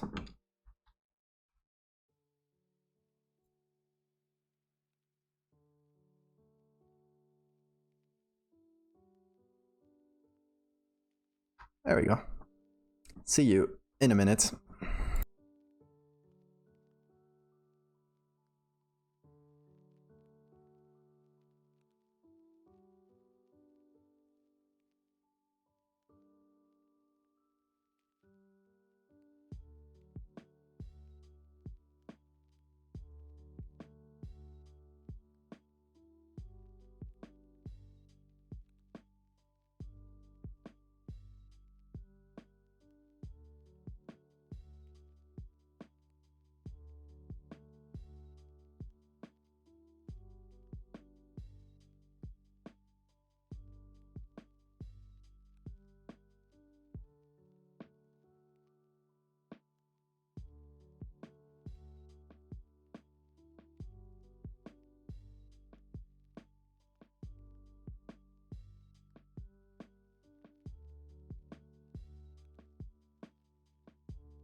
Hey folks, did you miss me?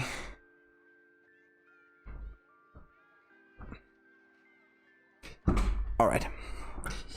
Where were we? You let him crawl on your finger. I mean, I think it's a bit bigger than your finger. I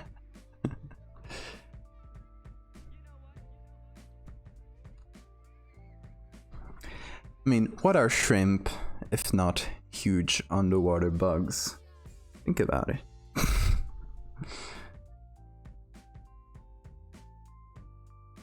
Alright. On to image number 3. How about that? Good thing here, there is quite a lot of color. Way more than the others. Which feels weird, but whatever. We are gonna take... Okay, so before touching our big friend here, I want to take this.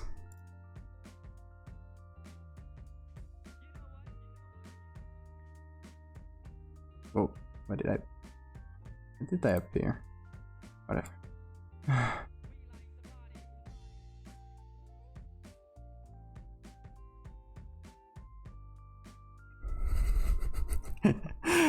Al ajillo. That's delicious, actually.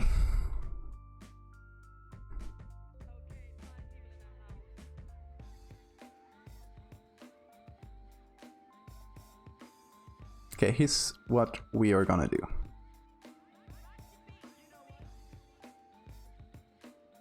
Oh, that was freehand. I'm usually not that straight with my lines. It was like satisfying, like when you cut a piece of paper with scissors and I don't know, at some point the laws of physics breaks and suddenly you can cut straight through it in a straight line. It's so nice.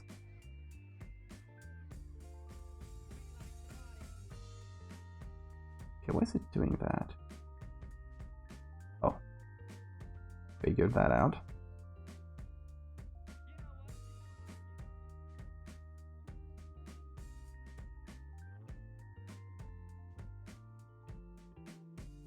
Now it sort of feels like a menu bar from an old game. From an old NES game.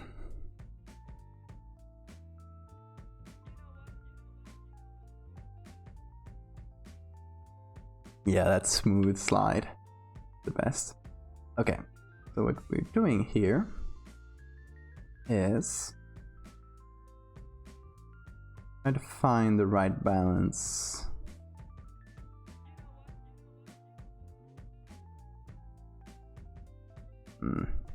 Okay, we're gonna run into a problem because as you can see, the first thing that disappears the moment I start taking the blackest parts away is the line around the letters. So that implies that there's a little black outline and I don't want to lose that. So what I'm gonna do is first just get this. Then I'm gonna do a safety copy. So I'm gonna apply it as a smart object. What I just did now with commands I have is turn it into a smart object and then rasterized it. Or the other way around. And that makes the blend if you just applied the real layer. So now I completely eliminated all the background. I'm gonna select that. Take that background copy.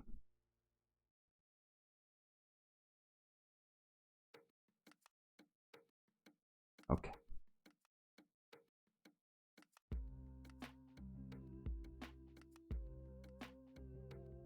Let's recover that edge.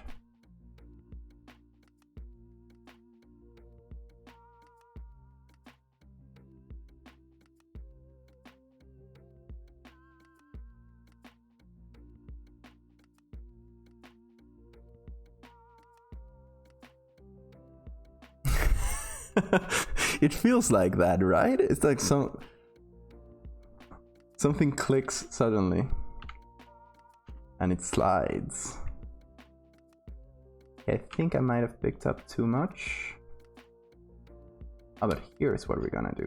Okay, we're gonna expand this a bit more and feather.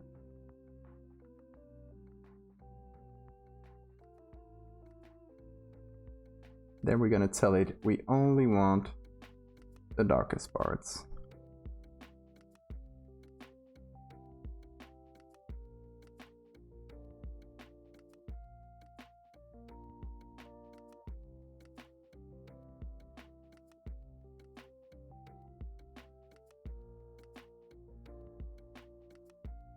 There we go. I think I sort of recovered that. Just check the original.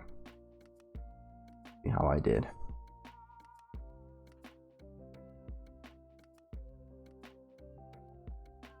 Maybe a bit too much of that dark edge. Shift it inside. Add some contrast. Okay.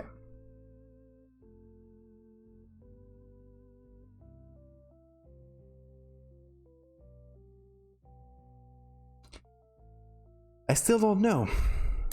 That's usually the last thing I figure out. Although if I do have a good idea while I'm doing it, I'll just do it in the same moment. But it seems like the right place, right?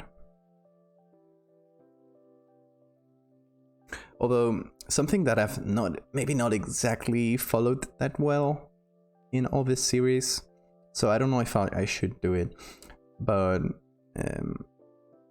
I thought it might have been fun to use the signature as also a story element, since it's like a thing that appears everywhere in every document related to this.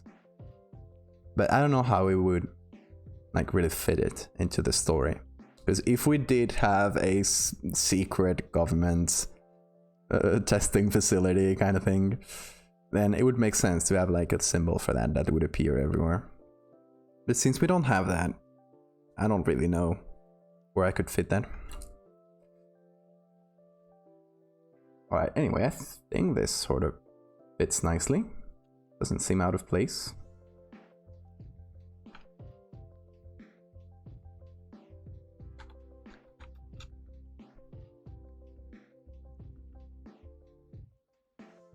Oh, here's an idea. Instead of directly putting it into the text, how about we kinda, in the warped text here, we kinda warp it in a way that it draws a signature. So it's like not really something someone put in there, it's just a glitch. That would be super hard to see though. That would probably be one of the hardest signatures I've done.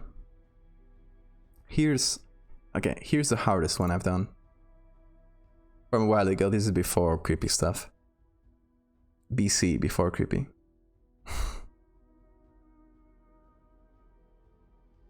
So I was doing this series of, it was like kind of animals, endangered animals in a human society. I don't know, to kind of highlight how we're destroying them.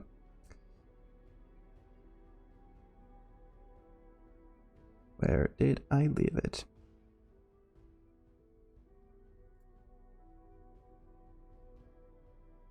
I'm in trouble figuring out when it was. Anyway, yeah, this was a series, you know, like a Galapagos turtle. And here's a signature, that one's pretty easy. We got this one, where not only it's my name right there, well, my username, my signature's there too, and my channel emote. That was a fun one to put on.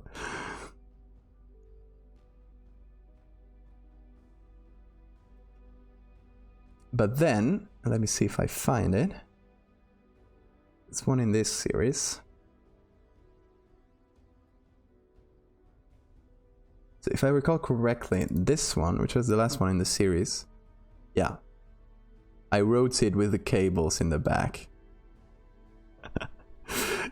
That is probably the sneakiest one I've done. And it's huge. It's also probably the biggest one compared to the size of the image, man.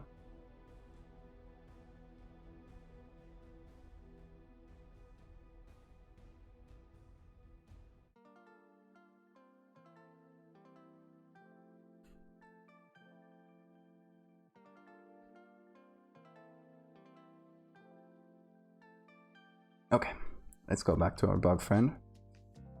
So we got a Gaussian blur, we're gonna remove. It's still a bit too small. Hang on. Oh, this is a tiny face, really. What a small.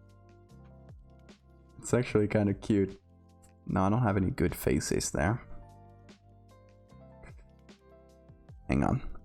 Let's go to the browser. I kind of love this dumb transition. I just put it on today. Before I had like a fade or something. The bottle label is my favorite. Bottle label. Which one was that? Can't recall it. Bottle label. Let's see though. Is that, oh,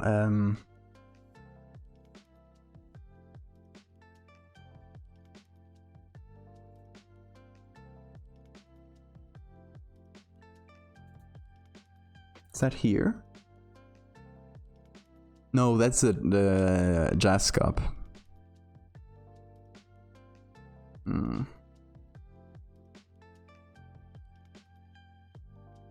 Yeah, I mean, I primed you to look at it. So I guess that's true. Oh, here's another fairly sneaky one.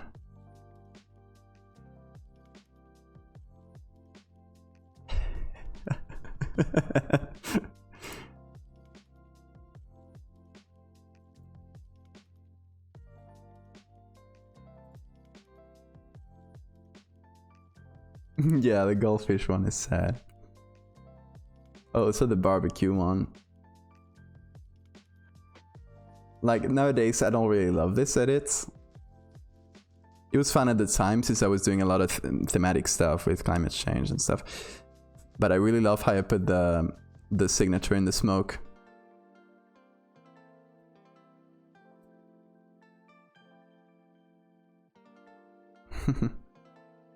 Where's the bottle label? I can't recall which one had a signature in the bottle label.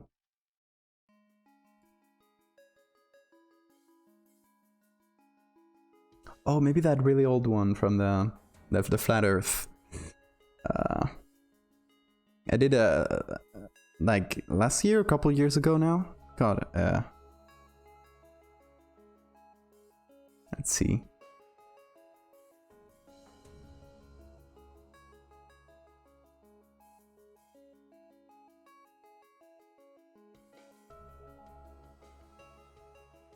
Uh, 2019, yeah, a year ago. God, it feels like 20 years ago. I did a conspiracy series, kind of like doing ridiculous versions of conspiracy theories. And here I put the Pepsi logo. It was kind of blurred out in the background. It looks the part. Yeah, I hate those kind of tiny fish bowls. Oh, and then the moon one is fun too. It's the American flag. Oh, it's my flag.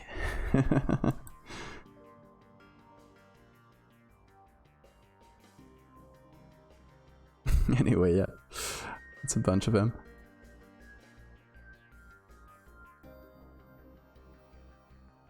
Yeah, it infuriates me too.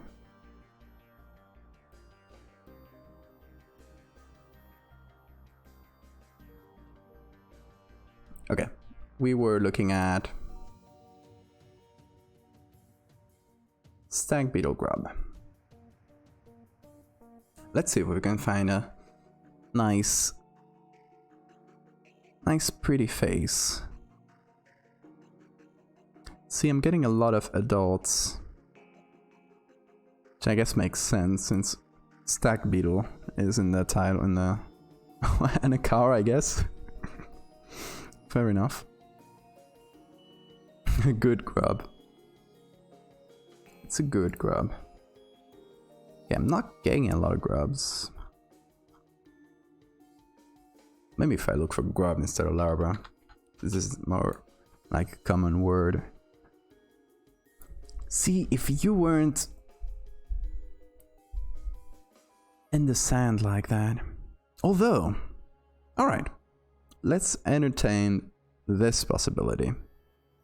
With this possibility, I mean literally taking this one and putting it in the...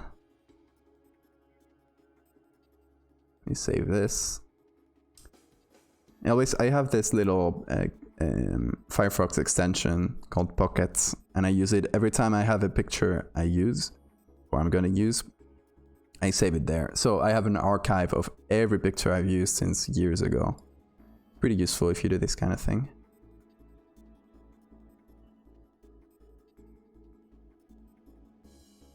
Goldfish can live over 10 years. Oh, most goldfish in people's homes die in way less than that.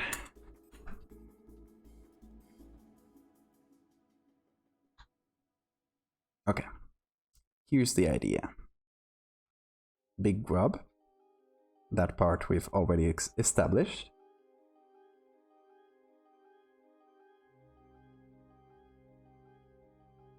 Let's just fit it in there, all snug. Doesn't that look comfortable? Let's do like a preliminary version. So we're gonna do this. It's not gonna look great, but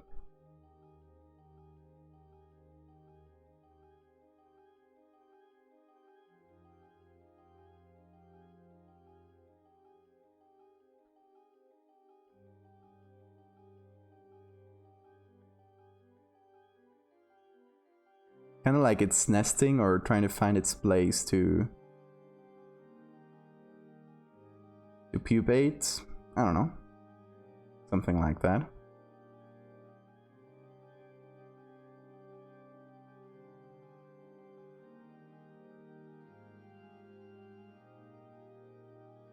Anyway, not a great way to cut it since we got a lot of bullshit here, but yes, Hollow Knight. We all respect fish rants here. Any kind of rant. Well, not any kind of rant. I don't think about it, but most, like the good ones.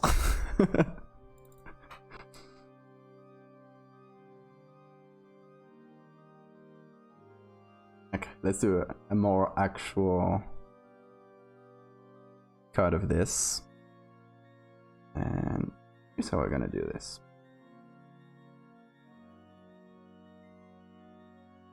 Gonna do it the other way around. Instead of cutting the edges out, I just fill the bug in there.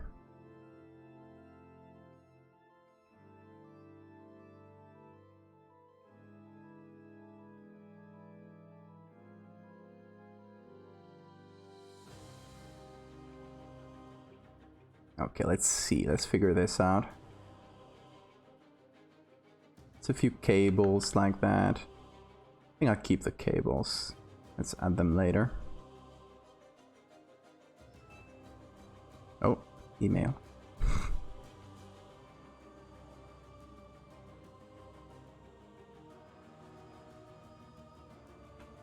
mean, honestly, I should just make a playlist that is all Hollow Knight. And that's all we listen to here. It's the only brand appropriate soundtrack.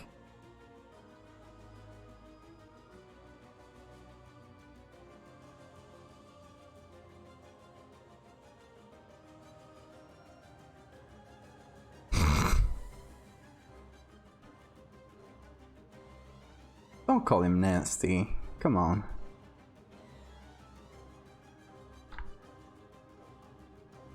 He's a kid.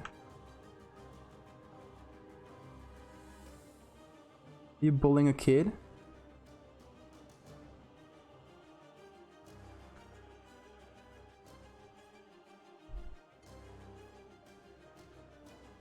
It's just a little boy.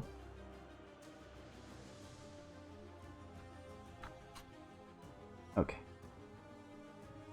We're actually going to put this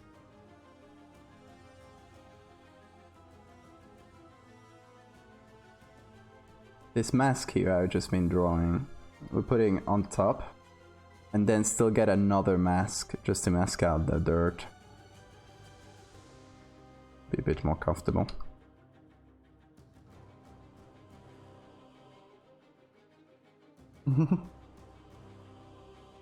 I don't know if I have the whole soundtrack. Let's see. No, I don't have like the boss music, because it's a bit too intense for like a background in a stream.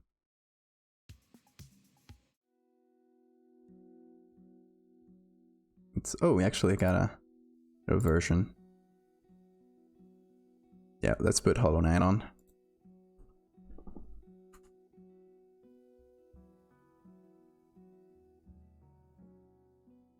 Yes, they're huge. Actually, some picture of them popped up while we were looking at Google Images. They're like big as a hand. It's crazy. See, like I'm here trying to compete with reality, when reality has huge beetle grubs that are larger than me. It's crazy.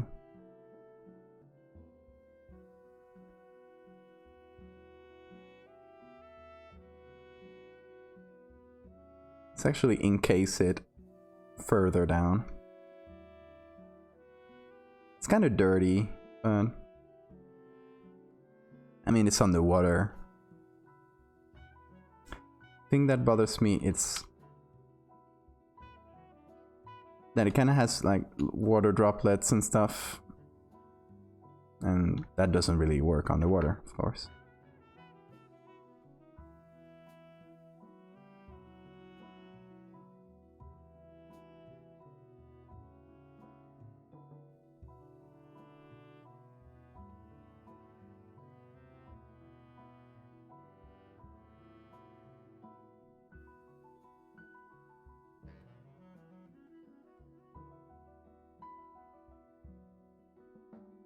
You saw a megapede.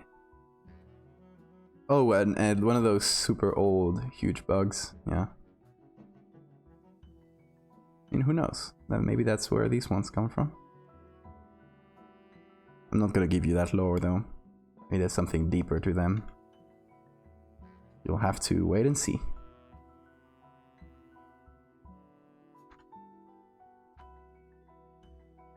Actually, I had a lot of fun once.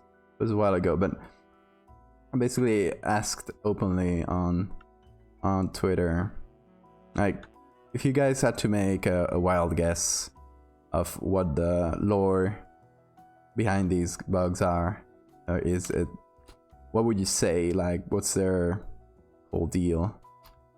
And every response was like as bonkers as the last one, and I really loved it.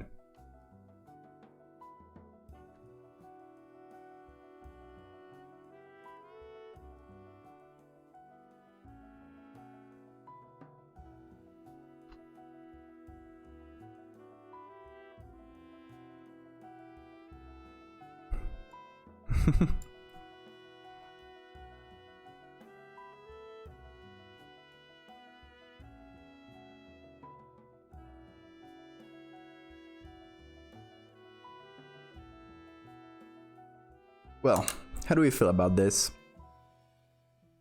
Kind of just encased in there. Do we prefer this, or what's the other version?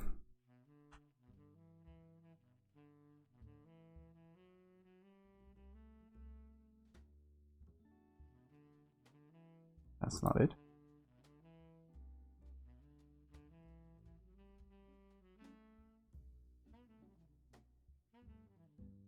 Oh god, why is the background in there? Get out! It's not letting me. How annoying. Okay. Speaking bug or sleeping bug? This is speaking and this is sleeping.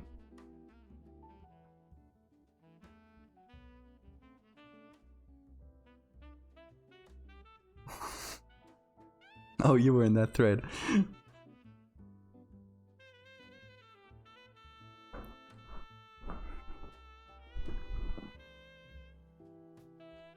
Yeah, I mean, I think the whole worship part, it's kind of what it gets down to, and I guess I want to build on that part in time. Obviously, I really can't with this because it doesn't really match what the story's gonna be, but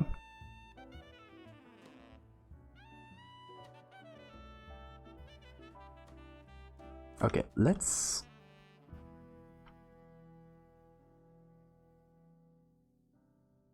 leave the little hand out.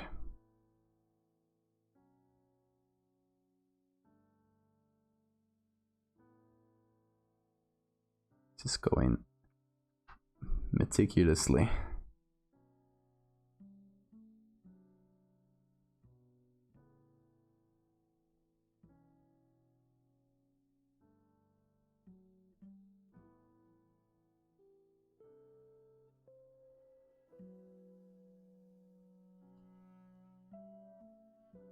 Not that it's gonna matter. I'm gonna blur the hell out of him, but...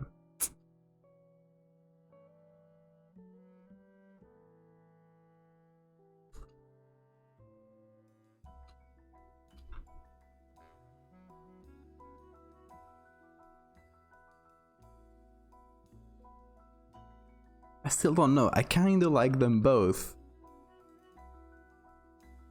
What is more creepy to you, sleeping bug or picking bug?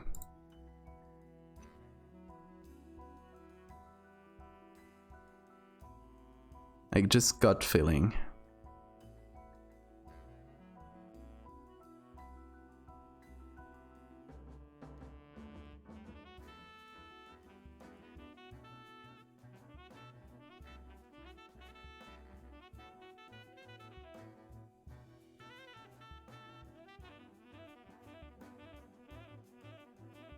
Or both. Maybe they're brothers. There's just a bunch of them.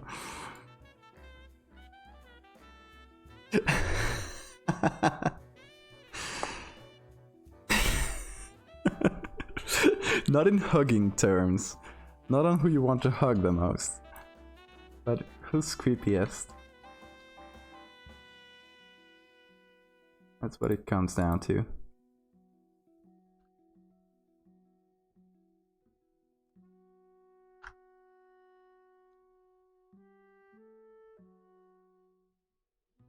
Let's prepare this. What was it? Linear dodge?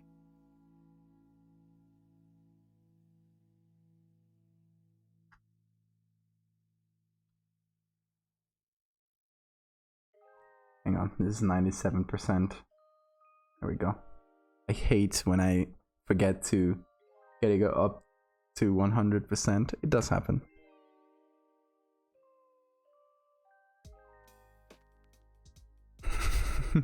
Can add some normal sized fish around it. That's a good idea. Something to give a little bit of perspective.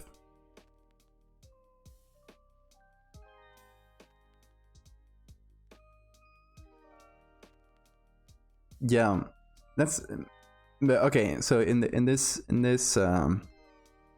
narrative, right? This is a boat that crashed due to human error. And like in reality, this huge thing in the middle is a submarine that crashed against the boat and just made that huge gash, I imagine. So it'd be more like the bug is getting in there and just finding a nice comfy place to pupate. I don't know if that makes sense. More than it literally breaking through metal. I don't know if it would be, if a little grub with tiny arms would be strong to break through metal directly. Don't say that. Please.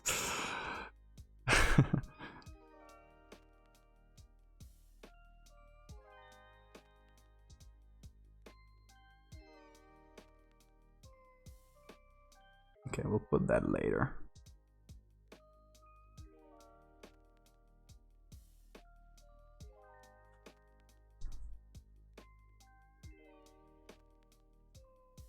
If we do picking bug though, I'm gonna need to find a better face. Or like recover its real face, because I just got it out when I did it. Oh, no, actually it's there. But it's kind of different though. It's not the same species. I guess that's why I cut it out in the first place. It's kind of just a big mess. I identify with this grub. Yeah, I think I need to find a face that's more like this. I love it. Such a tiny face.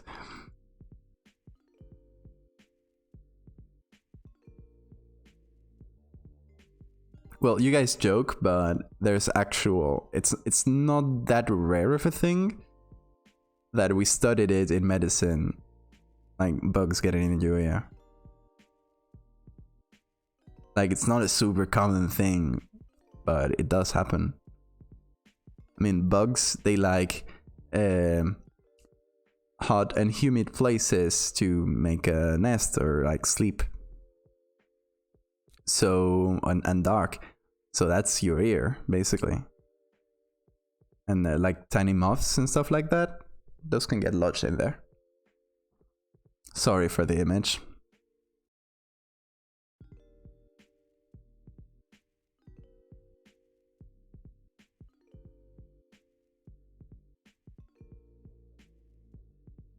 I mean, we're also seeing it in a cute way like this. I mean, because it is cute. Because who am I lying to? But anything with enough... What did I... Oh. I pressed the wrong key combination. Did I break everything? Okay. I'm back. Sorry. I guess I pressed the Windows key instead of the control key. And I blocked my screen. Whatever. Kind of scared me. I thought it was crashing.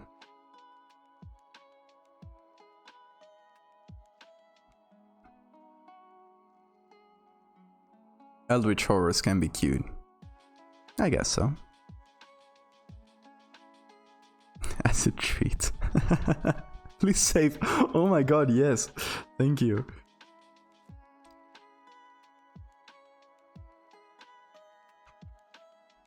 Let's call it submarine. It's not a submarine. What's the name of the... Well,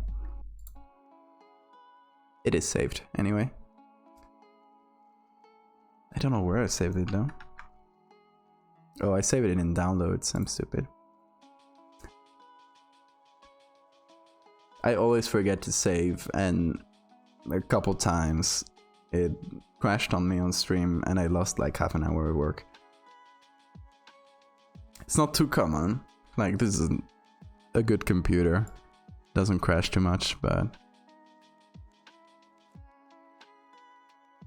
Crazy averted, definitely. Could have been bad. Okay, anything with a bit more contrast. We like accentuate those curves. Sounds really weird to say that of a bug, but you get what I say. Anything can become kind of creepy. Let's see, lighter color.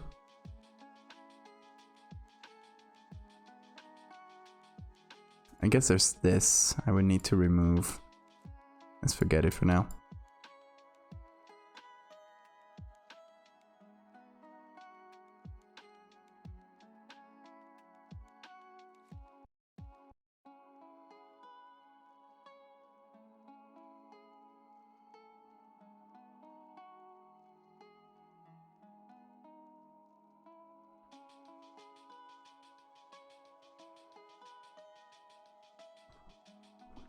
Sometimes I say without doing anything in between. For me, it's mostly like when I'm streaming.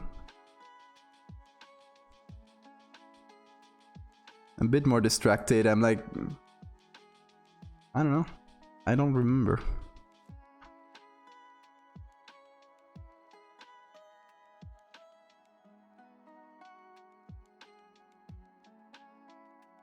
Okay, we need to do these levels outside. Is there any quick way to get these levels? No. It'd be nice to have like a quick way to copy a filter that's on a layer and put it outside. 26, 22, 039. Which was 22 below.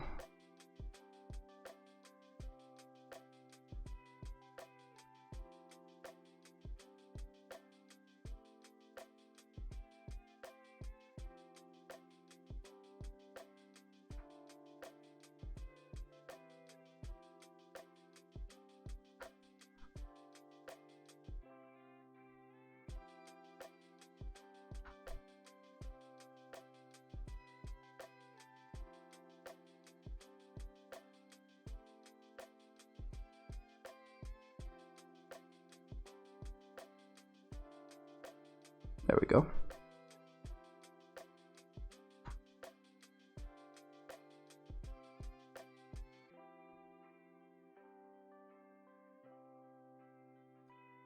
You should add a tip reward with the point systems. Oh, that's a good idea. Actually, if you guys got better Twitch TV, I think, or what's the one that adds Francophazy? If you guys got that, there's like a save emote that I put it in case someone wanted to remind me of that. But the point idea is good. Oh, I can't do it from here, I think.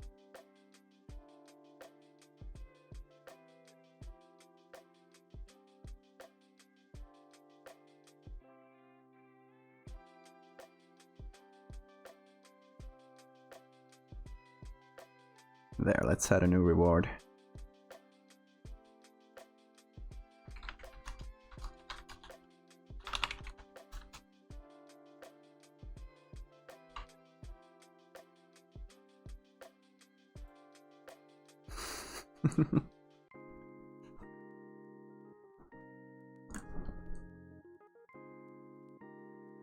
You saving up for the 25k? What was that? Oh, the gaming stream, right?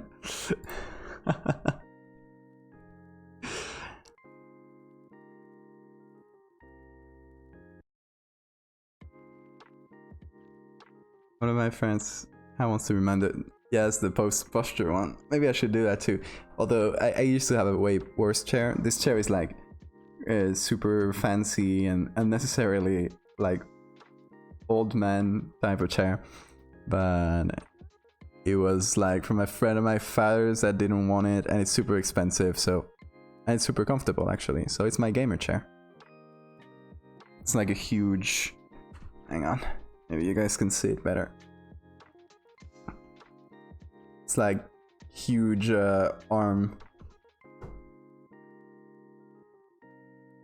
armchair things. It's kind of weird.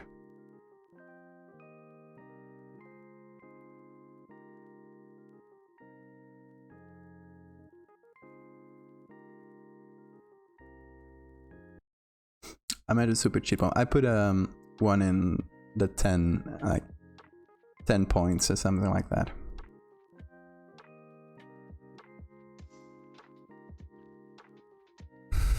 There we go. It works. That's actually a good idea. Thank you.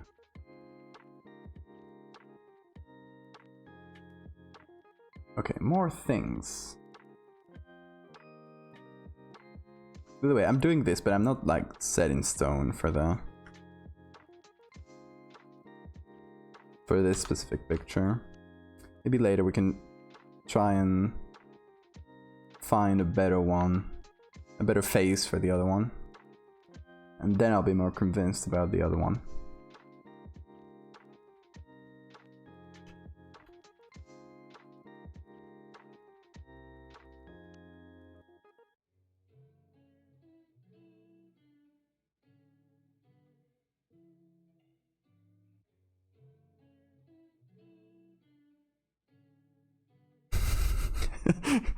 How many times are you gonna make me save? I'm saving. You can see the Control S in the corner there.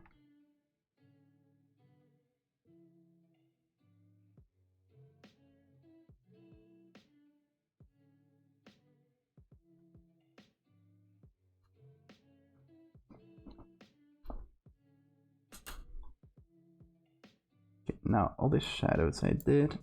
Just gonna put this on top.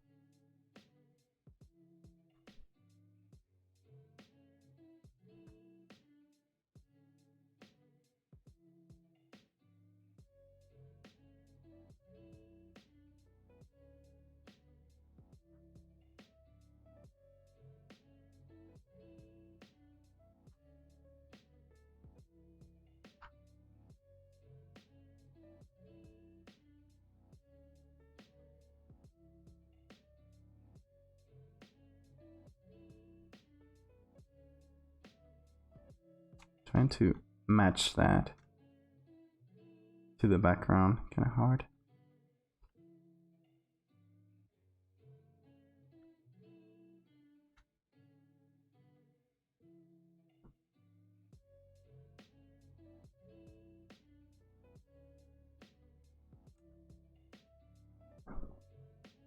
Okay, so on the colors here, I feel like it kind of needs some haze in front of it. Something that obscures the colors a little bit. I'm just gonna put it like that, point blank.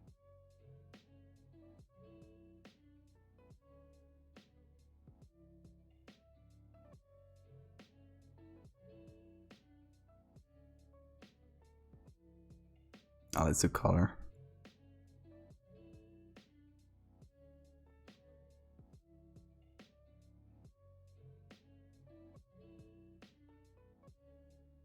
Okay, and the big thing here is we have to apply this effect. I'm wondering what's the best way to do that.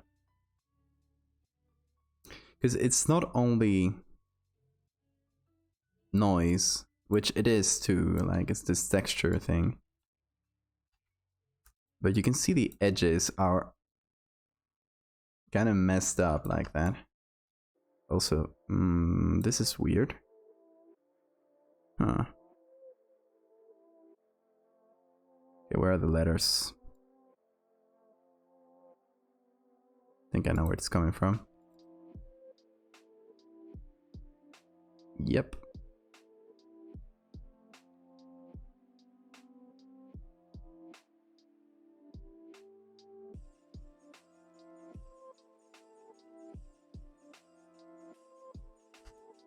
Better.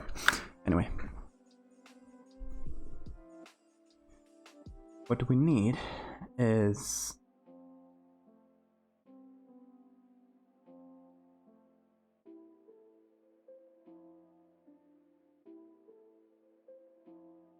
this. Put it on normal.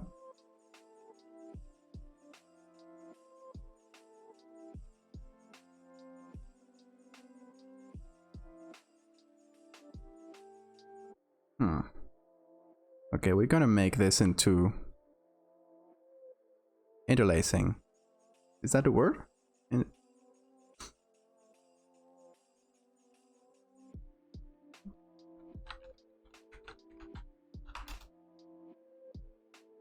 Interlacing, exactly. Yes, that seems like exactly what it is. Yeah, okay, I get it's what happens on old screens.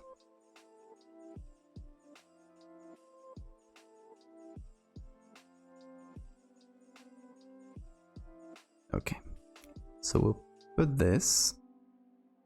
There we go. We'll do here current layer. So what I'm trying to do is using the textures from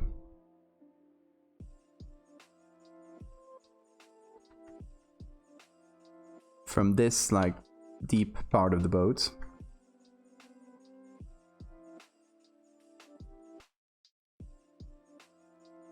And putting them on top. So the idea is to have like a smooth texture all in the back here. So I can use that texture and add it as noise to the grub. The other one. I mean, I can work for both, but...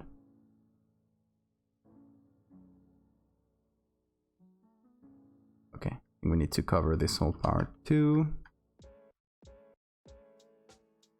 Doesn't have to be perfect. It's more like a texture thing we're gonna add.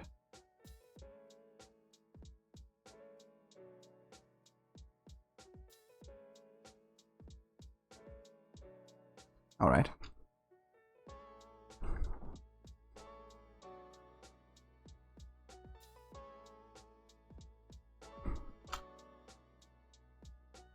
So now we can see what works better.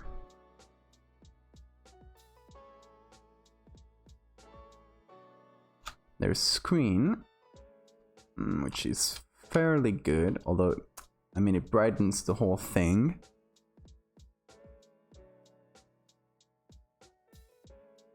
But it does add noise over everything. And it even brings some of that interlacing on top like this, which is good. So I think if we darken this to make it less aggressive, can get it working. Okay, now let's see. Now we have to interlace the bug, if that means anything. What could be a good way of doing this? Okay, I got an idea.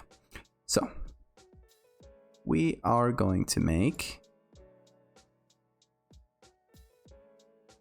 a full layer like this. We're gonna do filters. Filter gallery. I don't know if it works with full black or if it needs to be 50% gray. Let's see. Halftone. Pattern type line. Let's see. No, I think it needs to be gray or something.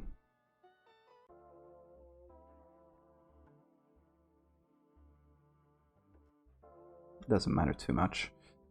Now let's see.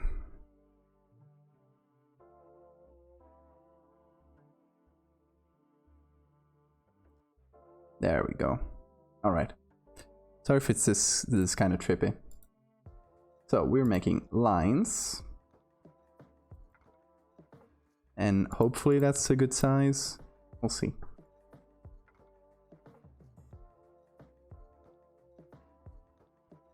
Yeah, that seems about the right size. So these lines, I'm going to use them by themselves. I'm going to try to only select the blacks here. Or the whites, doesn't matter. It's very trippy to me. Let's do magic wand, not contiguous. Boom. Oh, this is like 3 times as crazy now. Oh, weird. Okay. There. Now it's better. Okay, so now we have a crazy selection like this. The idea is that we copy this bug.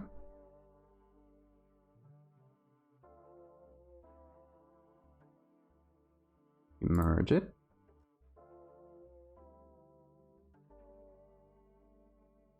Apply. And then just move that a few pixels away. Yeah, sorry for you guys' eyes.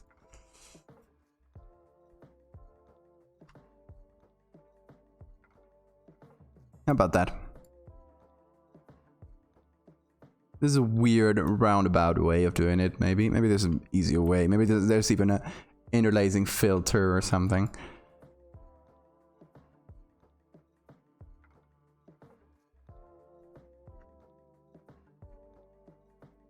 So I may or may not have killed your eyes for nothing. Sorry.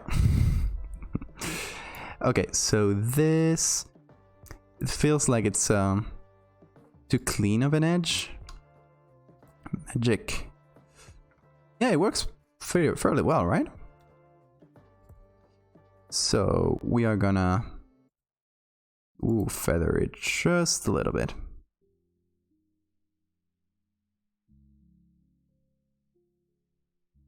Let's see. Okay, that feels more realistic already.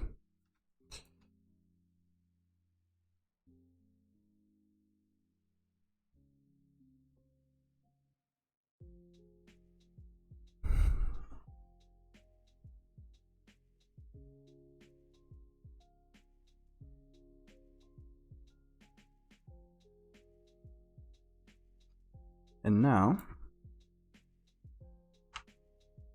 we'll group that up.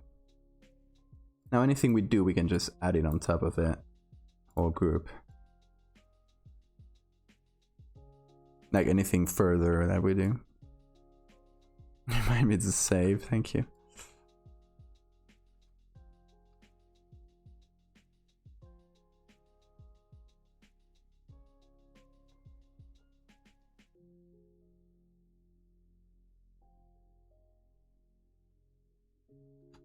Here, we don't have a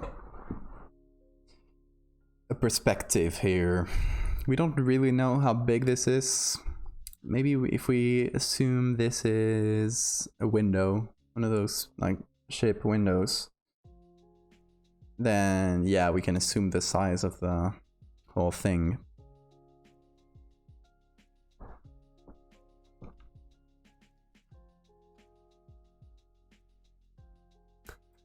Okay, we still need more noise, and I think we're gonna make our own instead of trying to pick from the same place again. I'm gonna take here, do our cool grain action. Make that grain much larger too.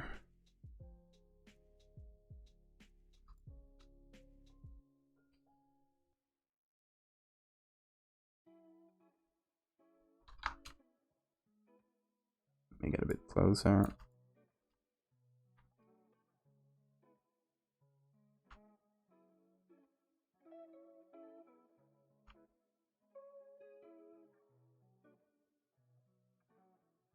Bigger, even bigger. It's like really big grain noise or whatever. That feels about right.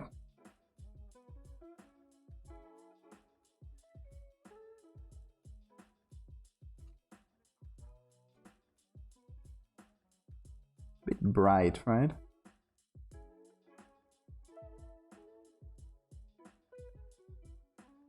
Don't clean your earwax.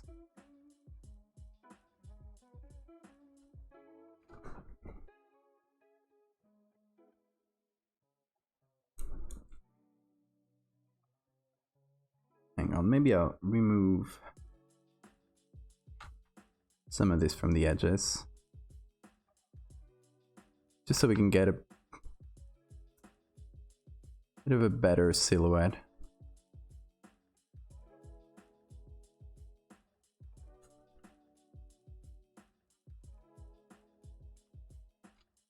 All right. How are we feeling about this? Kind of like it. Although I don't know in what order I should do them. I mean, I guess the assumption here is that there's several of these. But maybe we could make that a bit clearer by actually putting another one somewhere. Like maybe in one of them, there's two. One more clearly visible. Like maybe this here, and maybe we can just pick a little bit of another one there.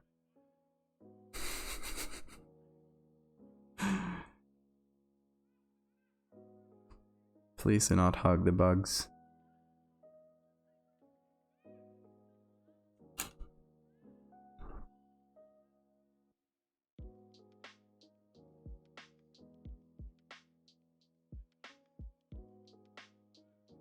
I feel like there's too much red here for the whole tone of the image.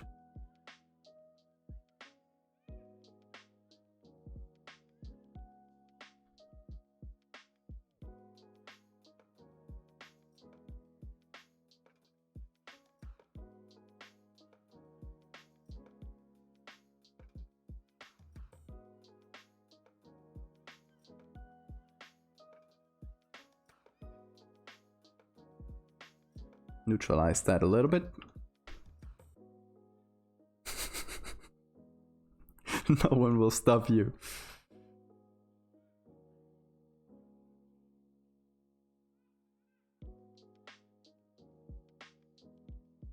Okay, how about before we call this a day, we add a second bug on this one. And a signature. Yeah, let's do a signature first. I think the obvious place to put it is somewhere in the text here. I mean, it seems pretty straightforward, right? We just take one of these letters, we make our own. Seems easy enough. We got an N. That's perfect. I don't think we should change the text here. Maybe the altitude? Let's see. This is like 12, 29, 15? I don't know really what that means, so.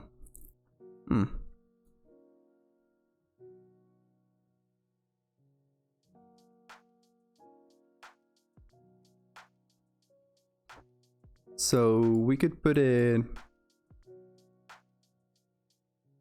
like daytime heading, yada yada. But maybe next to here, canyon, I don't know, that's probably like the brand or something. XL16. Maybe we put it here or here. How about that? Let's see. I'm gonna take this N. And that's a good thing about my signature. It really kind of looks like an N. So actually, let me take the whole thing. Do a merge of those layers and select the N. Let me get that edge better looking. There. So, good thing about the signature, we can just, where is it? Take an N and flip it, and we got like 90% of the job done. Now we just need a line that goes through it. Like, let's see. This line. Perfect.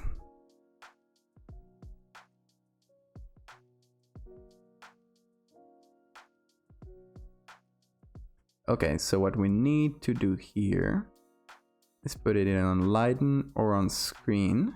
Screen seems to work better.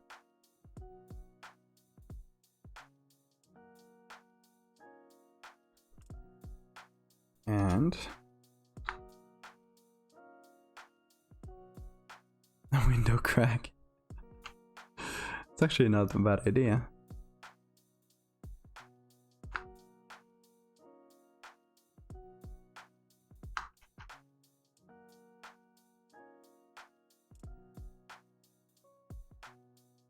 Booyah. There we go. Easy. Right? Seems to work well enough. Now I can combine these. Perfect. And now it's all about taking it here and messing it up, I guess. I guess we can just take any like jumble of pixels and put it there too. Like, that's probably a better use of our time instead of trying to replicate that whole glitch. Yeah, let's do that. So we'll take a big jumble from all layers. We'll take this, well, this nice looking jumble of this one.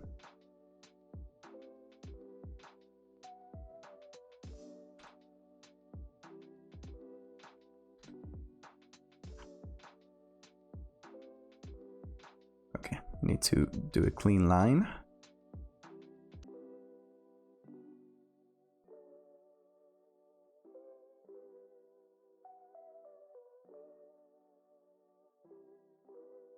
Then maybe we flip it.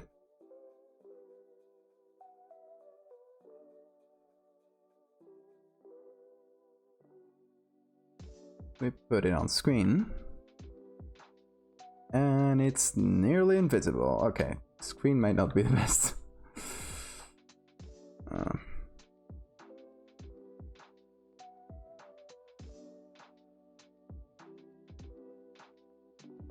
Kind of hard to see in all of these.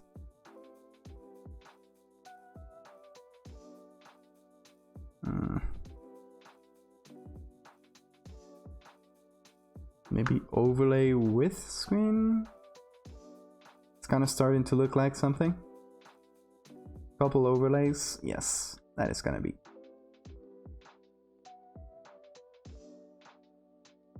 Right what we wanted.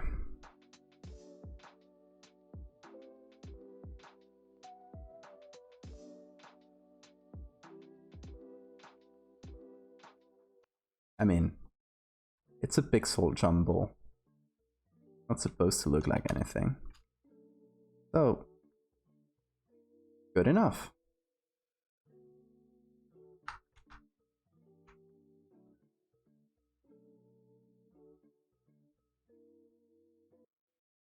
And if you look at it, if you squint a lot, it kind of looks like the signature.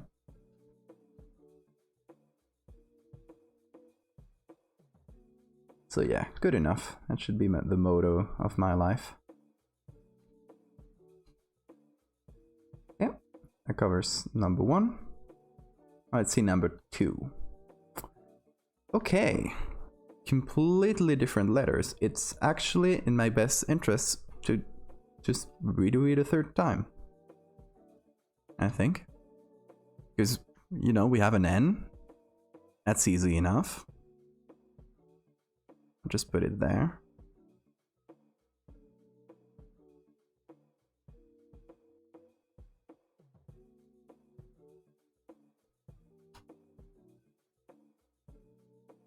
And we got a little line. Perfect again. I mean, yeah, that definitely works better than trying to redo it. Let's put it on Leiden and stretch it out.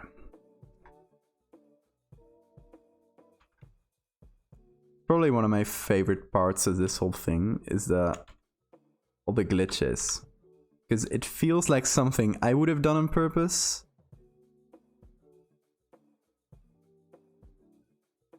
But no, it's just there already. Oh, the end should be on screen, I guess. Maybe with a little bit of overlay. A little bit though.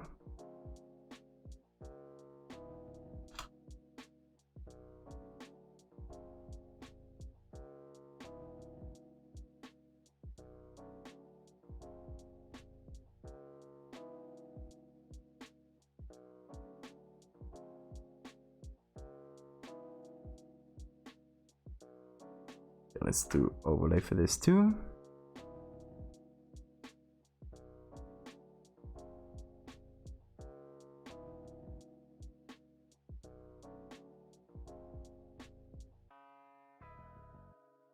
There we go.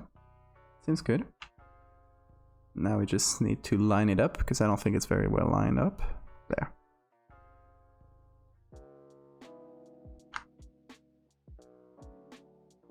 Yeah.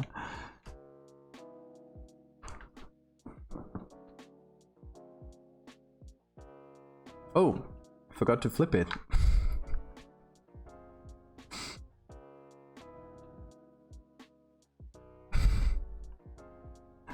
That would have been awkward. Perfect. Okay, signature is covered. Okay, so let's do a little review of what we got so far. So we got these 3 pictures, right? In no particular order. They still need a few touch-ups, I believe. This one seems good. Maybe still need to blur the bug a little bit more. This one seems alright. Like, I don't know. Maybe play a little bit more with light and shadow on top of it. And for this one, I think it needs... Still needs a touch, I think.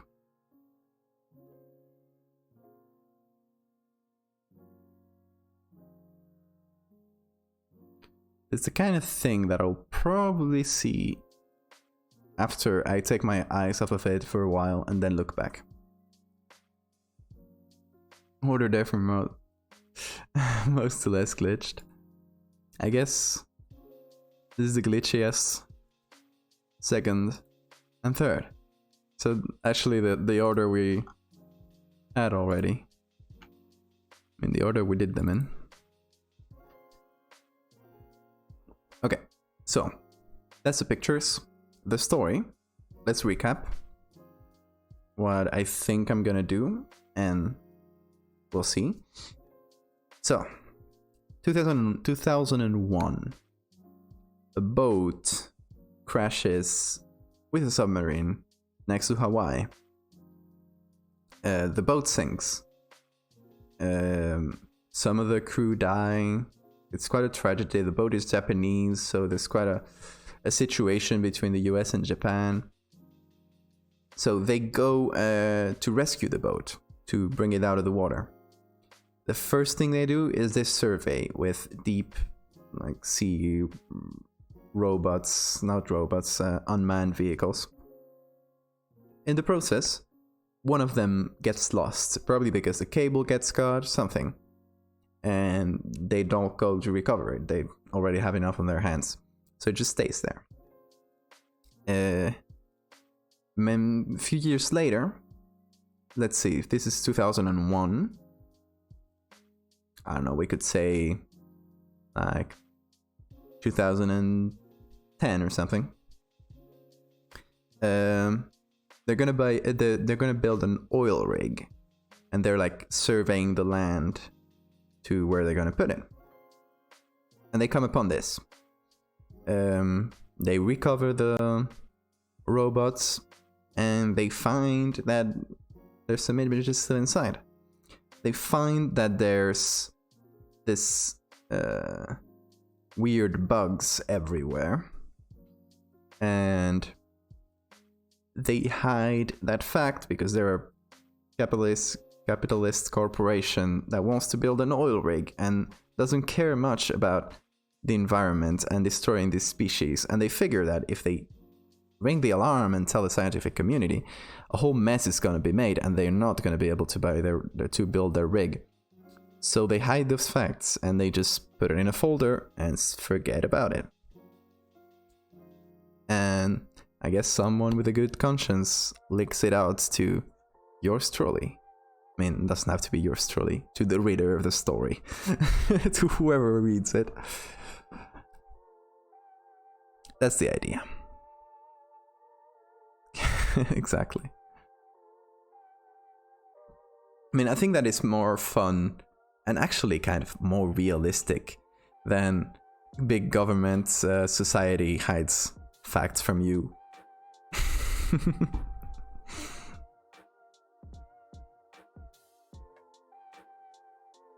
So yeah, I think that could be fun. And that's like the best explanation for this. It's kind of meandering, like you have to get there. But still. You see Shin Godzilla? I didn't, but I really want to see it. I saw when a few years ago it came out. It might have been a few months ago, for all I know. Time doesn't exist anymore. When it came out, I saw the trailer and I thought, I really want to see that. And I forgot. So, yes, oil rig, or however you call that, oil platform. They find this, they hide it. I guess I'm gonna have to make some sort of report that feels like it's from one of these corporations and kind of lists the things really bluntly as they are. Like this, pictures are to be kept secrets, yada yada, like just keep them safe. And I can release it with that, with like fragments of that letter, which I guess shouldn't be that hard to do, because we're talking like modern times. It's not like I have to remake a document from 1960. I just have to make a document that looks official with a logo and stuff like that. I can just make that up and just print it and then scan it. That should look official enough. Not gonna use any real corporation names, because I mean they deserve it, but feels kind of bad taste when you're doing it too, when you're using like real names and real people, so I'm not gonna do that. So yeah, I think that's what we got, and it's been 5 hours 38 minutes since we began the stream. We began with nothing, if you guys remember, so during this 5 hours and 38 minutes we have gone from first stage of coming up with the idea to researching a bit, finding pictures, doing the whole thing, and now we're pretty much end stages. I'm gonna leave the final touches, as I often do, to tomorrow, for future me of tomorrow, because I love delaying responsibility, and also because I think it's good to just put a little bit of distance for a while. Just after this I'll close it down. Let me remember to save it. I'll close this, I'll do whatever, watch a movie, go to bed, and tomorrow I'll check it out again, and I'm sure I'll notice a lot of things that I didn't. So I think that's just in general a good way of doing this kind of thing, instead of rushing to call it finished. Yes. Story of my life.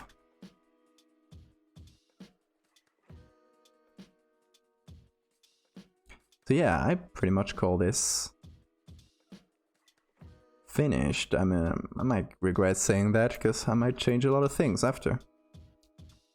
But yeah, in general terms, I'd call it finished. So yeah, it's been real fun. This has been the first Valdevia Nights stream.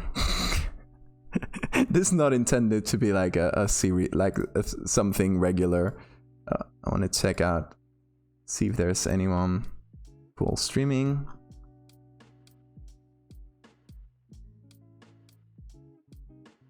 I just thought it was a fun name for the moment. Hey Sam, you're catching us right at the end of the stream. Very sorry. Yeah, you're out a bit late. That's fine though. Is there anyone cool streaming? Let's see. Oh, Lowbass is streaming. And he's literally editing pictures of bugs. That is my jam.